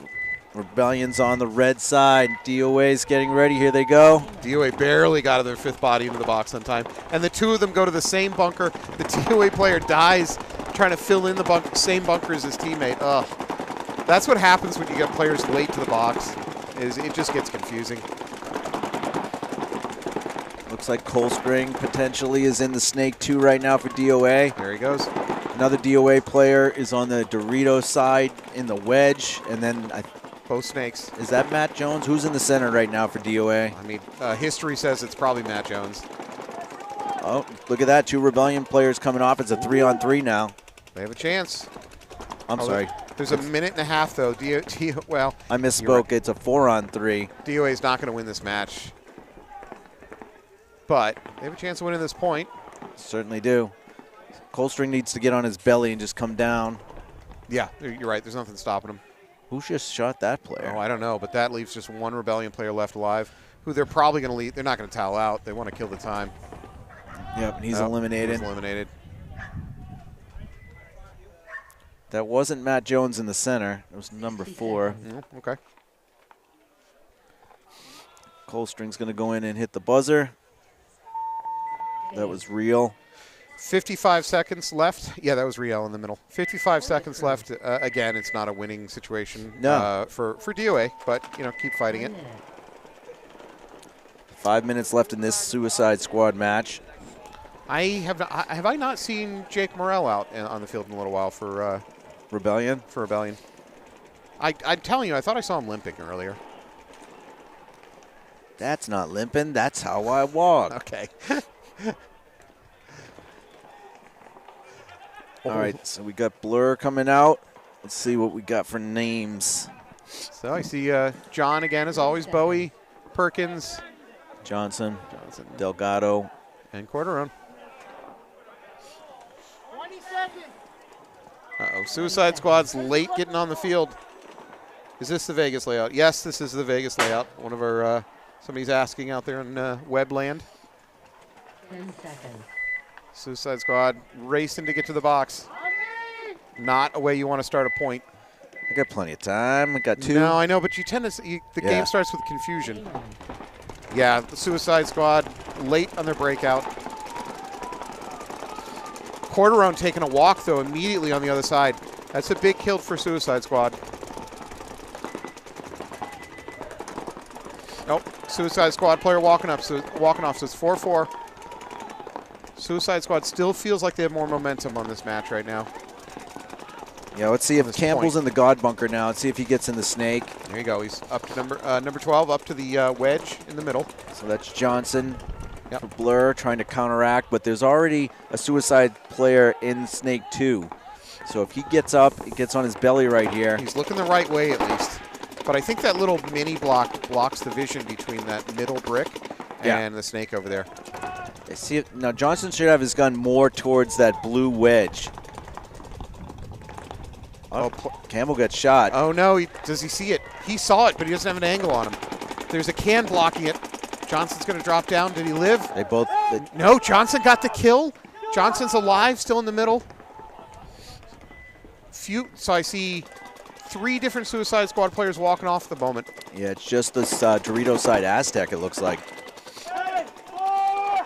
Johnson's going to go. He's going to launch for the kill. Uh-oh, there's a minor over here on Blur. On Delgado, I think. Johnson's going to launch at the right time. Nicely done, sir. If there's stars at stake, throw another check mark on his name. He's already got 2 check marks, so yeah well, he's throw another one. Are we going to see our first 4-star winner?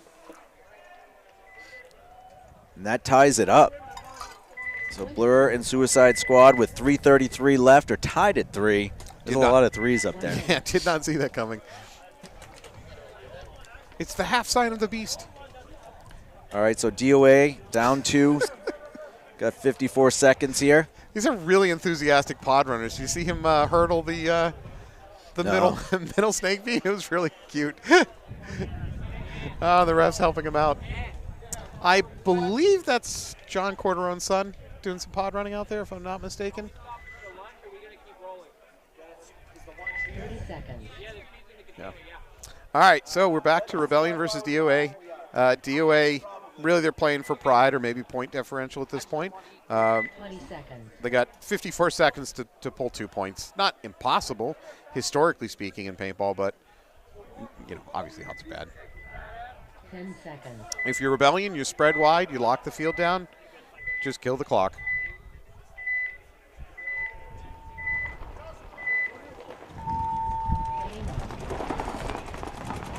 Rebellion doesn't really spread wide. Yeah, DOA is just trying to throw bodies through the middle. Coldstring is eliminated, trying to go up to that little box and on Yeah. the snake side. Jones is still alive in the middle, though. But we are at 40 seconds. 5 alive for Rebellion. Yeah, Rebellion's just going to cross the guns up. Jones is the only one really pushing for DOA. First player walking off, I think that's Matt Clark for Rebellion. Riel's playing pretty good right here, just to make one kill off of the Dorito side, a second kill out of home. Jones is still alive in the middle. Another Rebellion player walking off. He's going for it with Riel's, 15 seconds. Oh, no, he overextended a little bit for Riel. Jones is still the man up there in the middle. I think he might be the last player. Time is going to run out. It's going to end 4-2. So let's look at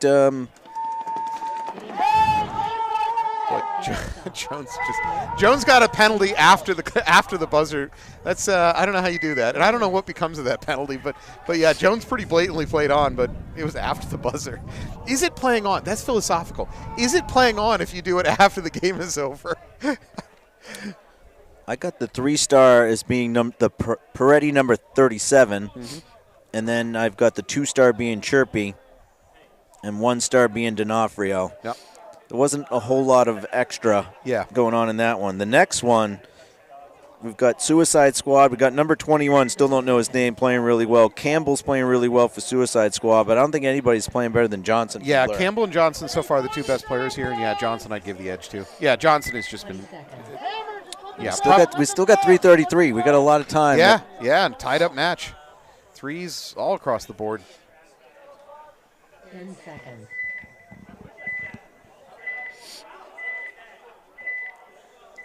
All right, I see Corderone again. They roll him out, which they should. He's one of their best. Again, I haven't seen Greg Ware play. No, I don't know. He might have gotten injured, or maybe his head's not in the game or something. Not sure. Is that a player? Yep, player walking off for Suicide Squad from the middle. 5-on-4. Suicide Squad, nice move up here to this Snake 3.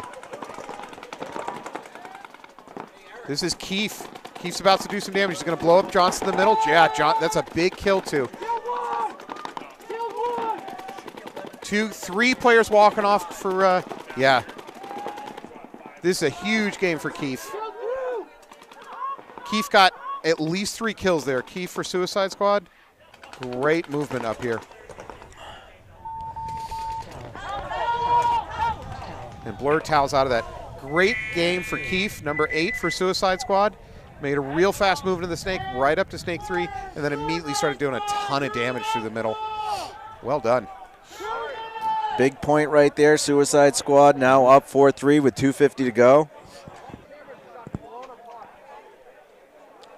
Our he's removed the ceremonial Viking beer hat. Oh, no. It's in his hands. I don't know what that means. Is he drinking directly from the can?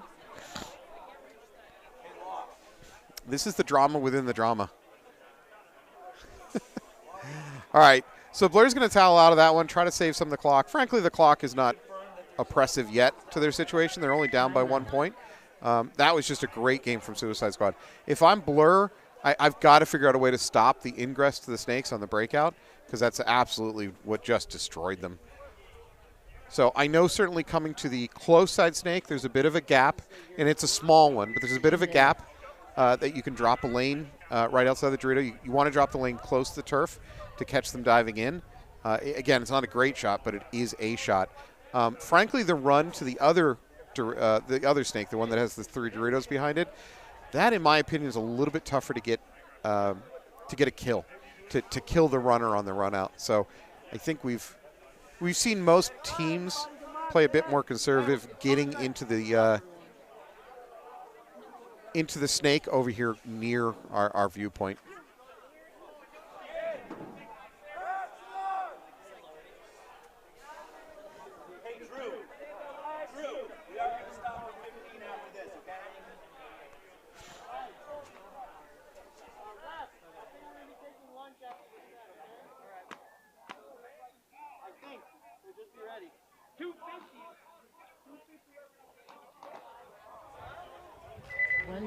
All right, 1 minute to the point. Suicide Squad took the last point to go up 4-3. And let's be honest, Keefe took that last point for Suicide Squad. I mean, he just did a ton of damage. So we're going to have this is probably going to be our toughest decision for stars because we got number 21 from Suicide Squad that's been very consistent. Campbell's been good for Suicide Squad. Keefe just won a point that potentially could win the match for him. Yeah. And then Johnson's definitely getting points. Yeah, there's just a whole bunch of heroes. All right, so Blur's on the blue side, Suicide Squad on the red. Seconds.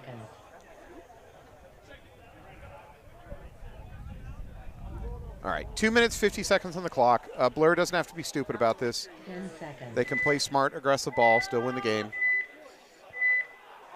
They need to keep Corderon alive. They need to get him in the stake and let him do damage. Although I think he's going up the middle again. 29. He goes up the middle with a gun not working. Not a great move.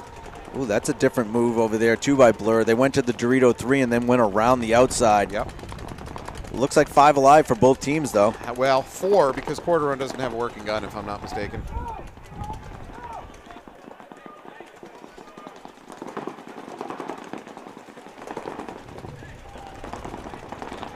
All right, that said, Blur is into both snakes, while Suicide Squad is into the snake 2 on the far side to their right.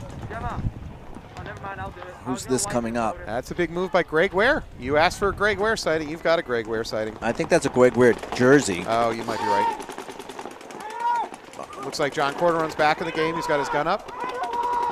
Oh, yeah, in the on head. In the head. Yep. Nice Suicide Squad shot taking a walk. by the Weird jersey. Yeah, the Ware clone. He's, No, he's got to be careful. He's overwrapping. I don't think he knows this Dorito corner is No, hot. that's why I'm saying he's got to be careful. I think he's overwrapping the outside. He's going to get blown up. Now he knows he's there. I think he still needs to play the outside of this, though. He needs to put the corner in and shoot the home. Blur is in good position. Oh, he does. Almost got it. Almost got it. I think he took a bounce. Corderon makes the first move up to that center brick. I'd like to see him keep going. Go to the wedge on the other team side of the field. Blur player from the back, sliding up the middle to the tower. Yeah, the Blur player that's in the Dorito side wedge needs to go on the other side of the field. I agree. Yeah. That's the move right now. No one is holding him in right now. That Aztec. Oh, and they let him go into the God Dorito there on the snake side. I think that's Campbell. Yeah, Campbell. Oh, Blur loses their close snake player. Both Actually, snakes. yeah, they lose both snakes. But Campbell's taking a walk too, I think. There's under a minute, 3 left. The 3-on-3 right now. And Blur needs to have this right here, so they have to come either through the center. Get it? Oh, you can't. I think it's Dan Gagne makes the move out to the corner for Suicide Squad. Does it alive. He shouldn't have gotten there. Now they pick up on him, but they let him get out there. It's not good. There's 30 seconds on the clock. Yeah, Bowie needs to come into their side of the field on the Dorito here. I like Corderon dropping back over there so he can spread the field wide. I think Perkins needs to go through the middle. Dan takes the walk for the Suicide Squad, so it's 3-on-2. Yep. Perkins for Blur has got to go through the middle right now. Blur's. Perkins is playing way too passive in the mini brick. Oh, that death was too quick. They have time. They got plenty of time. Perkins, 7, 6. He's got it. They're going to tie it up, folks, but they're going to do it under 10 seconds, which means no more points. This match is going to end 4-4. End in a tie. So that puts us in a position here. Like, what do we do? Oh, what do we do for stars, you're saying? I- This is a tough one. Johnson, no question. Johnson's no He question. was great. I thought he played great this match. Yeah, I'm going to have to go him with the 3 stars. Now, Campbell, Keefe, and 21. Keefe had a great singular game, and I apologize if I missed other great games that he had, but I only watched one singular good game out of him. So at best, I'd put that at a 1 star at best. And 21 had 2 points for sure. We had 2 good kills. For Suicide Squad. Yep, for Suicide Squad. And Campbell played strong, but, man, it's tough. So Campbell and Keefe are coin flip for the 1 star. 21 slides into that 2-star spot, or, unless you want to give him the 3. No, Johnson's getting the 3. He had multiple check marks. So, Can they split the coin? Does anybody have a hacksaw? I need a hacksaw. yeah, I'm gonna go with Keefe on this one, Okay. only because He had a game that a point that ended up giving them a tie because they would have lost. critical. Yeah, Yeah. critical point. So 1 star for Keefe. All right, we're going to take a 15-minute break for lunch, and then when we come back, we'll be coming back with 2 prelim matches. It'll be Pmob versus Massive Sack and New England Storm and Raptors. So give us about 15 minutes, and we'll be back after lunch. Thank you.